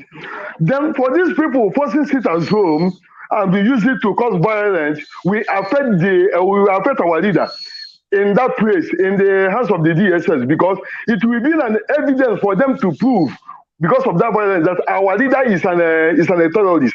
And that is the reason, because these people didn't want this agitation to go far, because they know they are fighting for the Zoom, not for the liberation of the Biafra. They are using, they know they have paid. They know they are paid by the federal government of Nigeria to make sure they destroy the IPOB, which was Wike and the Uchemefe didn't succeed on it. That is the reason they are forcing this sit at home, using it to cause havoc in our land. So now, upon all those things they are doing, how can you tell me that this will bring a favor to our leader, or this thing will help to bring our leader out? It can never help our leader. Rather, it will cause more damages to in the case of our leader. So for me, I disagree for the sit at home, which these people are forcing will favor the ladies of our leader. Rather, they are using it to terminate the image of IPOB, which they have tried all corners for them to make sure they terminate this image, but they didn't succeed. And secondly, our leader, our leader said it in a broadcast, which is George Money, play it this evening, that whenever you refuse to obey the order of Chike Dozie and his deputy, that you are disobeying the entire DOS, that you are also disobeying Mazin Nandekano, because he is DOS and DOS is him. Whatever you hear from DOS, you heard it from Mazin Nandekano. And that's the reason you see these people come out to attack Stefan Ejiofor the day Mazin George Money invited Stefan Ejiofor on his program. The day Stefan Ejiofor was there as a night of Anglican church. I watched it. After that, we'll go and watch that interview. After that interview, you will have what Simon Ekpedima. For me, I call him Ekpenta because I don't call him Ekpedima. Ekpedima is a good name. I call him Ekpenta. That is the normal name I use to address him in the social media. When you listen to that voice, which is that Ekpenta use, after the interview of Omazi George Money and the Evan Ejofo, you will see that this is these people will send a clear message to the people that they are not in support of what we are doing. That they are truly working for the government of Nigeria to make sure they judge our leader, which they know they have already failed totally. You understand? So that sit at home they are forcing is not making any favor to us, or rather to our leader. Rather, they are causing more damages and more havoc because they are doing that thing to create a way for the military to invade our land. That is number one. Two, sponsoring the Kurdish people to be damaging and killing the innocent citizens and damaging the business of Biafra. Is that going to help to bring our leader out? Of course, no. Rather, they are doing it to make sure that terrorist name can never be deleted in the list of the case of our leader. So let us forget about saying that sit at home we do. They are not doing it for our leader, but they are doing it for their own purpose to make sure they eat the money. They dilute the money they collected from the zone or from the government of Nigeria. So they will not question them. Mazi, understand what I'm trying to explain here. We are all saying the same thing. I want you to understand what exactly I mean by their propaganda. You and I know that sit at home. I've been saying it right from time. That Mazi Nnamdi Kanu cancel this sit at home. If anybody sometimes people listen to Mazi Nnamdi Kanu very well. When he says something, understand immediately he says something, I know exactly where he's going. You remember when there is a truck of load of spare parts coming all the way from I don't know where he was coming to Enugu. He was gone, and the driver was killed. Let me tell you who do those things. These are the handwriting of DSS, Nigeria DSS. Yes, that is that do that thing. But listen, yes, this is what these people said after 4 years. It's in their tape. I think one day Mazi George Money will play that tape. He said they say after 4 years that Igbos will be irrelevant in Nigeria. Yes, that tape will said it all. Now, Mazi Nnamdi Kanu, he knew that if our people continue this so if he didn't call it off, that the zoo, the Nigerian Boko Haram will flood into our land to use it to be killing our people, because Nigeria love to see Igbo blood. They love to see Biafrans soaking blood. They love it. They enjoy it. All the ethnic groups in Nigeria love to see our blood flow on the ground. They enjoy it. They love it. This thing gives them joy. So, yes, you are right, and that's the reason you see this. That's the reason you see this criminal in Auchi coming out boldly to say that Igbos are so this and Igbos are this, because all of them have been buying off to make sure that they condemn the Igbos. I'm hearing you. Okay, Mazarin, with regards to what Mazi Situ said, that is the reason why in the way that's now this thing at home is a double-edged sword for them. Yeah. They use this sit at home as a double-edged sword for gullible people. The reason why I said it's like a double-edged sword is that if Mazi Nnamdi Kanu is not labeled a terrorist through sit at home, which Mazi Nnamdi Kanu knew that this will happen, and he stopped the sit at home. Now they saw that it was announced. They went ahead and started doing it, which means they're using it as a double-edged sword. Those idiots who are following them, at the end of this sit, even if they are do it, because their sit at home will not stop Mazi Nnamdi Kanu to come out. Of course, no one answers for a crime. Yes. So now, Mazi Arinze, please mute yourself, please. If you want to talk, you are mute. Yeah, thank you. So that when Mazi Nnamdi Kanu comes out now, they will tell you it is their stupid sit at home that brought him out. Exactly. This is the blackmail. This is what I'm trying to explain to Mazi. They will use it as a blackmail. Yes. Then if Mazi Nnamdi Kanu comes out, of course, give us the order, we give them IPOB treatment. You understand? Then they will now use that to see if they will make Yeah, themselves relevant. sorry, Mazi Judge Money. Do you have that tape where Mazi Nandekano said if Simon fucked up, we should give him IPOB? I don't know if you have it or if Mazi see to have it, because we need to be playing that. Mazi Judge Money. If you write Mazi Metusedek, every tape you yeah, if you I go want that tape. to IPOB community radio, by the left hand side of it, you will see three bottles there. You know those 3 bottles that always stay on the top of the phone. If you go exactly to, I'm just telling everybody now how to find all Mazin Namdekano's brokers. Go on the community radio, IPOB community radio. See the button on the right hand side or the left hand side. Those 3 buttons there. Press it. If you press it there, you will see what he will see what is going to bring out for you. Some of the display. Then you will ask you to choose the brokers. You will see every brokers there. It's just all you need to do is the date of the brokers. If you just go for the date, if you press those 3 buttons, it will bring out the all the whole brokers. Then choose the date. You will see the brokers there. So, but I didn't know the exactly date of that brokers. Yeah. But if you want to find it out, call. If you can email Metusedek, Metusedek will give it to you straight away, because every our leaders brokers, he has it. But if you are looking to get just to hear our leaders past brokers, go to community radio, IPOB community radio. That's 3 dots there. Press it. You will see all the brokers there. Mazi, continue. Because we need to use Biafran child want Chineke, okay? Biafran child want Chineke have it.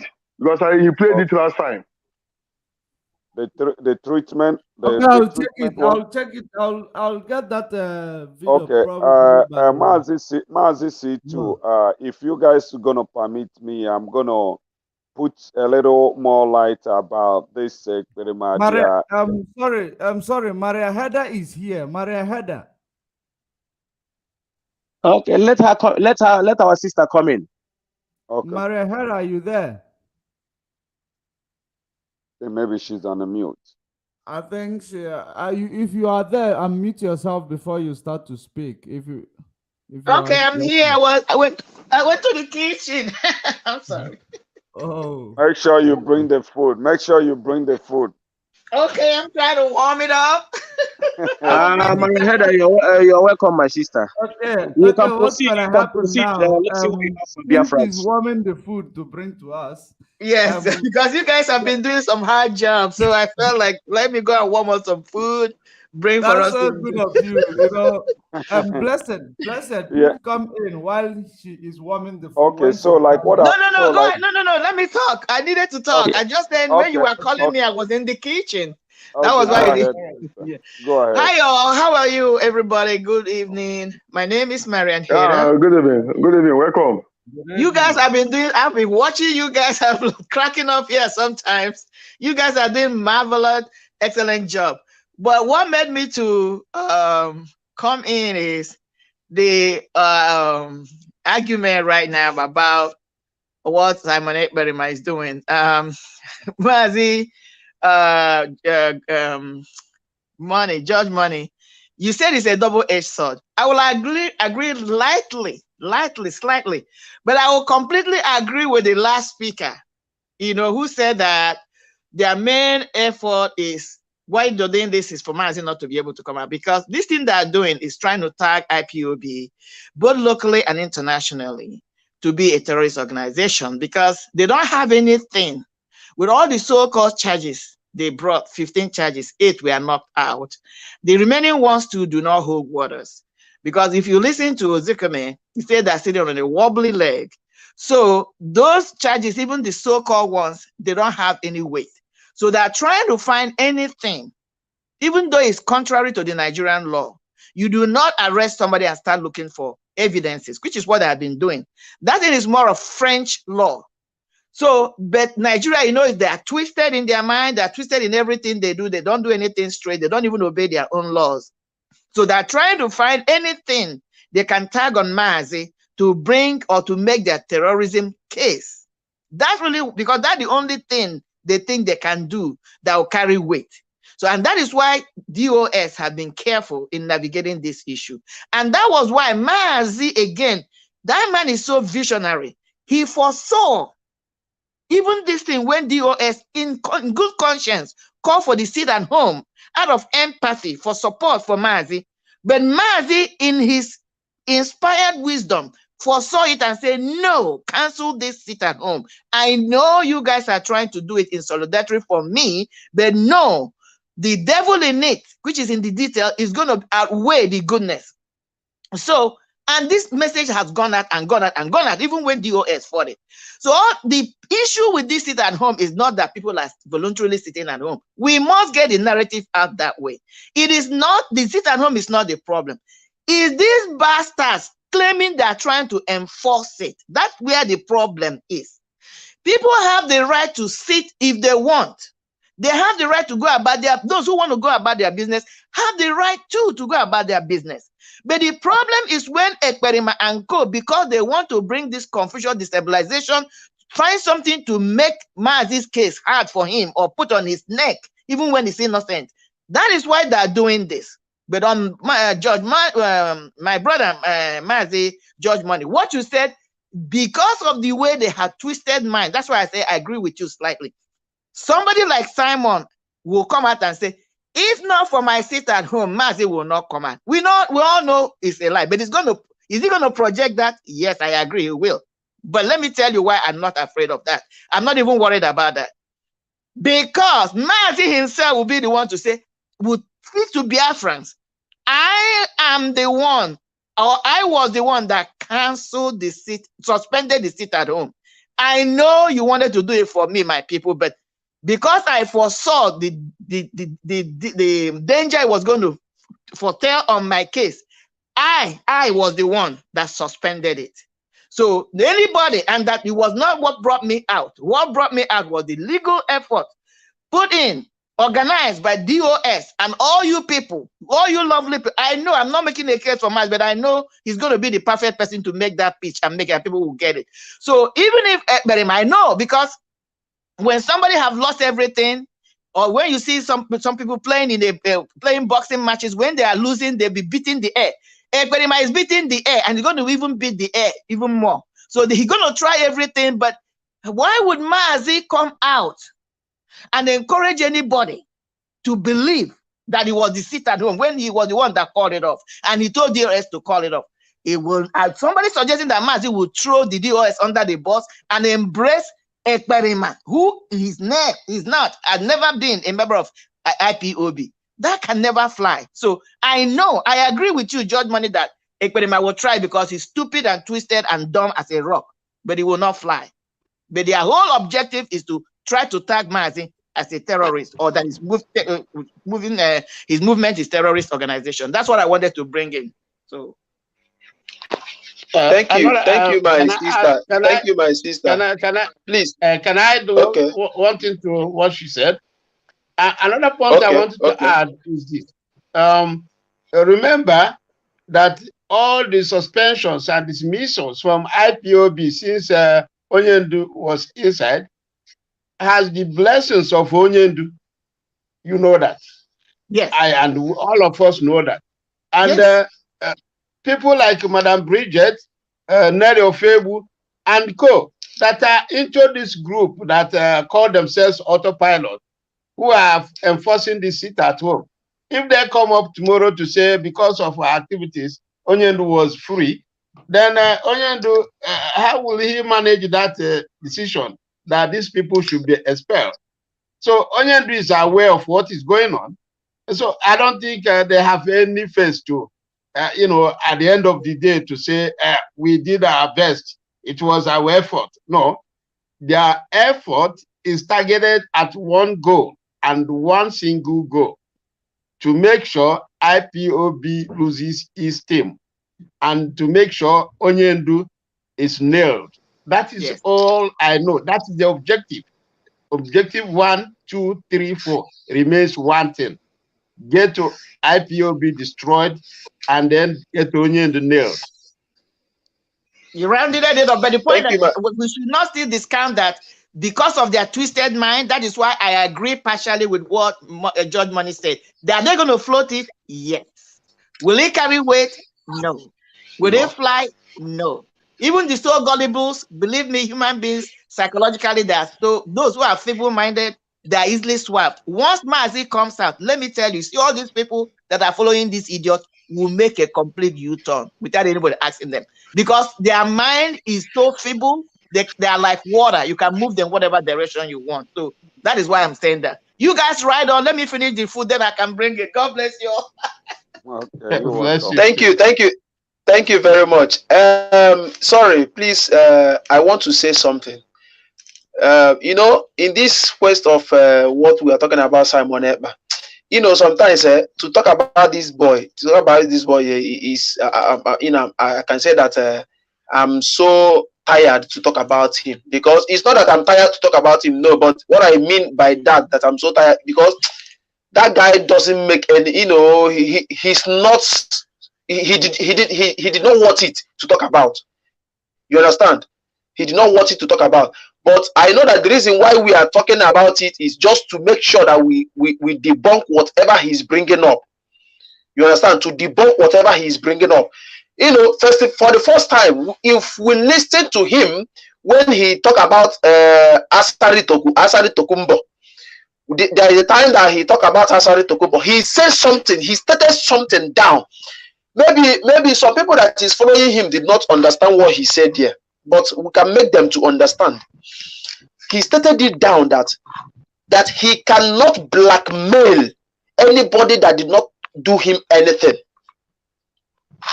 I don't know whether if we understand that he cannot blackmail anybody that did not do anything to him. My brother, sorry, let me come.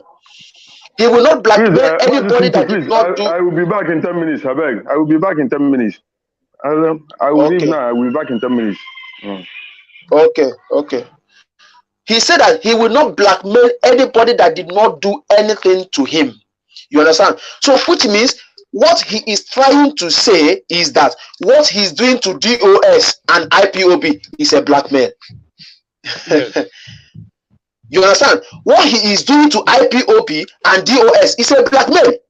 Okay, now, talking about the sit at home, is he talking about the sit at, since this sit at home come? Simon Ekpa, since all this time that he was doing autopilot, and the worst part of it is that when he's doing all these things, he will still continue, you know, making people to feel that he is fighting for Mazen. He will say, DOS is doing this one, DOS is doing the other one. That they don't want Mazen to come out. What we are doing and what he is doing? Who doesn't want Mazen to come out? Because if you watch this thing now, you are saying he's talking about sit at home. Many people volunteer themselves to sit at home, and those people that want to go to their market, that want to go to the work, why didn't you allow them to go wherever they want to go? And you are forcing them, destroying their market, destroying their businesses. The only thing that Simon Ekpa hold in the hand since he said that he's fighting to release Mazen Kanu. That sit at home is what will release Mazen Kanu. That this one is what will release Mazen Kanu. Since that time that he has been sitting at home, have Mazen Kanu come out? Have they released Mazen Kanu? The only thing Simon Ekpa know how to do is to confuse and dement our people mentally and or otherwise. And again, Simon Ekpa is about Simon Ekpa doing sit at home. Since Mazen Kanu was kidnapped, and now he is raising money in the name of ESN. All this money he is raising, what have he done with that money?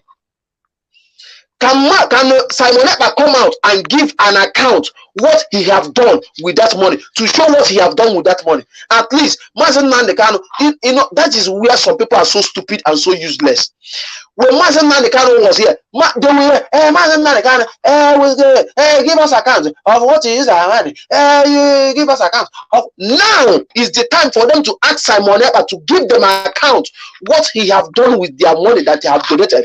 They cannot be able to do that. Everybody anybody more person come. It's just in the quest of when good luck is on the seat, and then we are shouting, good luck is a bad person, good luck is a bad person, good luck is this one, good luck is the other one. Now good luck good luck good luck or cut off their neck. Now this person that is the one even killing them, killing their destiny, nobody could be able to talk, nobody could say anything.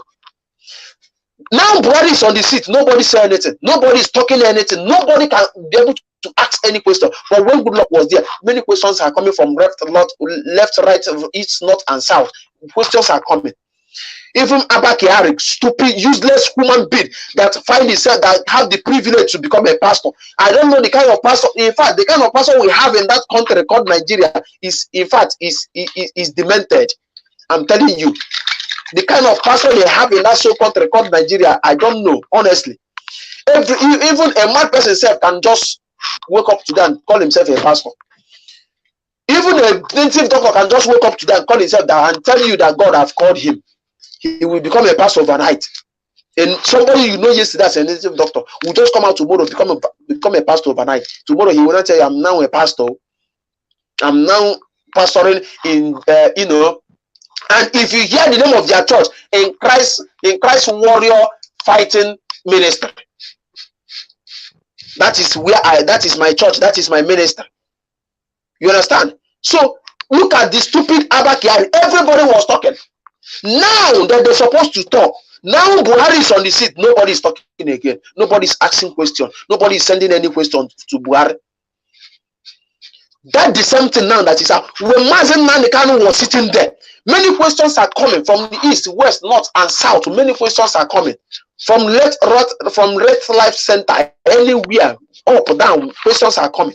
Do account for us. What did you do with our money? We donate $30. What do you do? You have to tell us what you do. Now, how many people have come out to ask Simon Ekpa to come and give an account of the money they have donated to him, what he have done with the money? How many people have come out to ask that? Can you imagine the last time they did that earlier this month? Earlier this month they did the last raise money they used to help themselves and their family. They do this one, they do this time around. I tried to call. I called them. They did not pick the call. The person I called, that boy called Sima. I called that boy on phone. Can you imagine? At the end of the day, I give him a talk of his life. At the end of the day, what this guy open mouth and tell me is that his father and his mother will die in poverty. For now, if somebody said something like this, what our people understand in that quest? That his father and his mother will die in poverty.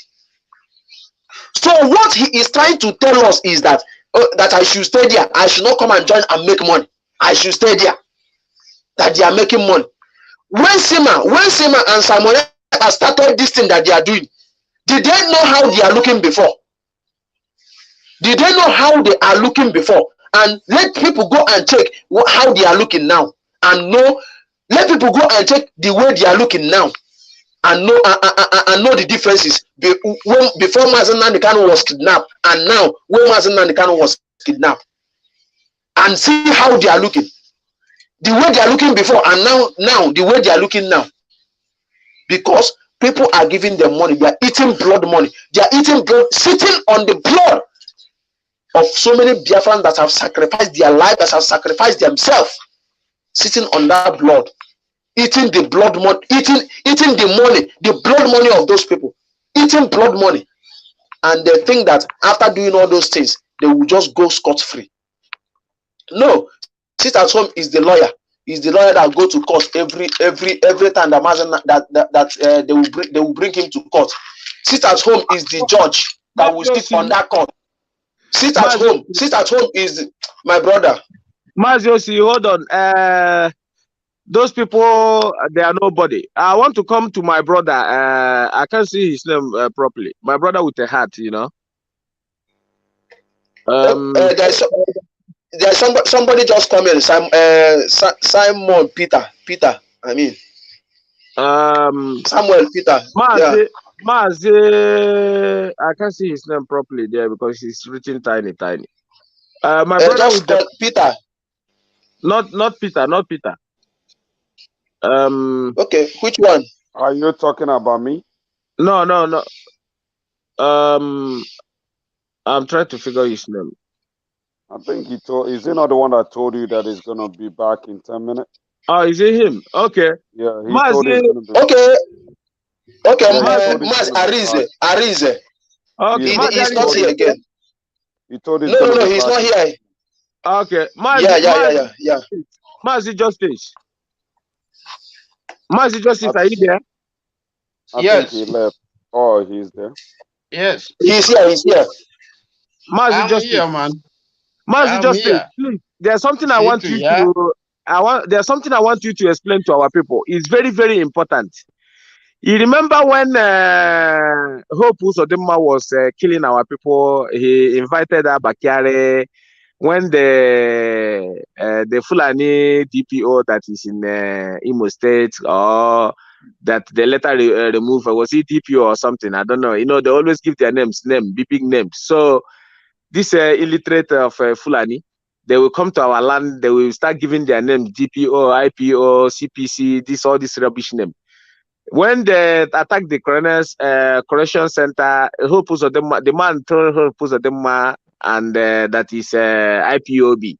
This. You know, Hope Uzodinma has been killing our people, but at the right time, when the time comes, we ask him. But he come out the other day and said that it's not IPOB is doing all the whole killings, that is politicians, this. And now people have been posting it that IPOB and Mazi Nnamdi Kanu has been vindicated once more again by Hope Uzodinma. Now he made it clear, because you know, anything that you uttered, the whole world is hearing it. Even the international community are seeing it, more especially from these government officials. Now, I want you to tell us something about what he just said the other day, that IPOB is not responsible for the killings. What do you have to tell our people about that, please? At the beginning, the fact is this: at the beginning, it was like, if you create a monster, the monster will, to a certain stage, it will take over and begin to control you. You understand? Hope Uzodinma himself was a monster. He was a monster. He brought the Fulanis, because any leader in Igbo land who invites the army or police knows that these people love to kill our people. So when they installed him as a governor, which he never qualified to be, he knows he signed on that undertaking. Do you understand? He is aware of what was going on in Imo State. The army, the military, the security agencies, all of them, the police, the Navy, the Air Force, the DSS, the civil, even the civil defense and the road safety, they were all killing at will. You understand? So Hope Uzodinma is aware of all this. You know, the first incident, when the correctional center, the prison was broken in Imo State.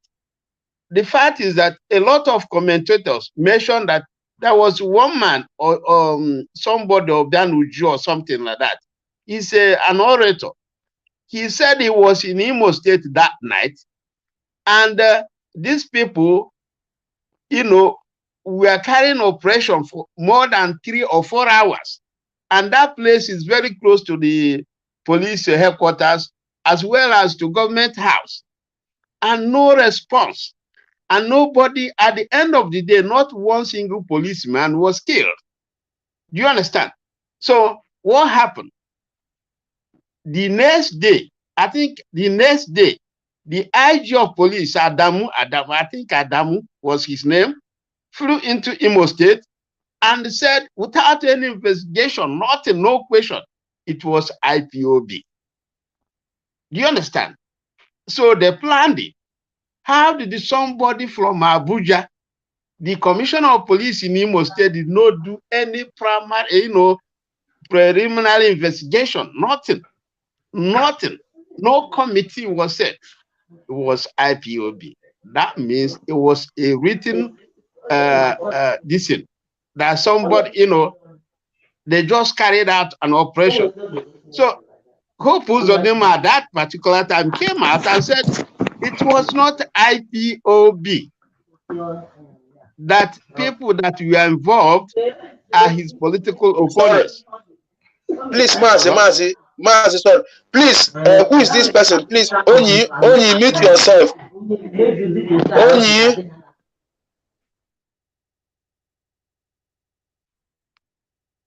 Hello? I think it's Mazi Jonathan. I think it's Onyi, mute yourself. Mazi just want to please mute this guy, mute this person that unmute himself.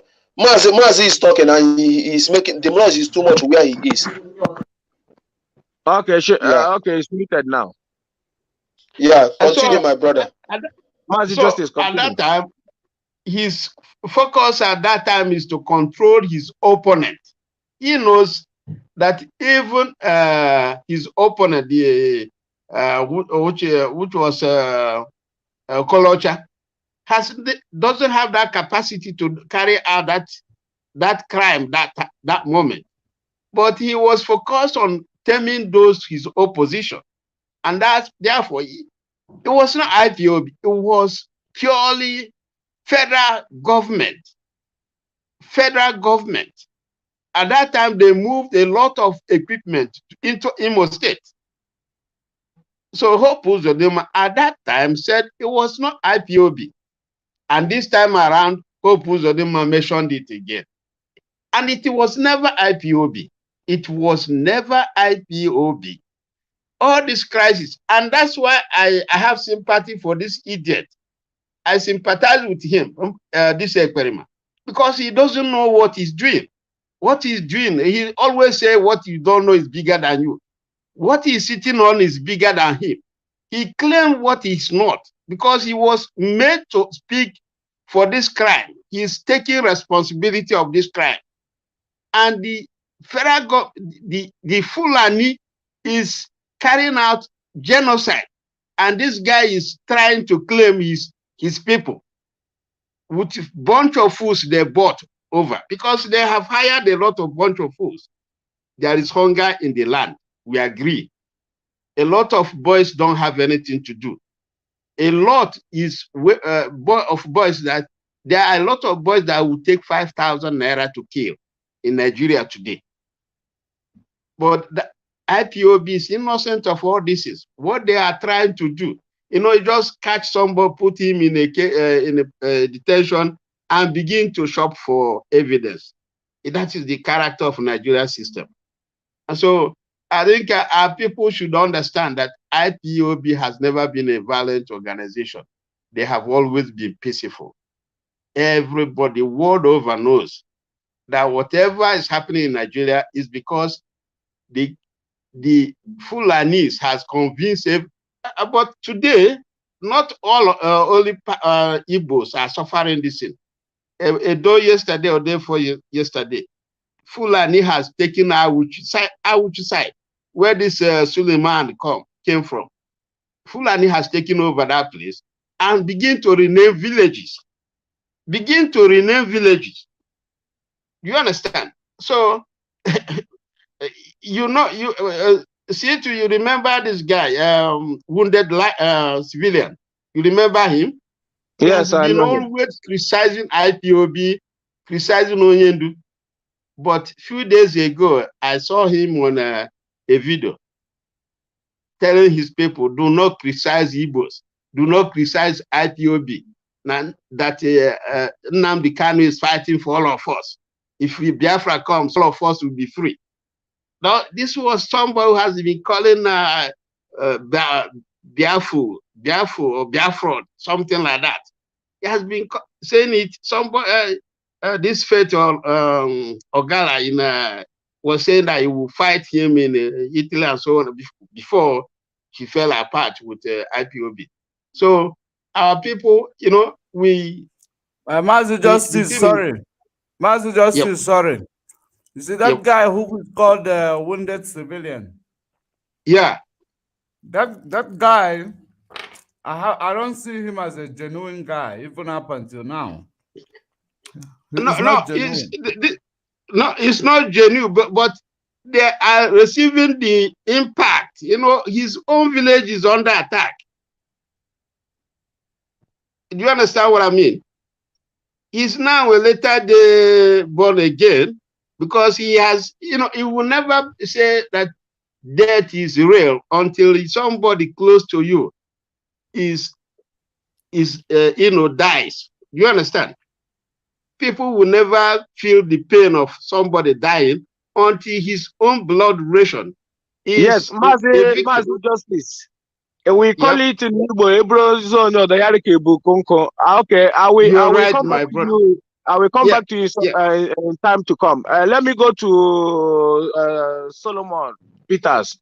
Solomon Peters, unmute yourself and introduce yourself. Let's know if you are against us or you're with us.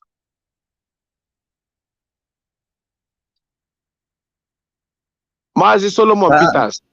Yeah. Thank you very much. Thank you very much for bringing me in. My name is Solomon Peter. I reside here in Australia. Okay, I've known you, my brother. You're a comrade. Welcome. Okay, I actually come across this discussion. I always like where people are trying to make reasons, are trying to make discussions as to regard to what is happening. So I come across this one. So I find my way here. My contribution is very straight. I will just touch here, and then I will stop. Number one, I want to clarify in this very platform that Simon Ekpa never initiated anything sit at home. What he's doing is that he introduced criminality into the decisions, into the collective decisions of Biafran in solidarity with Mazi Nnamdi Kanu. Because the people who initiated sit at home was DOS in a collective decision to enforce Nigeria to bring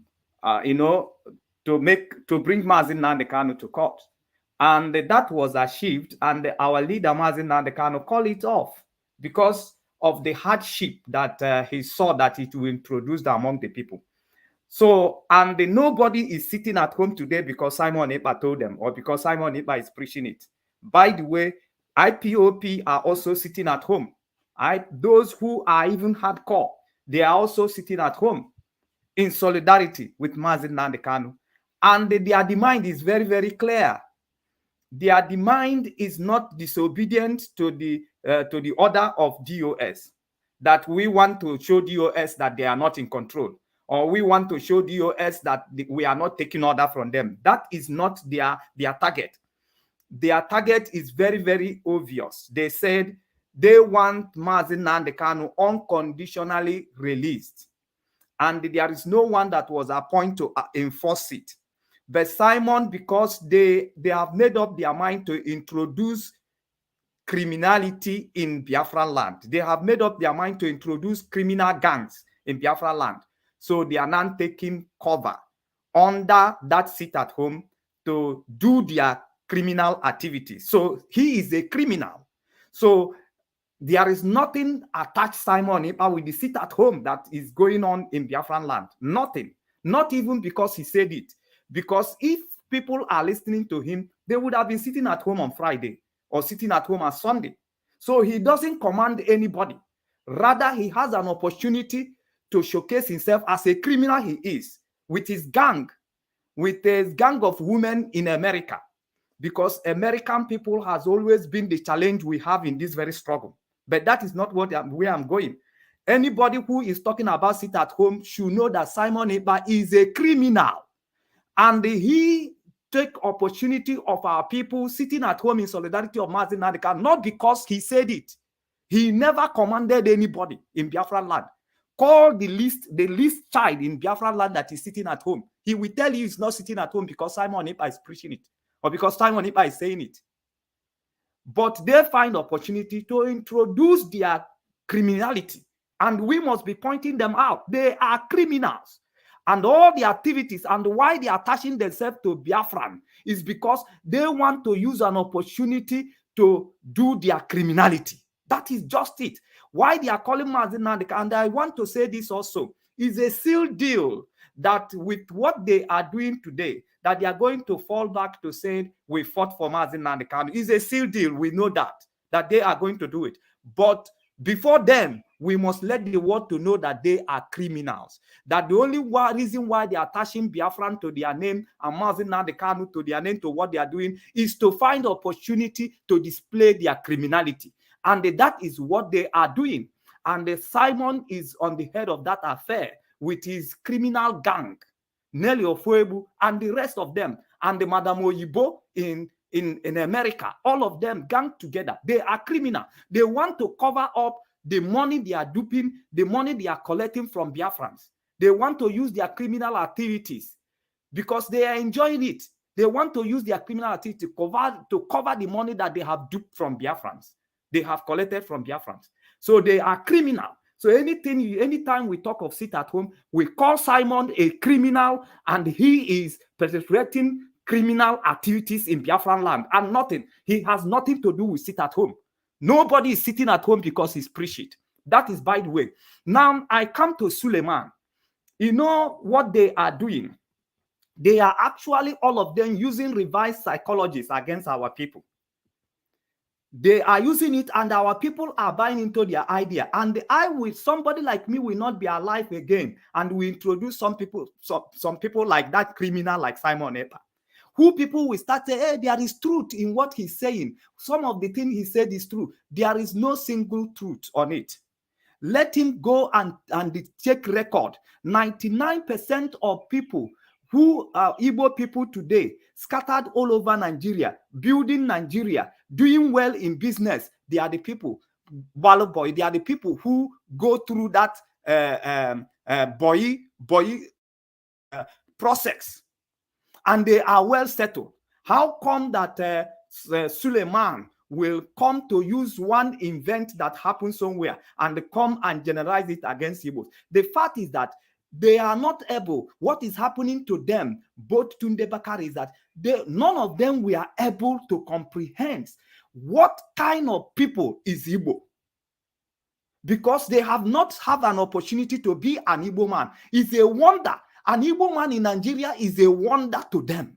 It's a wonder to all of them. They cannot comprehend it. They cannot understand what kind of people is like this. Despite every gang up against them, they are able to break every shackle. They are able to be on the front line. They are able to do.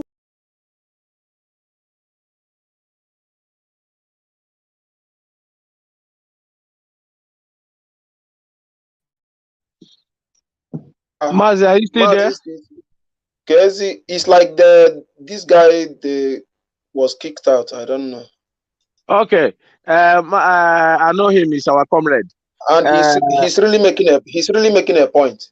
Yes, he's a very, very good, very good comrade. You know, he always nails it when it comes. So there's something I could have asked him to explain, but since he has gone out, maybe when I think it's the network. It will rejoin. Yes. I think it's network. Who is there? There's our brother that came in before. Has he left? Gone out. He's not there again. Yeah. Okay. When Mazi Solomon Peter's coming again, so you can. He's here now. Mazi Solomon, are you there now? I don't even know where I stopped. I was not. Sorry, my bro. I think network kick you. You were saying something about that Suleiman and the criminal, and take your time to explain to us about Tunde Bakari, because one thing I want our people to understand is that Tunde Bakari is actually calling for genocide against the Igbo people, because he said that the Igbos will remove Toban of Sadona of Sokoto and pour him. And pour him a wine and force him to drink a wine. He pour him Toban. I don't know how he said it, that they remove his Toban and force him to drink. You know, this type of things he said he made was actually all the type of genocide they committed against our people. When one of their imam will go to mosques, maybe he has drinking brukutu, or his wife refused to sleep with him. After praying, we go and say, lie. They will start go and burning our people property, killing our people. All the genocide, yes, all the genocide they have committed against our people in 1945. The documents is there. So these are but you people, our people did not know that Tunde Bakari was actually calling for the genocide of Igbo people because of his statement. Because of his statement that what you see in Olu today, don't see it as in. We know that Eperima is pushing his people to be killing our people, but Tunde Bakari's statement that we remove that Igbo people remove their Sultan of Sokoto turban force him to drink wine before they kill him. That thing alone, that statement alone, can trigger a genocide. But because if it was before that we are still sleeping, before Mazen Nnamdi Kanu came, when you feel me, if IPOB is not here, because we're actually waiting for them to repeat those rubbish they have been doing against our people before, so that it is who we will. Then we are actually praying every day for them to start that rubbish. But it's like Britain is advising them: do not allow your people to do all this rubbish they have been doing before.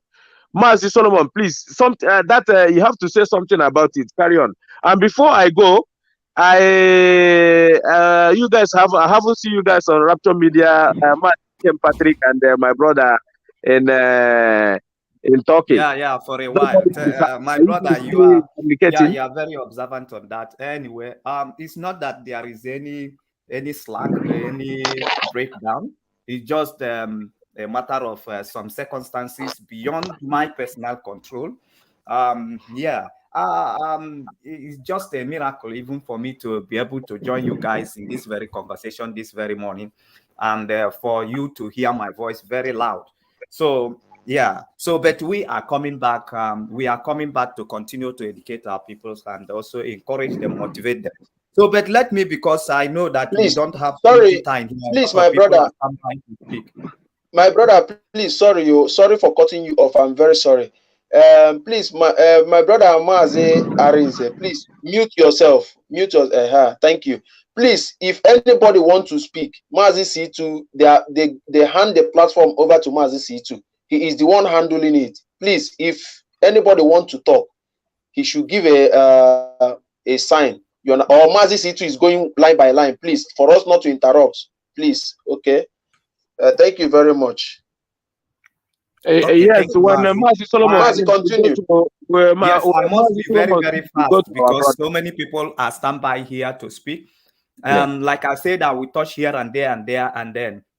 That's it. So I have already said about Simon Ekpa. Anytime we are presenting him, we must be calling him criminal he is. And he is responsible for every criminal activities in Biafran land. Not because he's campaigning for the release of Mazi Nnamdi Kanu, but because they have that intention. So they hide behind every activities of the Biafrans to be able to do that their criminal act, because it's not only the physical confession of people you judge their intention.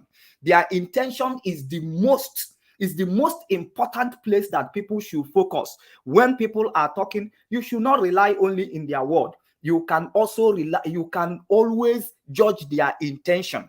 Because you can see that most people that are being killed, that are being destroyed, people come to them with a very sweet word. And they believe they are set people for their word. But at the end, they didn't shake the intention of the people who were speaking to them. So Simon Ekpa is a criminal, and they find opportunity in Biafran issue to hide, to protect his wickedness and his criminal activities. So we must be calling him criminal he is at every time. Nobody is sitting at home because of him. Now, coming to Suleiman. Now, I say that Igbo man is a wonder to all of them in this Nigeria, because I have asked them question through the comment of Suleiman before I come to Tunde Bakari. He said something about Pius Anyim and the Oyi of Oyi, Pius Ayim and Okadibo. So said that one Igbo man become a senator, the shortest senator president we ever have in this Nigeria, that an Igbo man come to fight for him. I said they don't understand who is this Igbo man in Nigeria. The Igbo man is the only active Nigeria. The Igbo man is the only Nigerians that believe in Nigerian to build up Nigerian to be a nation.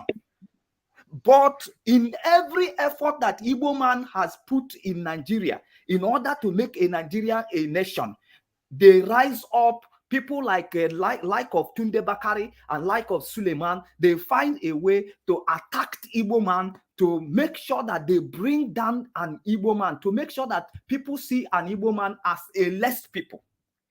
Now, I want to point out to him that now, when you looked at Sheikh Kadibo and the Persanyemu, I asked them questions, said, do they think that if it is an Igbo man that produced an incompetent president like Muhammad Buhari, they think that an Igbo man can allow him to stay for 8 years or to stay for 7 years? It's impossible. If it's an Igbo man that produced Buhari and Buhari went there and be incompetent, an Igbo man will fight it because he's not fighting it for his own interest, but for the interest of all the people who will benefit from a competent government. And that is the nature of Igbo man.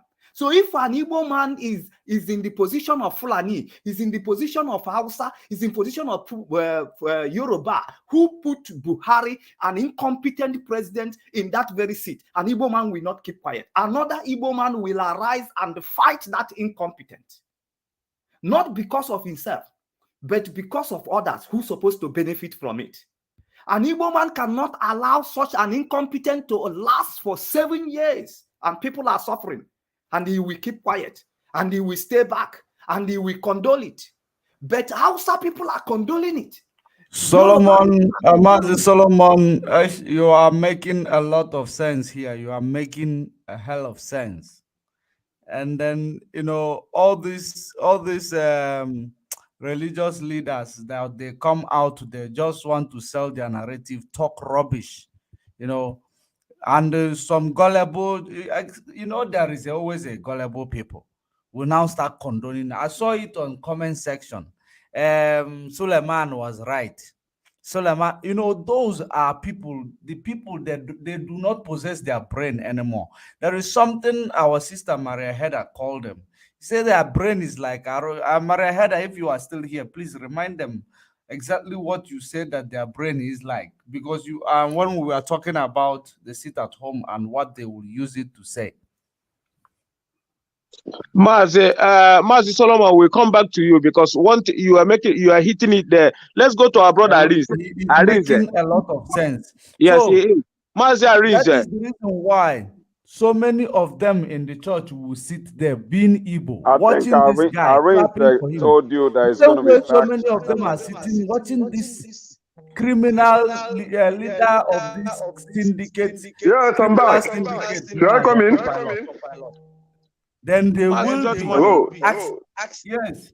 Mazi Judgment, give me 1 minute. Let me bring this our brother Mazi Arinze. I think Arinze, go on and let's hear from you.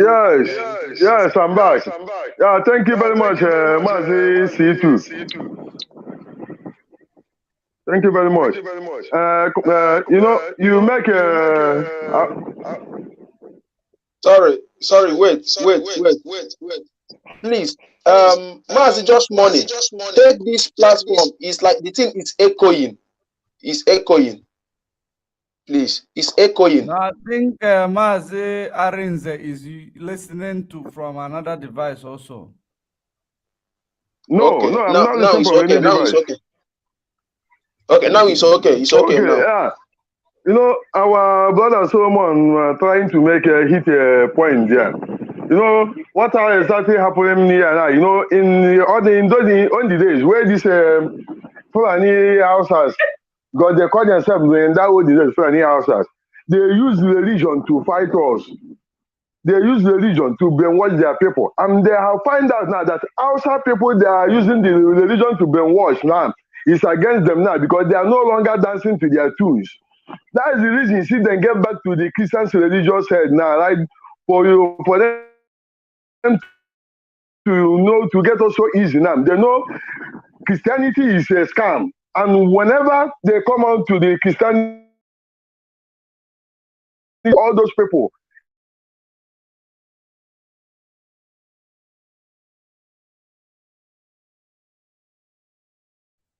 I think his network is your network. Marahead, are you there? Is my boy coming out clearly? Yeah, your voice is coming, but it's going. It's going. It is like you forgot me. You went round. You didn't call me. No, I haven't forgot you. There's a question I'm coming to ask I'm you. here. I'm here. Okay, hold on. I'm trying to learn somewhere. Mazi Arize. Yeah. Hold on. I want to ask Maria, and there's one thing I want her to explain to us. It's very important. Let's put it to her. Maria, this question, this statement that Hope Uzodimma said. He said that if you watch, it's only APC people they are killing in Imo State. They have never killed any PDP members. It's only APC. Please, what do you have about that statement that is made? Because that is statement is directly calling for the assassination of PDP. Please explain, throw more light on that statement, because I've been thinking about that statement that man make. Please. Yes, my brother. Thank you so much. You know, when Brother Solomon started talking, or even the person that spoke, and then Brother Solomon came in and did an excellent job on how we should continue to navigate this bastard in Finland called Ekperima. He touched on it, but I think it was the speaker before him. Then that was why I came back in, because I was knocked out. I came back in. This question you asked me is what I have in my mind. Let me share this. This is my thought. This is what I'm thinking, because I heard when he made that pronouncement. This is not the first time he's doing this. He will say, "Oh, it's not IPOB doing the killings." Then after a while, he will retrieve his steps. Whether he publicly will come back to say it's IPOB, but his actions will contradict his statement. We have to pay attention to him. So this is what is going on. He's trying to use one stone to kill two birds. One bird is trying to eliminate, because the election is coming close. He's trying to possibly eliminate any candidate that's going to come out from PDP to challenge him, because he knows he has done a lot of madness, craziness, stupidity, a lot of killings, just to call it out. He has killed a lot of our innocent youth. Anybody now that is claiming that they're supporting this guy is just doing it out of either fear or sheer stupidity. So what Uzodimma is trying to do is to see whether he can save a little bit of face. So put all the blame of the killings on PDP publicly. That's what he's trying to do. He's trying to get ahead of the narrative, push it to them offensively, so that people say, "Oh, it wasn't him that did the killing. It was the PDP, his oppositions." But people must remember, this is a guy who came out several times and said, "I am the one that invited the military."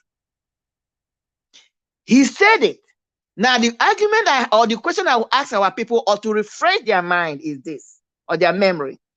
When this military, each time he invited them, they came. Who did they kill? Our youths. They did not kill PDP youths. Neither did they kill APC youths. What they killed are our youths, especially targeting anybody. They tag IPOB. People must remember, the mothers like me should remember this. That is our youth, our children, the heartbeat of our society that have been eliminated systematically by Hope Uzodimma.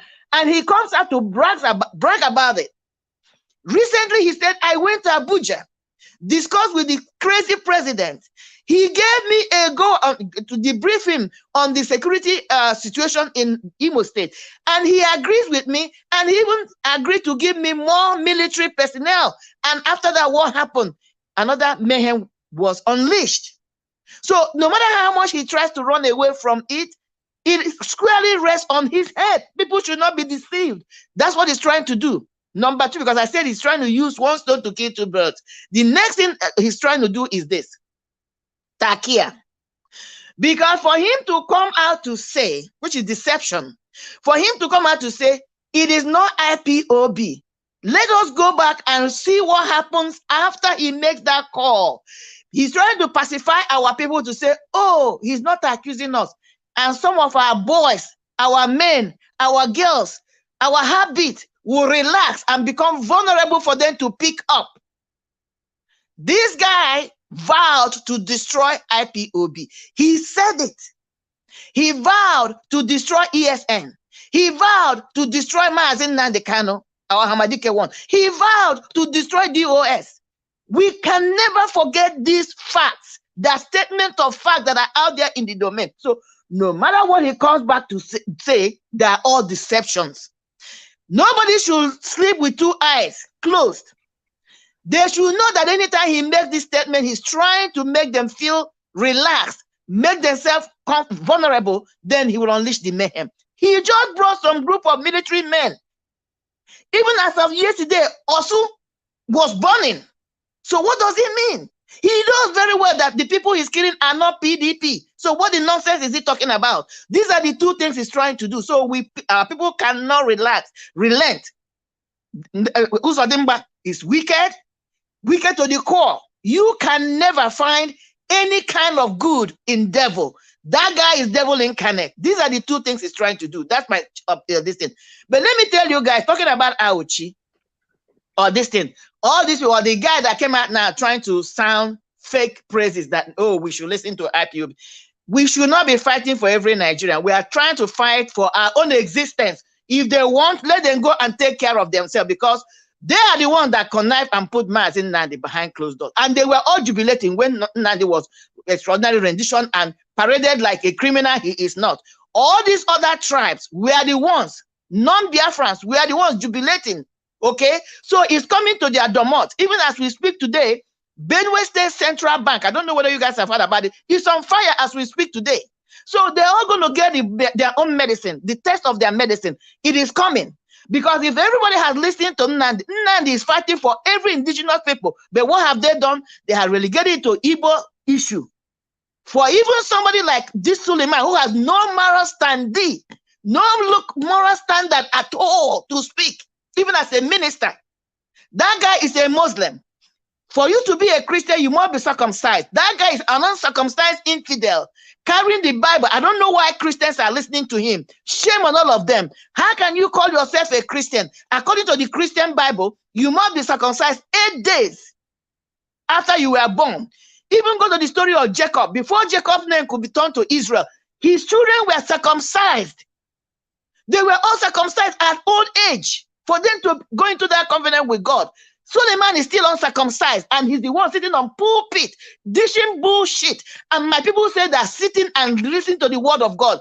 They are not listening to the word of God because God is not there. Holy Spirit cannot be where he did not auction. So all our people that are sitting under the umbrella of these people, let me tell them, swallow a lot, they're wasting their spiritual time. That guy needs to go and get converted to be a Christian first. How can an infidel be leading the so-called Christian? That's the problem I have with this thing. The other one called Abakari, the same thing. He's a Muslim.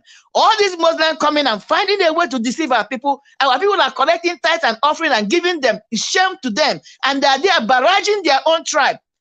Tell me any tribe that is completely 100% okay. In every 12, you must get a Judas. So you're going to throw everybody under the bus because of one idiot like Simon Ekperima. If he wants to talk about those who are betrayers, he should have mentioned Simon's name because he's a core betrayer. I don't want to take the whole time, but I just wanted to dish in one or two things before I. Thank you, Maria. Thank you, Maria. You just nailed it, because our people should know that Hope Uzodimma is a chameleon or Gumagala. That is one thing I bring. In fact, you just said it very well. Master Jonathan, blessed Jonathan. You know, I haven't finished. You just told me off. Mazi, I will come to you. Mazi, sorry, I will come to you. There's a question I want you to emphasize. Okay. I will come to you. Mazi Jonathan. Okay. Yeah, I'm here. Please, there's something I need to ask you.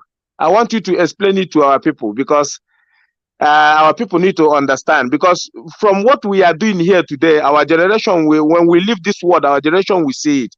That is why we can never leave this fight for them. Because if we leave it for them, that's mean insobodi. We can never leave it for them. That is why I'm calling our people to make up their mind. If our people in Asia, in far Asia country, where they will, before they will give you visa, they will write it down there that if they catch you with any substances that is not standard with their country, this thing, you will be hanged and killed. There is no court. They don't do like Europe. And still, you will see our people will still use their life to play gamble. Just in they want to show in Makwandai when we there here. The Arab people write it there that if we caught you, you will be killed. But I am asking those our people, why can't you channel that your anger, that you know that you'll be killed? And we have some people that are troubling us. Why can't you show that you love Mazin Nnamdi Kanu? That is where sometimes when I find it so, because when you went to Asia countries like all these far Asia countries, you will see our people, millions of them in jail. It gives me sleepless nights. That reminds me when our leader went to where is it called again? Malaysia, and that interview that our people is not here just because they want to hear. It's just the trauma and what Nigeria have turned us into. That interview is very, very important. One day we are going to play it. So, Mazi Jonathan,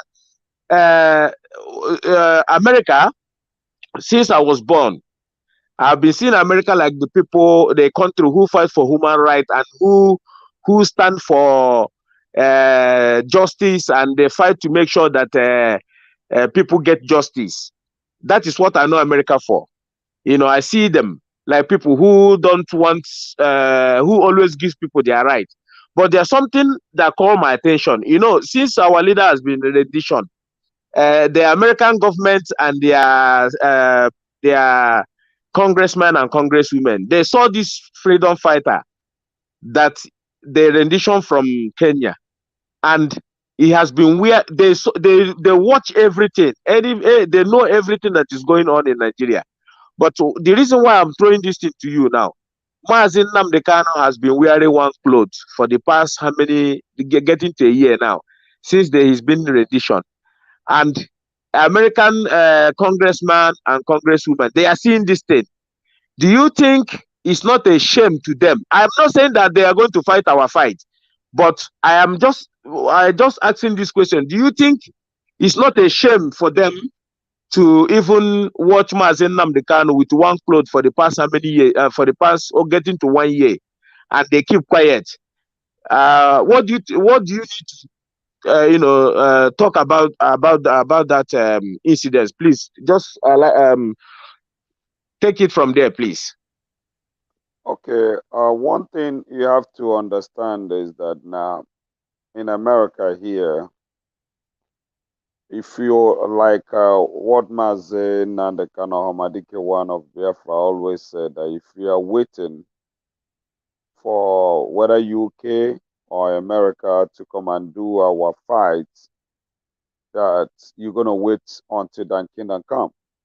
So what happened is that America knows that Nigeria, when you go to the world to check the most corrupted country in the whole world, you will see Nigeria there. They know that Nigeria is so corrupt that nothing, if Nigeria tell you, the government of Nigeria say good money, you have to check your time before you respond.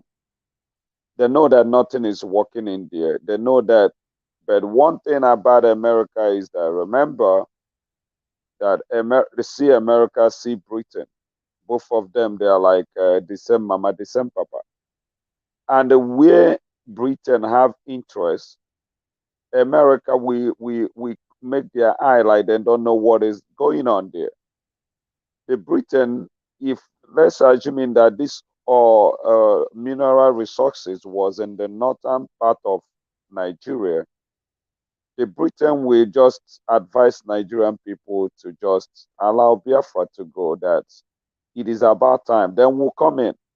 But then no, and all of them knows that come here in America. Thank God this is our sister, she live in America. The most smartest student in America here is Igbos. Now, I'm not saying Nigeria, forget, because sometimes they will not say Igbo, sometimes they will say Nigeria, but all those people are Igbos. You will see Nigerian person, Igbo man, we live or Nigeria, come to or leave Biafra land, come to America, own a house here, pay his or her mortgage, finish her mortgage, start from the scratch without even one penny. Come here, do better than anybody. Go to the hospital. Most of them are the doctors and the nurses the best one you can talk about. Most of them own their own hospital. So when and remember, America and Britain, they are the people there. They believe in research. They have then did their research and know that if then support Biafra, Biafra is going to come under 1 week. If America and Britain just go to the international community and speak anything, those two countries are the most country in the whole world that every country, give accurate, every country respect. So if then stood up and tell Nigerian that what they are doing to Mazen Nnamdi Kanu is not good, what are they trying to do? They already trying. They know that it's not good, but they're not going to say it because for them saying it, they are already, create awareness, and that awareness is what they don't want to. They don't want to create that awareness. They want to, put like a blind, like people like onye Burishi, onye nada afọzi idewere ya anụ ndị ọzọ ya ata anụ idewere ọma afụ that anụ. That is what they are trying to do. They're trying to claim like they are blind. Look at just what happened in Ukraine. What is the difference between what happened in Ukraine, that the whole world came to rescue Ukraine, that Russia went to invade Ukraine, and the whole world, America is spending $1 billion, but this kidnapping them went to kidnap Mazen Nnamdi Kanu in Kenya is against international community, is against the law.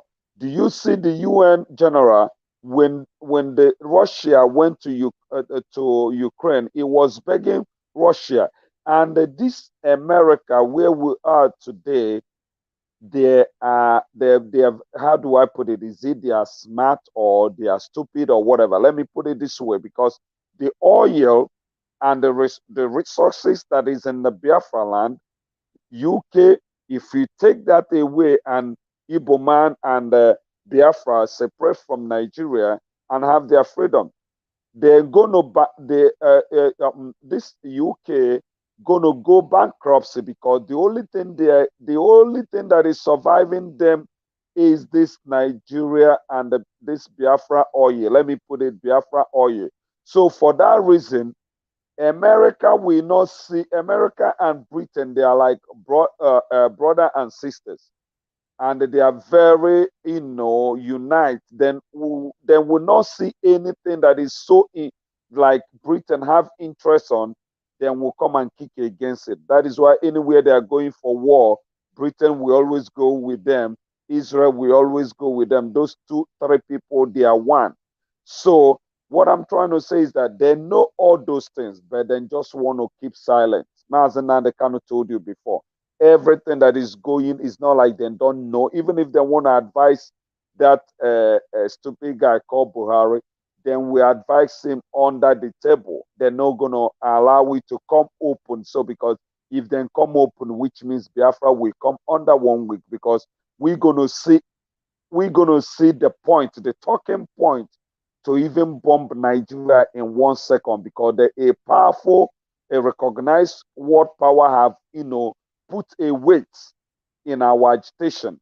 But they don't want to do that, because if they do that, look at what is happening in Cameroon. Look at what they're doing there. So that is what they want to do for us. They want us to die, and if we can't defend ourselves, let it be. But if we can defend ourselves, then we'll come. So whatever that is going on, they don't give a dime about us, because the Nigerian government is so 100% loyal to their government. They are cashing out from Nigerian government, and every country, they are corrupt, because this corruption is because of their own aggrandizement, what they are gaining from Nigerian government. That is why all their eye are blind, like they don't know what is going on. That is why they have never mentioned this, what they are doing to Mazen Nnamdi Kanu, that what you guys are doing to Mazen Nnamdi Kanu is against the law. I want to give you an example now. This guy, this stupid cop, this Abakari or whatever is his name, he committed an offense. American FBI went to Nigeria. Do you think that the American FBI cannot just go and kidnap him for one day? No, but then believe that they have to follow the due process. That due process then started the due process, and Nigeria, because of their scam, then went and arranged that drug business is arranged. That guy did not do any drug business. Is arranged for him not to go to America, because they're going to say, oh, he's already in the prison in Nigeria until they finish this Hush Puppy case. Then we'll bring him out. When they jail Hush Puppy, you're going to see that Abakari is out. So those things, they know what they are doing. That what they are doing is just to, blind their eye and do like they don't know what is going on. So, but the only thing that can push them all is a very, very, very serious campaign. Serious campaign in the sense of like a serious campaign, creating awareness, because that is the next thing that we need to do, creating awareness, going where that is important, and like all those people that matters a lot, to make them, to talk to them, and push so that the shame will be, so that then we don't know how to do again. Then we, gonna be like, oh, this thing we keep silent. What are gonna be like? Oh, we don't know what we're doing again, because we're gonna create a lot of awareness. They know what is going on, but they are waiting for what can we do, because they know if we raise up now, they're gonna still supply Nigerian government a weapon like they supply during the time of Ojukwu. So what I'm trying to say, Mazi Jonathan. Yeah. Mazi Jonathan, one thing we want to do here is we are going to fight our fight. I will come back to you in some point. We are going to fight our fight. America, we're not going to allow them to supply, these people. The only things we have to, you see, there's something I would have said here, but let me just leave it for another day. Let me go back to Mazi, before I go to Mazi Solomon Peters, because he hasn't finished something about that Suleiman and that the other criminal that was protesting against Jonathan, but now he cannot go on the street again and ask for Nigeria's life. Now he can't go now. The Fulanis are kidnapping people. He can go and tell the whole world that Nigerians' life are in danger. But during Jonathan time, you can see him shouting everywhere, asking that Nigerians' life is in danger. That Tunde Bakari. This I call them coward. Mazi Arinze. Is Mazi Arinze still there? Is Mazi Arinze still there, or he has left? I don't know. I think he left. Now, Mazi Solomon Peters, please. Can you finish what you were saying before? Because what you were saying before, you were making a lot of sense, so that our people can understand it. Or mute yourself. Thank you very much for bringing me back. Actually, if I have time, what I wanted to do is that I want to run into a program where I have to dismantle Suleiman one after the other in all the comments he made.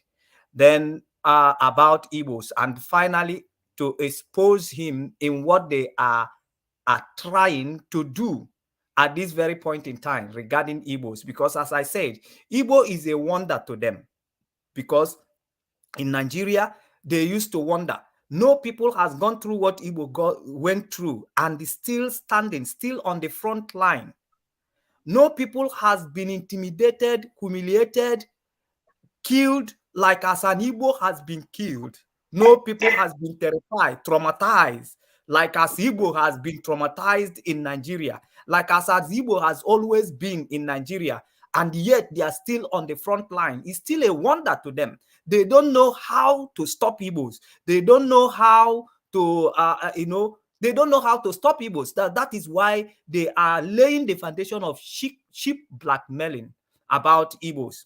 So now he said something about Okadibo and Pius Anyim.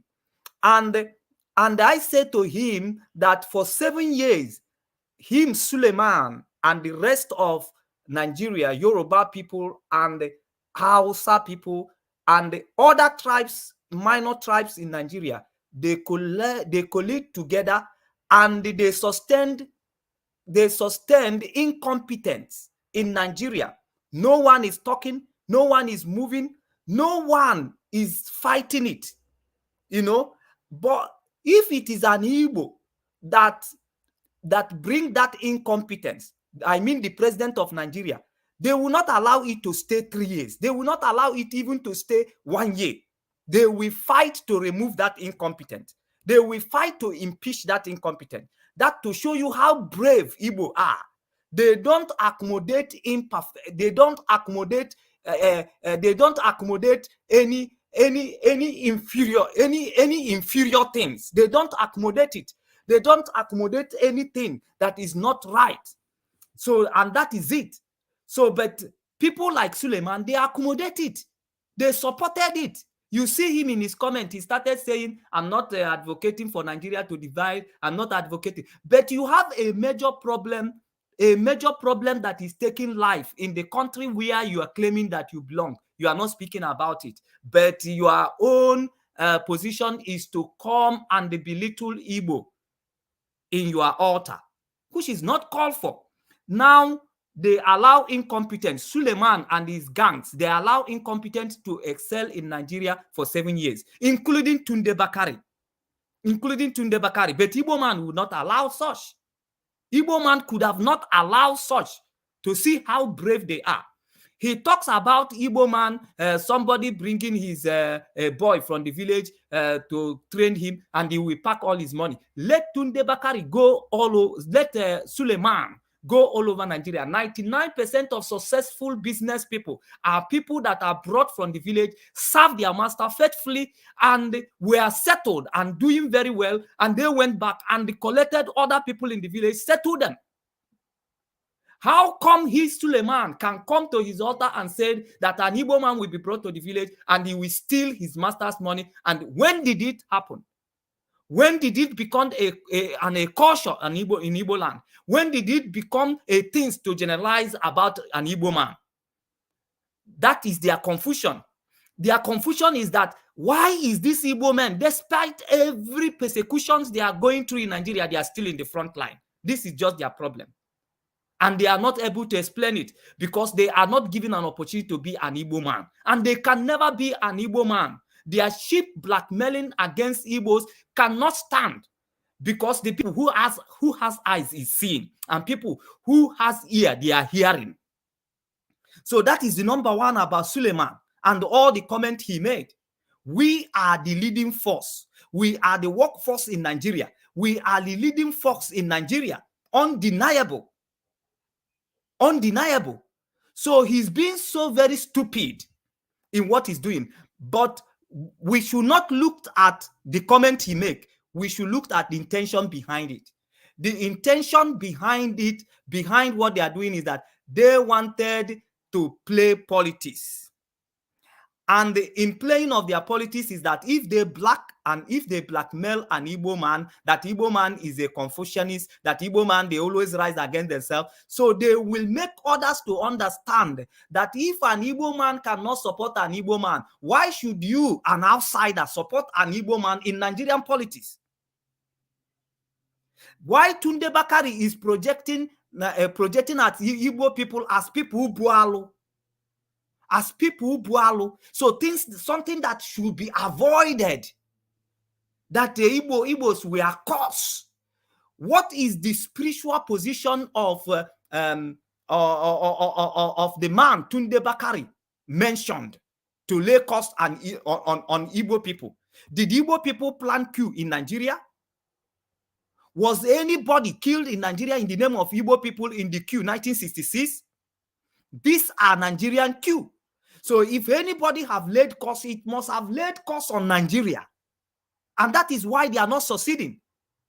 not on Igbo people. But why they are trying to narrow it down to Igbo people is because they want to project in their subtle way. They want to project to see Igbos as people that should be avoided in Nigerian politics, as people that people should not rise to support in anything that they are doing. But we are wiser than that. We have already gone ahead of their cheap blackmailing. And what they are practicing in Nigeria, I see people, they jump into religions, they want to those people are not practicing religion. They are opportunists. They only find opportunity, whether with Muslim or whether with anything, and they try to package it. They try to package it. What they are doing is packaging. It's not that they are practicing Christianity. It's not that they are practicing religion, but they are doing packaging. If you see something that is moving for other people, you will just go and buy it and then repackage it on your own way, and people will believe you based on the packaging. Then you will be selling it. Those people are not standard for religion, and they are not standard for Christianity. Not even Suleiman, not even Tunde Bakari, that have double tongues, that deceive masses with their lying tongues, with fake anointings. So Igbo man is a wonder to them. And I wanted to tell everybody who is coming to say Tunde Bakari is saying the truth or Suleiman is saying the truth, you are making mistake. A very big mistake.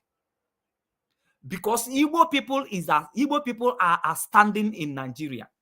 The record is there. I don't know why people like to beat around the bush. When one criminal like as Simon Ekpa today is a criminal, doing criminal activities around Biafran struggle. Now somebody will now come out and say Biafran are criminals.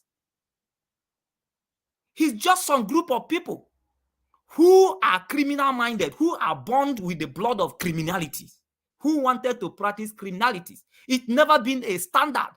The reason why you see people coming out to speak on the favor of IPOP today is because of their formidable leadership. The leadership that DOS has offered to Biafra within this very period that our leader has been rendered is the reason why people are looking up to them. Even Hope Uzodinma coming to say that IPOP are not the one killing. What now? If Hope Uzodinma come to say is not the IPOP killing, what does Hope Uzodinma has to say with the Biafrans and the ESN that he killed in the name that they are the one killing others? What about the ESN the ESN members that he killed? Our youths, people that they are pointing as IPOP that Hope Uzodinma killed in the name that they IPOP are the one killing people. IPOP are the one committing crime, and they are pointing our young men and kill them. Does they just go by him coming to say now that it's not IPOP that are killing in Imo State? To see how foolish they are. They think that they can use their cheap blackmails, their cheap soft talk to cover their crimes. So it's the same thing Tunde Bakari is doing. Because Tunde Bakari introduced incompetence in Nigeria. They are trying to see the way they can cover themselves and use their shameless art to blackmail Igbos. Igbos who stood up collectively, they are fighting themselves. But we have 99% vote against Buhari.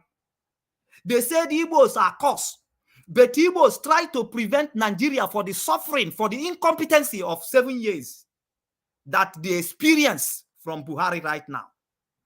Igbo collectively, 99%, they vote against Buhari.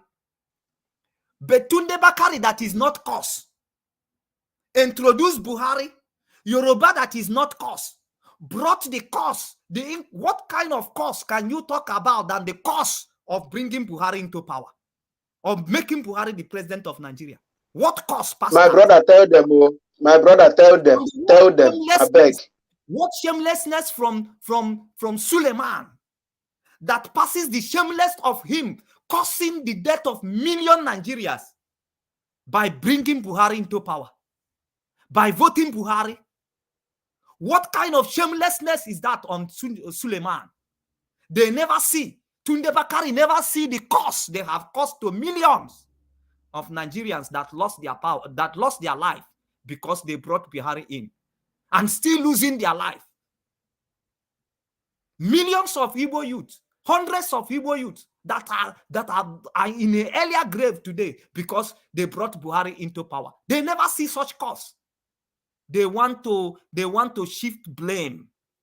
They want to shift blame to Igbos so that they will cover their crime, so that Suleiman will cover his crime by bringing Buhari into power, so that Tunde Bakari will cover their crime of bringing Buhari into power, of causing Nigeria, of bringing and subduing the country they call their own under terrible costs for 7 years above.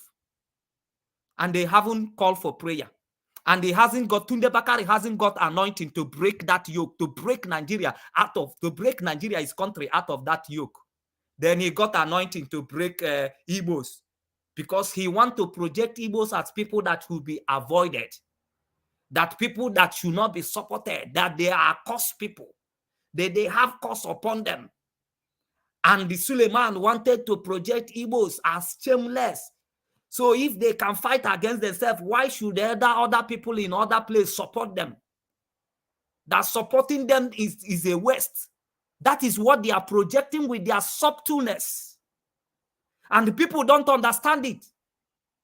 And that is why they will bring one event and they will project that event, so that people will look at the event and say, hey, yeah, it happened in Okigwe, it happened in Omahia. And they will now use it to judge the moral of Igbos. Igbos are wonders. If they have two tribes that like Igbos in Nigeria, they would have not been in the mess that they are today.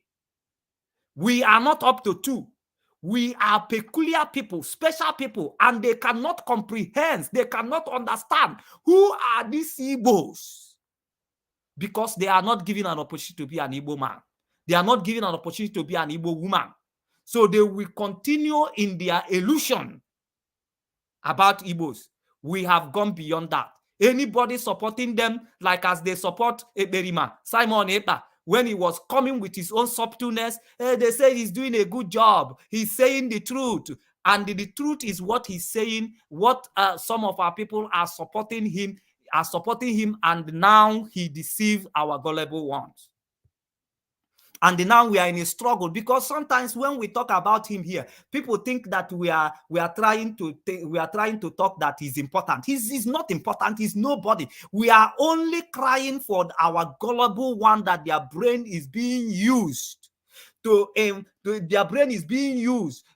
do criminal activities in Biafran land. We are only feeling heartbreak for such gullible people, not because Simon Ekpa is an important. Not because he's anybody. He's nobody. But through his activities and the activities of his gang, they are able to deceive people who are precious to us. Mazi Solomon. Yes.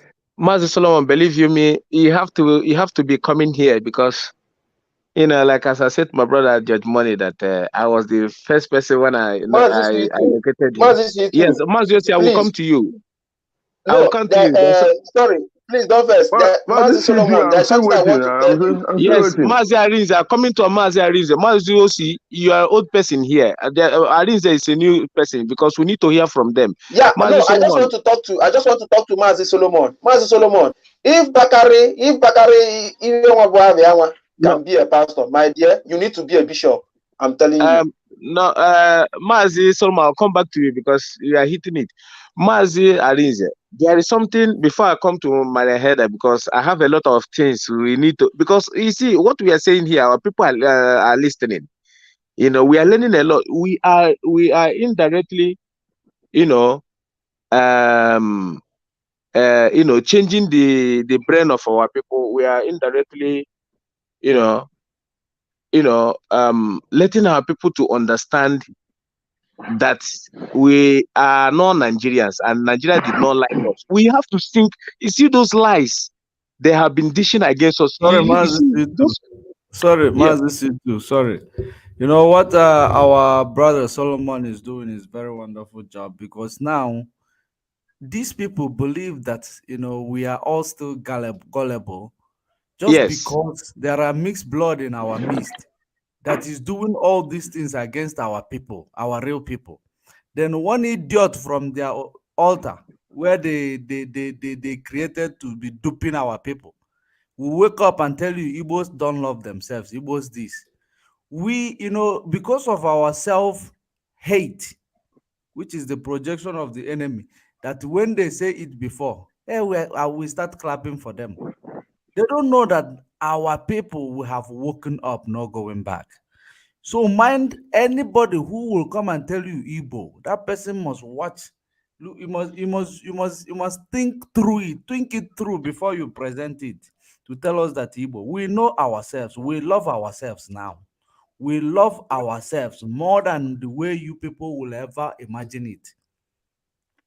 That is when you continue, when someone, an idiot, will be telling you that these people don't love themselves, it's psychological manipulation to make you know that you can never do anything with the Igbo man as long as you are Igbo.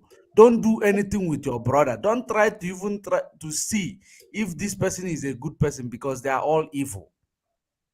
Divide and rule. Please, thank you very much. Sorry for that It's interruption. okay, Mazi Judge Money. Thank you. Mazi Arinze. Are Yeah, you I'm there? here. I'm here. Yeah, I'm there. Thank I'm you. there. There's something I need to ask you. You see, Yeah. who is the highest traditional ruler in our land now? Is he Igwe Achebe? Well, in our land now, because if you ask me, No, the highest I'm saying, traditional ruler, the monarch. the monarch now, I'm saying, no, Obi of Onisha, when you're not in position. Yes, Obi of Onisha. Sorry, not Achebe, Obi of Onisha. I mistakenly call him. Now, the reason why I want to ask you this question, Obi of Onisha is there, and seeing all these things that is happening. But as a monarch, that I believe is the biggest monarch in Igbo land. What about last time we all see the video of the Yoruba monarch in Lagos that said that if we don't vote for Ambode, they will throw us in Lagoon. There's something that makes me to, I just remind this thing now and then. I'm good in also my memory is good in storing things. That's why I love us to become here, so that when our people, we need to put venom in our people. I know how to do it very, very well. Our people need to get venom in their system. I'm telling you the gospel truth. Now, there's a monarch in Lagos that says if we don't vote for Ambode, because anytime their presidential election is coming near, watch the way all of them will start hitting the Igbos. They will start talking down on us. They will start doing. You will see them. They will start bringing their venom, unleashing on the people that God have already blessed. These people did not know that hating us is the reason why why they are the way they are today. I am telling you, and I know it, and Chukwukabiyama know it. Now, this monarch threatening us that if we don't vote somebody, they will throw us in Lagoon. What we cannot afford in Onocha and Aba and whatever. That you see, we all hear that statement from that monarch, and Chukwukabiyama pay him the way he pays him. Now, there is a monarch again in our brothers Yoruba's land. Mazi Nnamdi Kanu have already made that peace, so that everybody, there is another monarch that always flamboyant monarch. That's why I call that idiot. I know if people have seen it. One, he call himself Olu or something. One small, he say, as far as he's a small boy that think he's a monarch. I don't know how they managed to give people like that monarch. He came out the other day and started saying that he made one comment that we don't. The same Igbos again. We don't give people that they won't give us 2020. I don't think they can allow us to become president because of IPOB and ESN, and people that we cannot that we deprive some people to do their business, this, that. And since that we are the type of people who cannot buy land in our place to build, but other place we can buy land, and that we don't like to sell land to people so that they can build in our place. One monarch from Yoruba land was saying this thing that I forgot what they call Olu or something like that. Now, all these statements these people are making, and we have our own monarch, like people like this biggest monarch in our land, Obi of Onitsha. Don't he see all these things and see that it's a kind of insult to him himself and other monarchs? Forget about. I know that these monarchs have sold themselves to devil and they have sold their hand. That is why they cannot talk. But I want you to say something to the ear of our people. Why do you think somebody like him, if other ones will not say something, why do you think somebody like him cannot call the attention of these monarchs them and shun them and at least say something? Why? What is he afraid? And why do you think he's so adamant and kept quiet? Why? Yeah, thank you very much, Mazi. C2. Sometimes most of the problem we are facing today was the problem with most of our people created by themselves. For example, I would like to go in our dialogue so that our people at home will also understand where we are heading to. Okay, no, here, well, nke no, ano de na ngega. Mgbe ndị be anyị lesiri ugwu ha, when you say your dignity outside, you have nothing to do again because you have said your dignity. For example, all these things has been happening. They cannot talk because of what? They have sold your hands in collecting bribes from the politicians. That is the reason, number one, they cannot talk, because whatever happened, the Ghana must go that the politician used to visit them every moment and every time will not allow them to talk. And that is the reason you see, I think you can remember when this imposter in Asolok was doing campaign. He came down to Anambra State.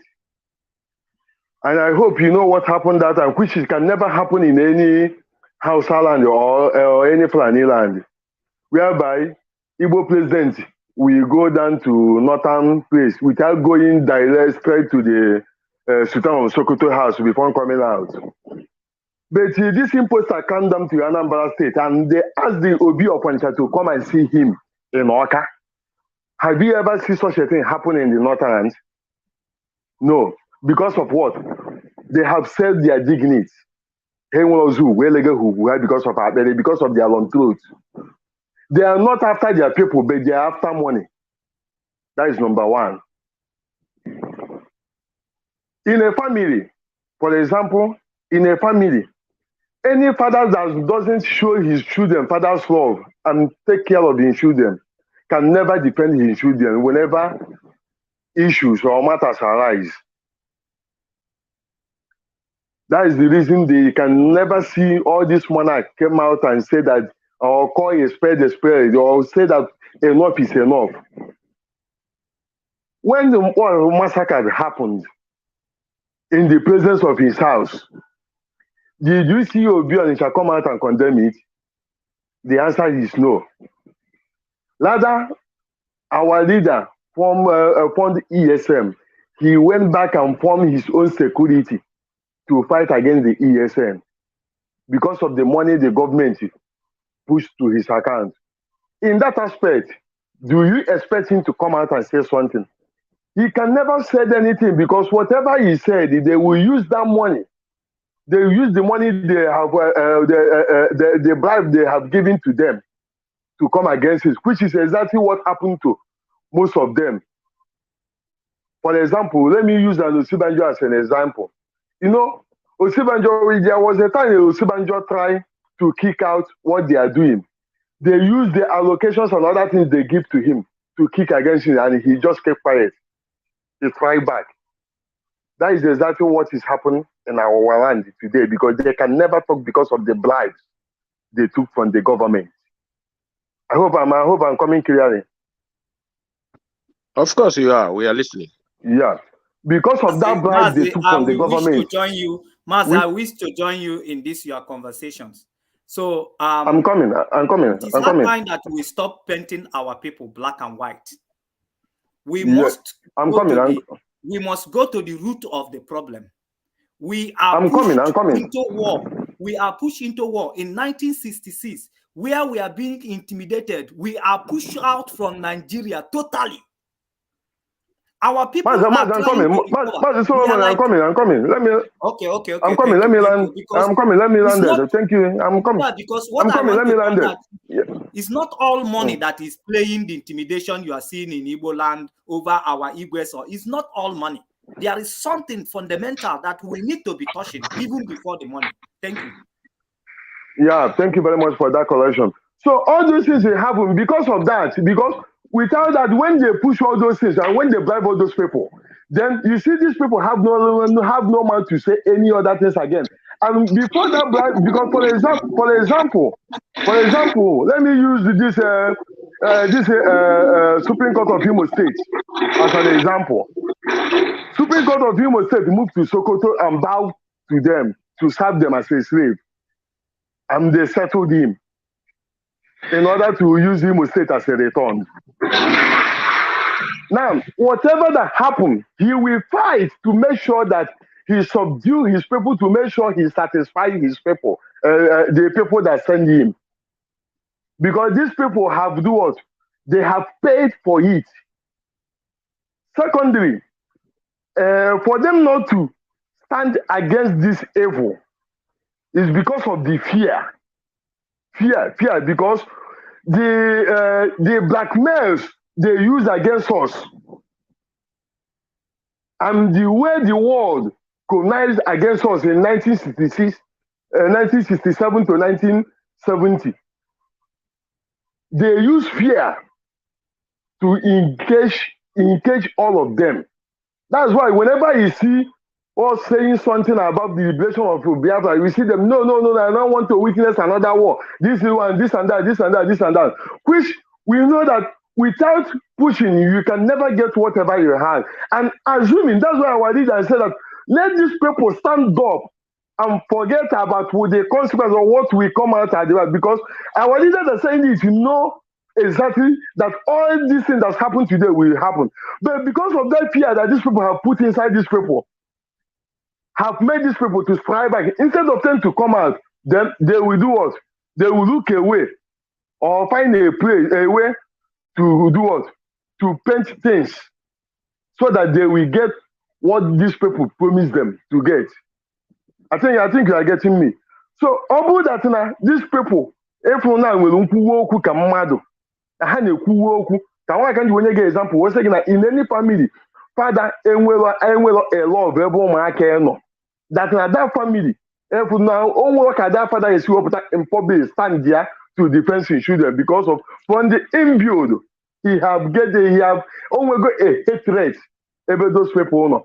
These people were hatred because one gonna have to know the truth because of their personal their personal interest. I can do work now. These people will be for the starting so that these people they will go bribe and other things to come to them and beyond what they are heard because of which is him and that's why many of them at the end of the day you will see them serve Zoom and came back with shame, as our leader said. Because of Ojo eyi hanazo, mere ha we okwu ebe ano. Second, let me come down to ihe gbasara Tunde Bakari na-ekwu okwu and the Apostle Suleiman. Ha na-condemn Igbo na Igbo ji mee nke a, Igbo ji mee nke a. Oh, well, I just drop here because I know they are listening to these voices this night.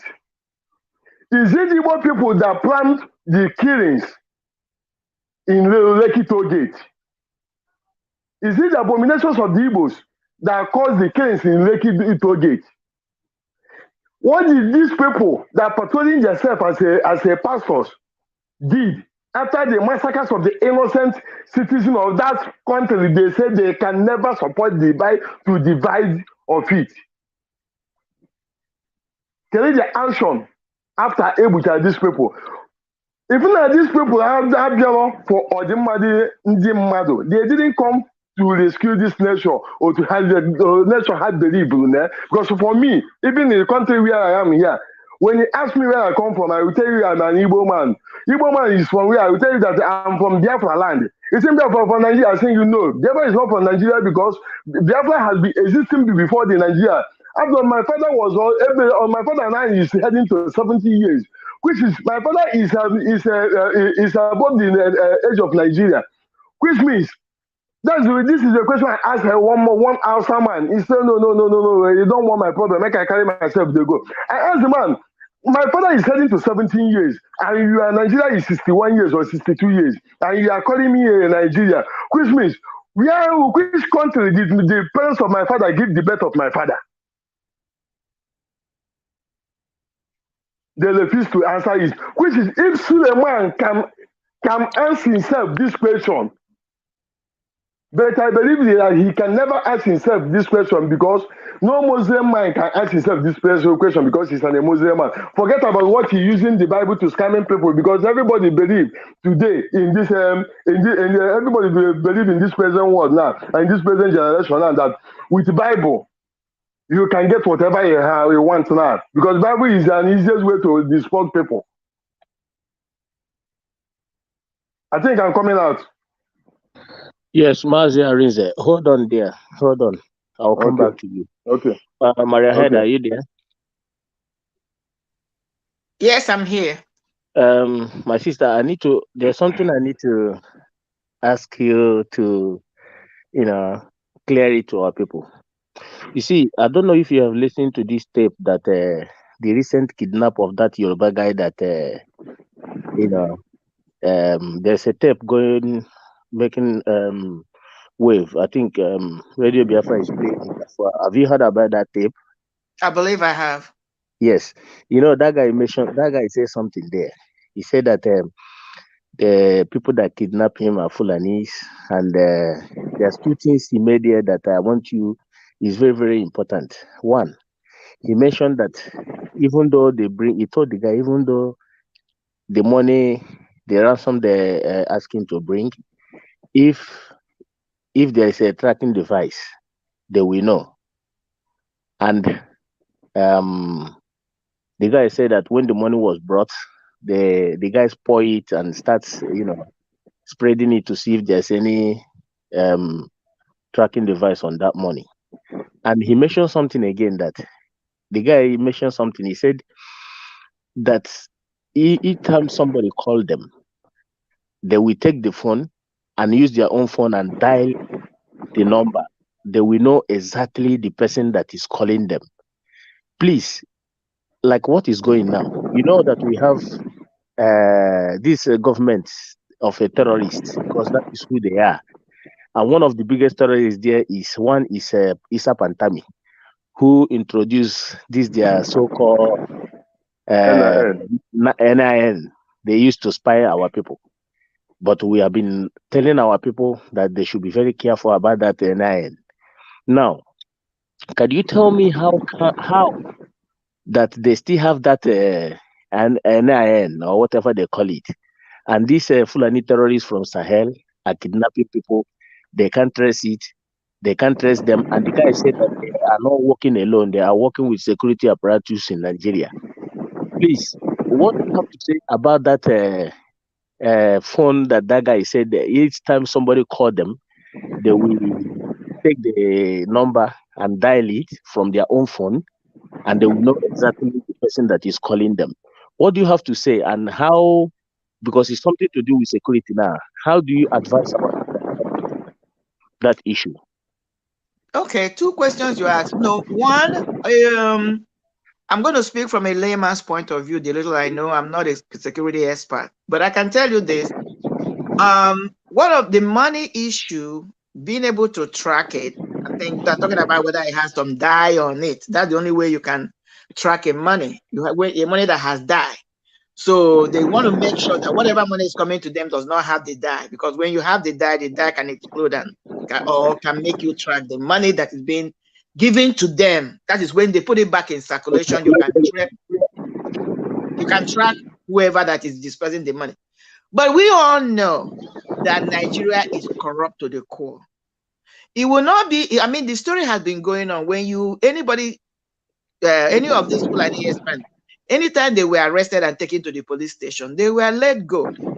So it's obvious that the government, starting from the lowest level to the upmost level, are involved in what is happening. One is a money-making machine for them.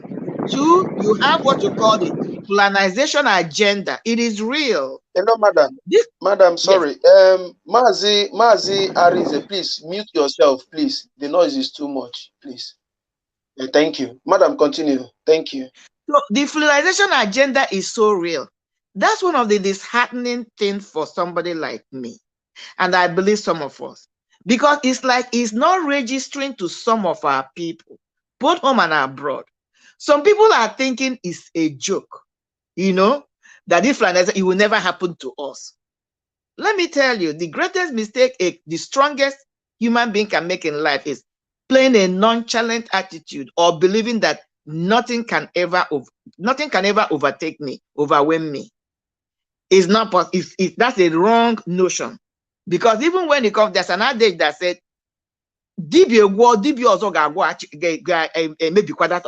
so there's always somebody that is greater than whatever you think you know or you have. So our people have to know that this colonization agenda is so real. Having said that, so the government is into it. And it's like they're running out of time under Buhari. That is why it's like some Hausa or some Fulani people are coming out. No, let me remove the Hausa. Some Fulani people are coming out and saying they are disappointed in Buhari. Ask yourself, why would a Fulani person come out and say they are disappointed in Buhari? Because Buhari has not fully implemented what they agreed on. Buhari was supposed to complete the agenda of the Fulanization. That was the reason why they brought him in. Recall and see, remember how many times this man tried to come into power. He was not successful. So they gathered together because he promised them this time when he comes, whether he's still alive or dead, but that name is what I'm invoking. They used that name to come up because there were some Nigerians that saw the original Buhari as a straight shooter, somebody that has some integrity. But when they brought him, whether they killed him intentionally or he died of natural causes, but the whole agenda is that under his leadership, the Fulanization of Nigeria was supposed to be complete or make a serious headway. It's not happening. That's why they're angry at him or coming out to speak against him. So don't be surprised that the system is involved in it. But when it comes to the question, another thing is like they make a phone call, then they will use another number to call, another phone number to call. This is a possible thing happening there. There is a phone you can buy. It's disposable cell phone. It's called disposable. The terrorists use it a lot. Even if you go and check the story of Al-Qaeda in Peninsula, you check Al-Qaeda, even Afghanistan, that was how to overwhelm the system. This telephone is just, it's like, it's disposable, one-time use. That is why it's not trackable. So that is why this I'm speculating now, that can only be the reason why when they call them on a particular phone number or phone, they will use another phone to call back. That phone they're using to call back, either it is disposable phone, you use it one time, you trash it, or they will dispose the SIM card, so you cannot track them. So because the people that are calling to now, maybe they are afraid that the information they are trying to send to those people can be tracked down or be intercepted by good people, even though they're working with their own page. Because when information is in the air, anybody can grasp it if you have the right apparatus. So that's the only reason why they'll be using two sets of phones to make their deals. So, but the main thing our people have to understand, I heard that guy when he was speaking. I think he's a musician or a songwriter or something in the kind of entertainment industry. I overheard him. So, but some of our people, we even with a problem. Especially those that in the church, into religion. I don't have anything against religion, but it's like religion has corrupted our minds. They don't want to believe that this thing is real. There are pastors like something this nonsense Suleiman is doing, telling them nonsense, and somebody is sitting there listening to it. Meanwhile, they are killing us. Nobody's asking questions. When it comes to the Obi of nature or whoever, our so-called monarchs, I'm going to put my hand a little bit on it. I agree with what my brother said. I'm not going to discount it. Some of them have compromised themselves, but let us look at how did they get into their leadership. You're trying to compare them with the Emir of Sokoto or the Oni of Ife or whatever. Who installed them? In the olden days, in Igbo land, in Biafra land, all these traditional leaders, even though kings and these chiefs, they are new thing, but hey, Nzenozo was a communal thing. People will come together, select the right people based on their activities, achievement to the society, and crown them or initiate them. Even when this new Obaronhono chieftaincy and Eze and all these were introduced to us, and we accepted them finally, it was a communal thing. People were appointed based on good character, good quality, and the community will come together and then install them. It was a communal effort. So now the man in question will be allegiance to his people because he had that connection with them. Look at where we are. They changed the whole format. The chiefs, the Ezes, are being appointed by government apparatus. So whoever appoints you, whom you're going to be allegiance to. We must understand this. They are paying them salaries. Before, Eze was not paid a salary. Chief were not paid salaries. Ndenozo were not paid salaries. Rather, what we were getting was from the proceed their people are bringing to them voluntarily in appreciation. But so because these people now are giving certificate of authority because they were installed, if they go contrary to the system or the government that has appointed them, what do you think will happen? They will stop giving them that monthly allowances they're giving them. They will take away their appointment, take away their certificate. These are really what is kneecapping these people. It's not so much about taking bribe or not. I'm not saying they're not taking bribe, but these people are detached from the people that are supposed to be ruling, overseeing, because these people were not the ones that installed them. He who plays the piper dictates the tune. That's what is happening to our leadership. And that is why somebody like me is either will scrap it all out or let it be, go back to how we know our own culture, our own tradition, how we install our leaders so that they be close to the people, know that these are the people that put them in, and then they can answer to them, So these are things I can bring. I don't know if I answer your question. If I not, you can paraphrase and ask me more questions. But that's what is happening. Yes, you answer it very perfectly. Maziosi, are you there? Yes, I'm here. Osi, I'm gonna attend to people right now.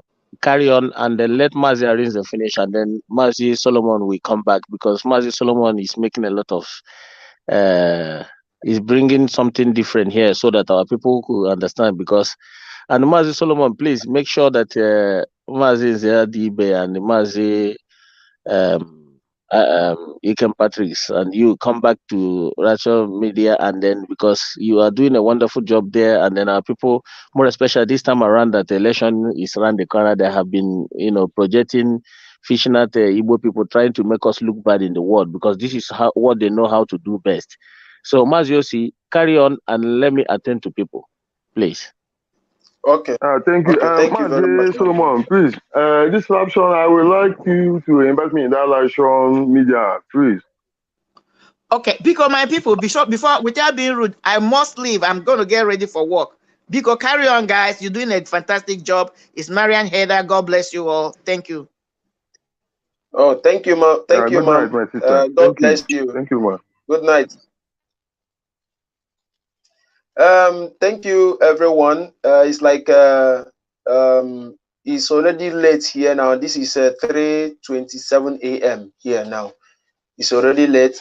But Mazi Solomon, Peter, I don't know if you still have something to say, because me, you know, my brother, to be honest, you are making a lot of points here, because, you know, this is the kind of people we need. You know, there are sometimes that when Josh Money is here, they will be telling Josh Money only 2 people is watching, only 6 people is watching.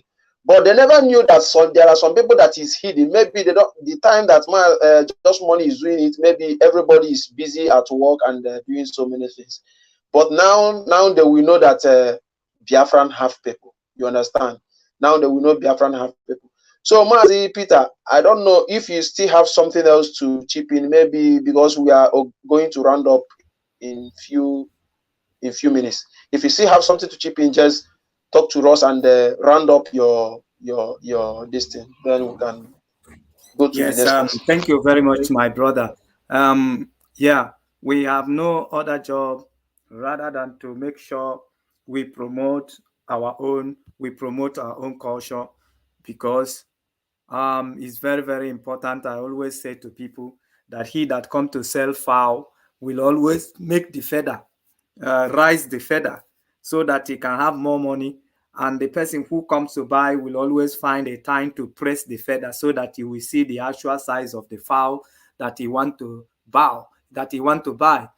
Our people My must brother, you are really Igbo man. So our people should buy sense right now. It's very, very important that there is no way you will start turning the cloth wore by an old woman that you will not see something that is irritating. And it's very, very important that our people understand that when it comes to blackmailing, people must see some leak, I call them weak link amongst you, in which they will use to criticize you. Even as we are talking about Christianity like this, so many people, when you are so much into God and you are godly and you have a godly character, people will always set you a trap.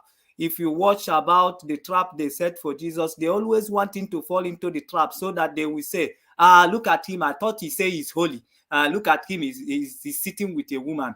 Look at him, he's even very close. The breast of the woman is touching his body. They will always look for something. They will set the trap, so they will use it to blackmail you.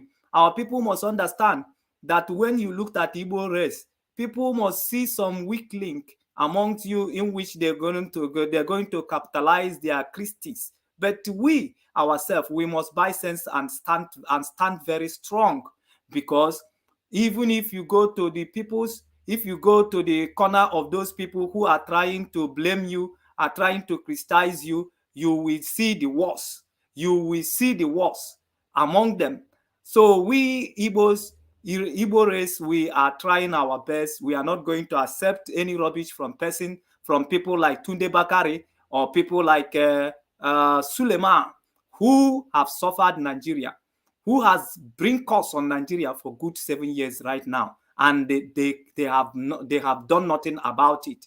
If he's an Igbo man, we will rise and we will do something about it, and the situation will not be the same today.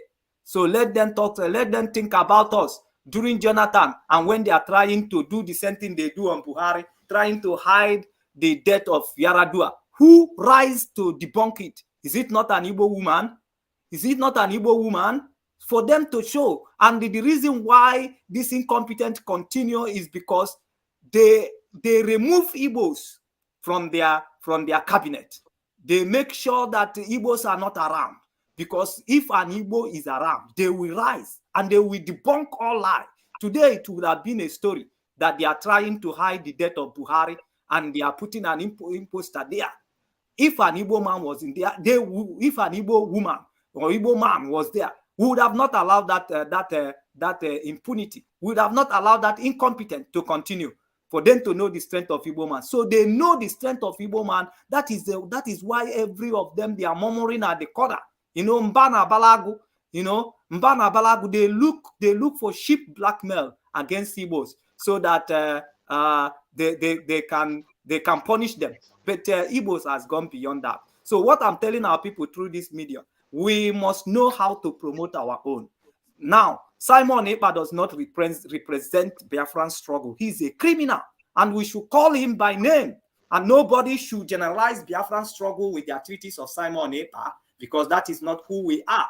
Then DOS have shown to the world how formidable they are in leadership. And they have proved to the whole Nigeria. That's why everywhere is quiet. And that's why people have started respecting you as an IPOP, because of the leadership they saw with the DOS in this capturing of our leader.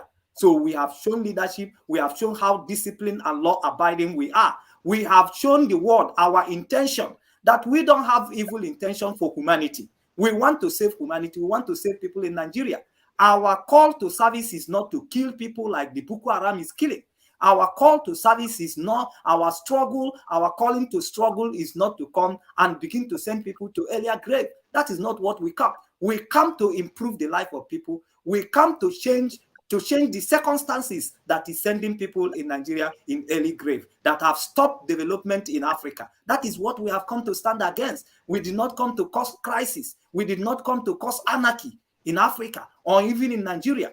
We come to follow a proper procedure, or a proper political procedure that is well acceptable. We are Democrat. We said we need to vote out or in.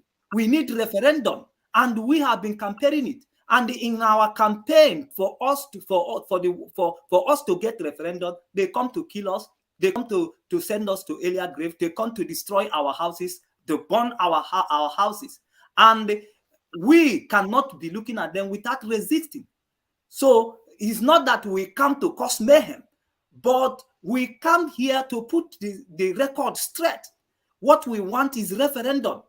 At this very time, our people choose to sit at home. What they want, they put it very clear.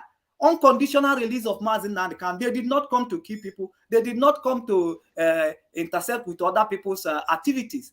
They said, we want to sit at home to see the unconditional release of Mazi Nnamdi Kanu. Then Simon Ekpa came and hide under it to be doing criminal activities. So that is not the nature of our people. That is not the work of our people. It's the work of Simon Ekpa and his gangsters.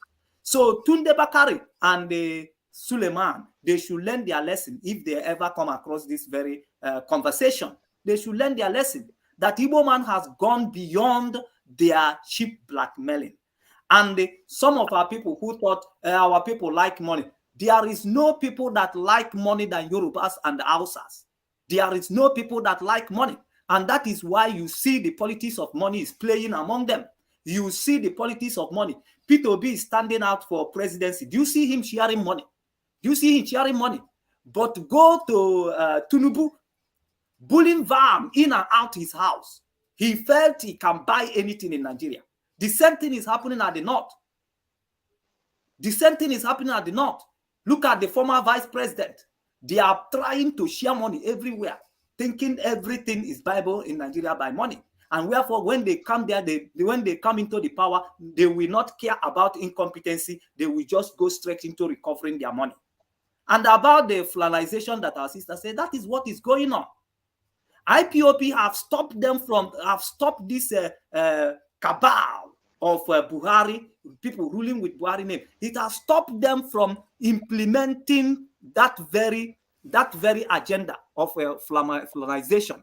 And how did he stop them? Because he exposed them that Buhari is dead. So they don't want to do any action that we brought that matter out. That is why they are restricting themselves. They're respecting themselves. And that is why today Fulani man thinks that the highest problem he have is in Nnamdi Kanu and IPOP, because we are the people stopping the Fulanization of Nigeria. We are the people. Nnamdi Kanu formed ESN to wage war against their intimidation and terrorism. Nnamdi Kanu is exposing them in the media every day about Buhari, the death of Buhari, and the replacement of the impostor in Aso Rock. That is why they are running. That is why they are unable to implement. And that is why they are feeling disappointed today. And that is why they are happy that Nnamdi Kanu is captured. So, but we have gone beyond all these their strategies. That is why they are failing. Because any step, what will make you to understand that we have gone ahead of all their cheap blackmailing and all their strategies, that any step they make, they will bring themselves into trouble. They will bring themselves into more trouble than they are before they make the step.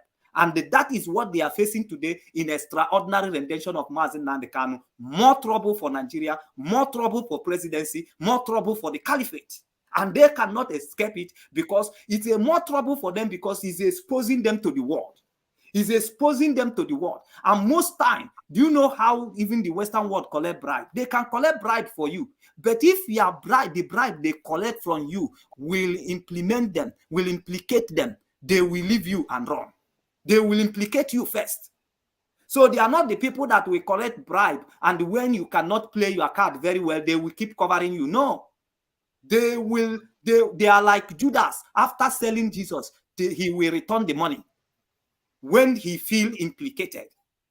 So when the world feel implicated, despite what they are getting from Nigeria, they are going to abandon the Fulanis because they are not playing their card well. They are not intelligent. We are 100 miles ahead of them. And any step they make against us will bring them into trouble. Chukwu Okike Abịama has ordained it like that. That is why it will become wonders. Suleiman came in 2018. He prophesied. His prophecy against 2018 is that Mazi Nnamdi Kanu will be publicly disgraced.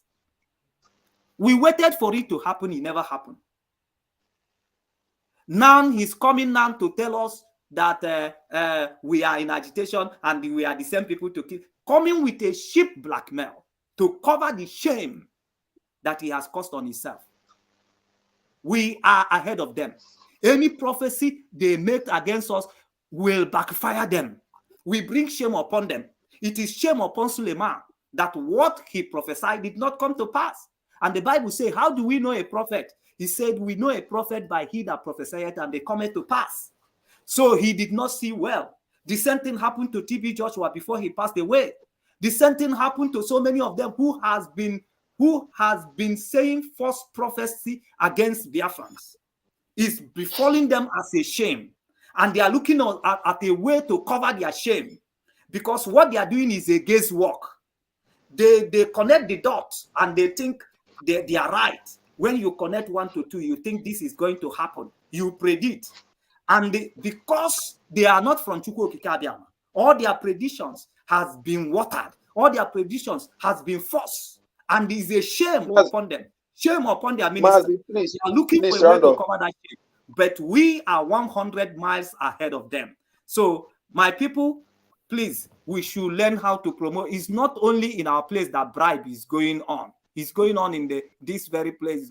Our problem is that we have been intimidated in 1967 to 1970. The fear and the trauma of that war is still present with our people. And that is why you see them, they are not forcefully coming outside. And that is why the boldness of Mazi Nnamdi Kanu is the reason why me and you are doing what we are doing now. But before, we can't.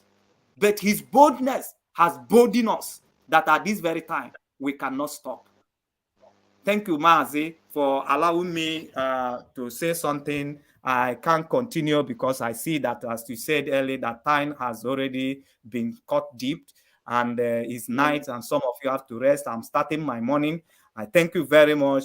And I promise any other time I come across any beautiful discussions that you are making, I will try to find my way to associate with my people, to identify with my people. I love my people so much. And this love, nothing can end it. Not even the activities of Simon, criminal activities of Simon Epa. I will continue loving my people. And again, our gullible one is still, they should know that they are in our heart. We love them, despite they are being deceived to carry out, to support the actions of the criminals. We still love them. That's why we are doing what we are doing. That's why we keep mentioning the name of the criminals, so that they will know that the people they are associating with are criminals, so that they can retrieve their step, because we love them. We cannot exchange them for anything. We cannot trade them with anything. we will keep sacrificing all we need to sacrifice to make sure that our people are rescued from the activities of the criminals. Thank you very much, Mazi, for allowing me this time to aim my mind. Okay, thank you, my brother. God bless you. I don't know if you are still here, but even though you are still here, no problem. We can still continue because I have I have two things that we need to talk about maybe before we descend from this place. Then Mazi Arinze, please, what do you have to say before I just have two questions that I can ask us before we descend from here, but you can say your mind now, then before I can ask my questions. Thank you very much. Continue. The platform is yours now. Yeah, thank you very much, Mazi Osi. You know, sometimes the problem most of us having in this struggle is what? Is just only giving ears to the fake people, gossiping. That is the problem, because that is the reason you see this experiment in Finland coming out boldly to be making all this sort of nonsense, especially this blockers he made day before yesterday, because we have entered another day, by where he has mentioning the name of Emapa, trying to know who is more powerful, and trying to know whether he can get the picture of Emapa powerful, the same way he criticized our barrister Ifeanyi Ejiofor after the interview with Mazi George Money. No, when all these things going on, our people lack the wisdom of reasoning, because the reason why I say this is that when there's some things our people have to hear like this, or something you have to ask a question. You have to ask a question. This thing, how does this thing exist like this? But our people lack the wisdom to ask that question. For example, in this group called themselves autopilots and their followers, I have been waiting for the followers of this criminal in the Finland and this harlot in the California, right, Nelly Ofebu, to ask them some few questions to know where these people are heading, but most of them lack the wisdom of asking that question. One, what exactly have these people contribute to make sure our leader came out from the DSS dungeon? Is it the seat at home we force our leader out? Is it the seat at home? Is it this seat at home they are forcing with the violence to keep our people inside the inside door? Is it that seat at home we move to court to represent our leader in the court? Our people fail to ask this question, and that's the reason you see most of them stay dancing in the hands of this criminal, because they fail to reason like a human being, which our leader always said it. And that's why you see our leader say that in the next world he will come, that he will never be a black man, because a black man doesn't reason like a human being. So I believe after this program that many of our people will turn back and they will reason like a human being, because we have said a lot of things which our people have to learn a lot of things from there, especially what my brother said here, my brother Solomon. He make a very huge point here in his last comment here, especially when he said that bribe is not everything. Yes, I accept with him that bribe is point here, and I said that we should and try to make those that bring in the definition into us, which is exactly what you see these people, these criminals in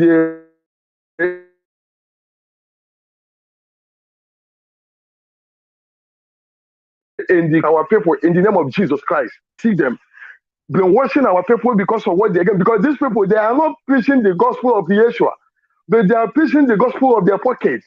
What they only depends on preaching of pay tithe and sow seed. But for them to preach this salvation, they lack it because of what they are getting for our people. But I have a question for this man, calling himself Apostle Suleiman.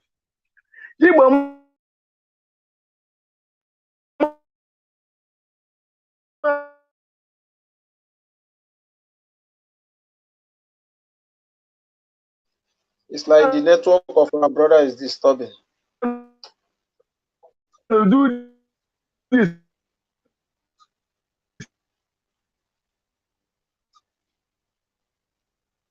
Mazarinze,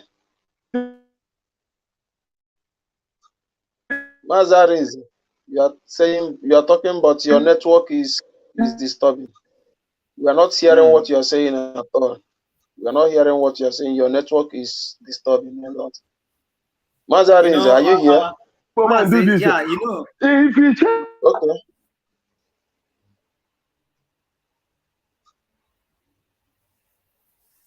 Okay, Well, maybe I will. Mazarinze. Should I leave and come back? Okay, yeah, you can I'm continue. Hearing you, OCM. I'm hearing you. Yeah, you can continue. Okay, so I believe the reason is here these people moving up and dancing up and down, blackmailing Igbos is because they didn't expect what they see in the life of Igbos today. Because after 1967 to 1970, they believe that Igbo will never rise again. That is number one. You see these people. So what they see today surprised them because they believe that Igbo man can never stand to speak in a congregation again. But after what they did and everything they tried to subdue in the Igbo man, up to today, Igbo man is number one in this country called Nigeria. Without Igbo man, you cannot do anything in this Nigeria. Without Igbo man, still they are still doing all their possibility and every effort to make sure they subdue Igbo. That is the reason you see them. Because you see that this recently lifted increasing the price of duties, price of duties and custom duties to make sure they subdue Igbos. Still, we are still pushing forward because the Elohim is on our side. No matter what they did, they can never stop Igbos. So I'm encouraging our brothers to do what? To promote ourselves. Let us love ourselves and join hands together. Let us stand in one thing to join hands together to do what? To fight for our liberation. Let us forget about the gossiping or what the influencers are doing. Because we are here to liberate and get our own freedom and the freedom of our generations. Because our unborn children, they will later testify what we all are doing today in the nearest future. But most of us, they will never understand what our leader is doing now because of what? Because the fears of what happened in 1967 to 1970 is still in them. There's that pressure of fears is still in them. That's why you see many of them striking back. I think that is the reason you see many of them. Whenever you say, Biafra, let's move, all of them will be striking back because of that fear. But let me remind them, all these countries that you see in Europe doing well, they fight for their freedom. And they never sit at home. They never go sit at their homes, fold their hands, and the freedom fall for heaven. All of them, for example, in India join hands together to liberate their country. Even this America we are expecting to come and liberate us today. America fight for their freedom without inviting anybody. They did it by yourself. So I'm just encouraging the Biafrans to wake up and forget whatever people are saying. Whatever they are saying, whether they call themselves a man or they call themselves pastor, let us, because that is a title, it's a religious title. Let us stand up for our freedom. Let us stand and unite together and join hands together to liberate our freedom, please, to liberate ourselves. Round up, because yeah, let me round up. When we ndị Igbo si na ahụ na-agbakọsị ọnụ onye ọma mere ọsụọ ụfụfụ. So ọ bụrụ na join their hands together, if we join hands together, you see all these infiltrators are trying from all corners to try to stop us. They will be what? They will be disappointed, and all of them will go back with shame. All of them will go back to shame. So I'm just begging our people. I'm begging our people to come out so that we get what we are. And the only thing we are asking is what? The freedom of Biafra, the freedom and the what? The freedom of our leader, His Excellency Mazin Nnamdi Kanu. And let the government also do what? Leave the Biafrans alone. And secondly, for the Imo State, let me remind the Imo State governor, because I had the last voice, the last comment he made in a video saying that IPOB is not this. If who puts on them really know that IPOB is not the one. IPOB, he really means the word. He said that IPOB is not the one causing violence in Imo State. That is PDP. Let hope put on them while release every IPOB members that they hold stage in the Imo State prisons and the DSS dungeon in Imo State. Let them be released. From there, we start looking to know whether what he is saying is coming out, whether he's coming out clearly or he's still doing propaganda or he's still compromising with his work. But for we to giving that ear to what he said, let every IPOBs, every Biafran youth in Imo State prisons being released so that peace we do what will be restored back in that area. Thank you very much. And I greet every Biafran that are listening this evening. And I greet you once again, Mazi Osi and Mazi Solomon. And I pray that Elohim will give us victory at last. In the mighty name of Yeshua, we decree. You say? Yes, sir. Yes, sir. Yes, sir. Yes, sir. Thank you very much, Mazi Areze. The question that I want to ask is just that we can please, I want us to use 2 minutes to answer this question. Okay. Then after that, we can now descend. So because okay. I just want us before 5 minutes for us to round up in this question. You know, the question I want to ask is I want to ask these 2 questions at once. The question I want to ask is that number 1 about Soludo, because that's what Soludo said. Because Soludo, before we supported, even up till now, we still supported Soludo. But you know, there's a time where Soludo was saying that you know, he's trying to make it compulsory to people that you know, making it like a threat to people that if they not sit at home, he will sack them from work, he will do this, he will do the other one, you understand? And later he now begin to, you know, behave somehow concerning about Biafrans and about IPOB and the issue of Mazen Nandekano. So, and again, another question is again, is there, because there was a day someone was doing program. We are doing program, and all these women was like talking about Mazen Nandekano's wife, talking rubbish about Mazen Nandekano's wife. The other one was saying, if Mazen Nandekano, why would this person stand talk for him, talk for her? What is she doing? In fact, where is she? Why she can't she come out and defend herself? So I want to ask, is it compulsory for Mazen Nandekano's wife to begin to come out and, you know, begin to talk with these people that their sense is not even correct, that begin to, you know, make exchange of words with these people? Do you think that is the right thing to do for Mazen Nandekano to come out, you know, to be defending himself the way they said that he should come out and defend himself? So that is my question. Please, let's use 2 minutes to before okay, 5 minutes for us to round up. Thank you. Thank you, Mazi Osi. In that issue of Mazen Nandekano's wife, you know, so all these auto halos, they think that everybody should be coming out in social media and opening mouth like a harlot in the social media, doing blah, blah, blah, blah. We are whatever we are doing, we are using our brain. We are using our, and they should not expect our leaders to come out and behave like a market woman, because she is not a market woman. We are not in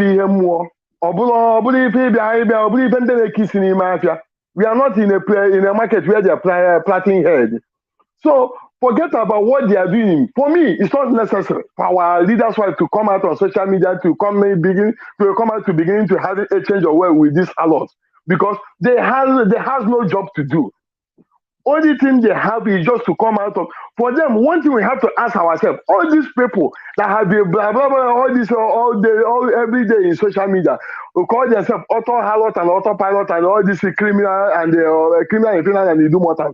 All of them, have you ever seen one of them in the court? Have you seen or see them send any delegate in the court? Even the lawyer that are trying to compromise with them before they come against our lawyer, which is Brufen. More than 4 times the Brufen came to Abuja. Did the Brufen get entrance to the courtroom? The answer is no. Did he have entrance to visit our leader in the DSS dungeon? The answer is no. This is the reason, because what they are expecting is for them to get what they will use to broadcast, because they have no information again. And that's why you see they're choking their hands from one place to another, to know whether they will get a word from our leader mouth or from anybody for them to make the broadcast, which is they have already totally failed. Coming to Soludo issue, you know, that's why I tell you, I always tell people that every politician is a chameleon. Before Soludo become a governor, he come out on TV asking the unconditional release of our leader. After the inauguration of Soludo, what did he did? Up till now, zero. Only thing Soludo did is just to do what? To begin to call the ESM and names, because for Soludo to open his mouth and say that everybody, those criminals in the bush, should come out and surrender their weapons, shows that Soludo is against what our leaders are doing. That he is doing those things before, coming on and asking for unconditional release of our leader, for him to gain a favor from North, for him to gain a grant because of how he has an aims of the governor to come out as a governor of Anambra State, which he have already get our support and will gain it. And that's the reason you see him doing all those things he's doing, because without IPOB, Soludo can never be a governor, because these people have planned every possibility to put Andy Obadia. If not that our leader call back the boycott of Anambra State election. Mazi, please use 2 seconds to round up. Please use 2 seconds to round up. Yeah, but Soludo have failed woefully. But because of without IPOB, he can never be where he is today. But what he used to acknowledge IPOB after El Satan done and IPOB done is for him to call IPOB criminals and call IPOB's name, which is, you know, that he can never.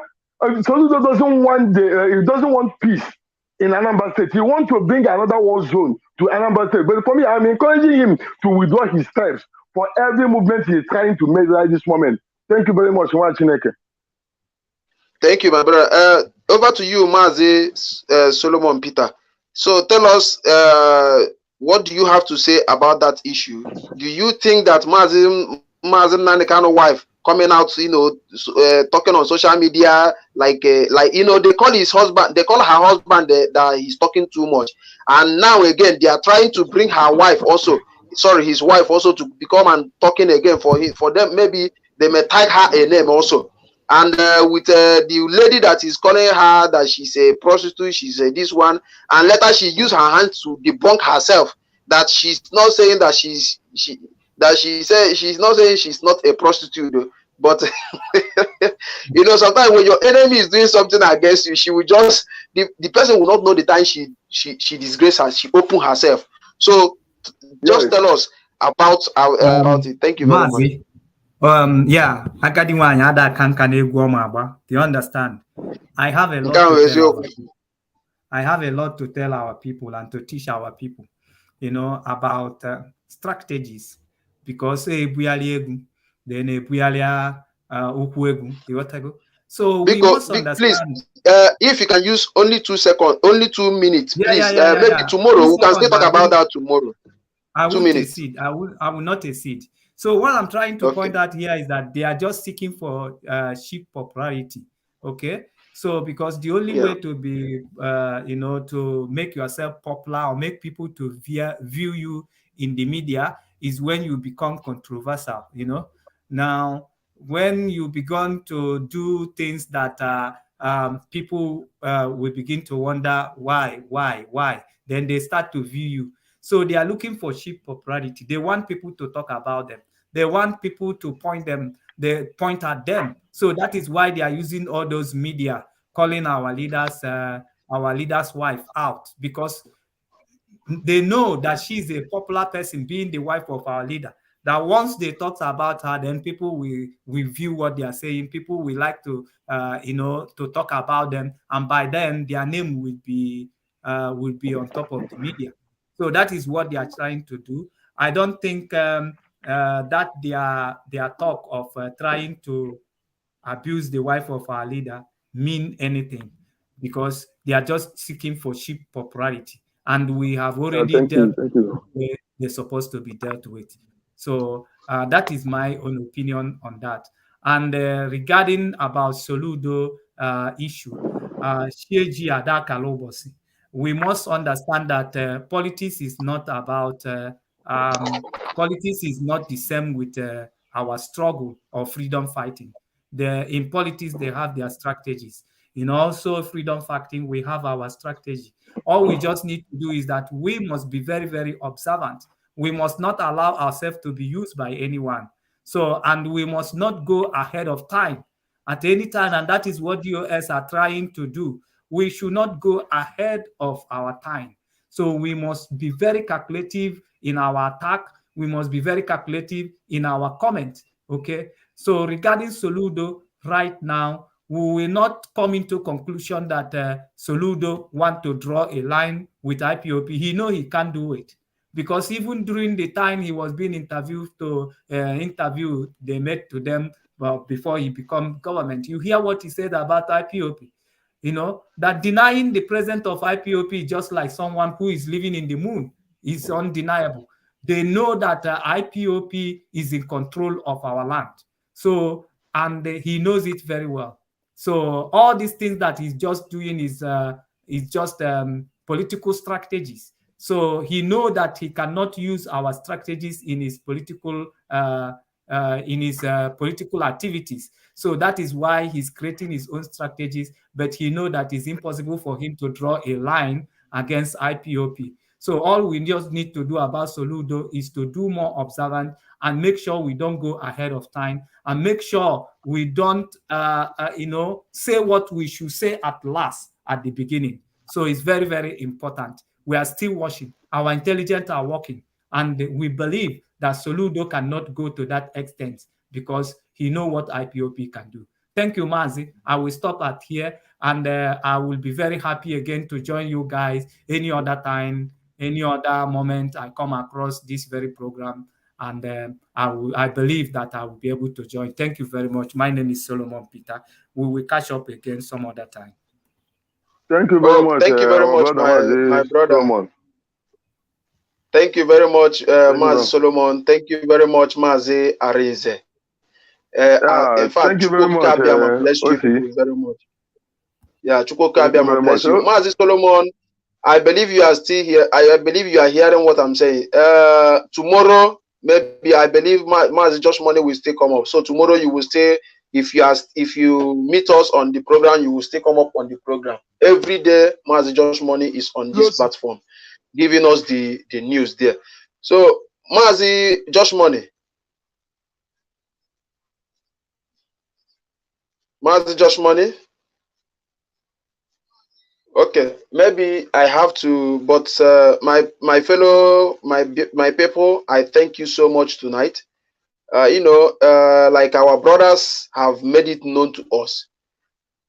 Let's just do the right thing at the right time, and not to go ahead to do what we're supposed to do at the end at the beginning, and do what we're supposed to do at the beginning at the end.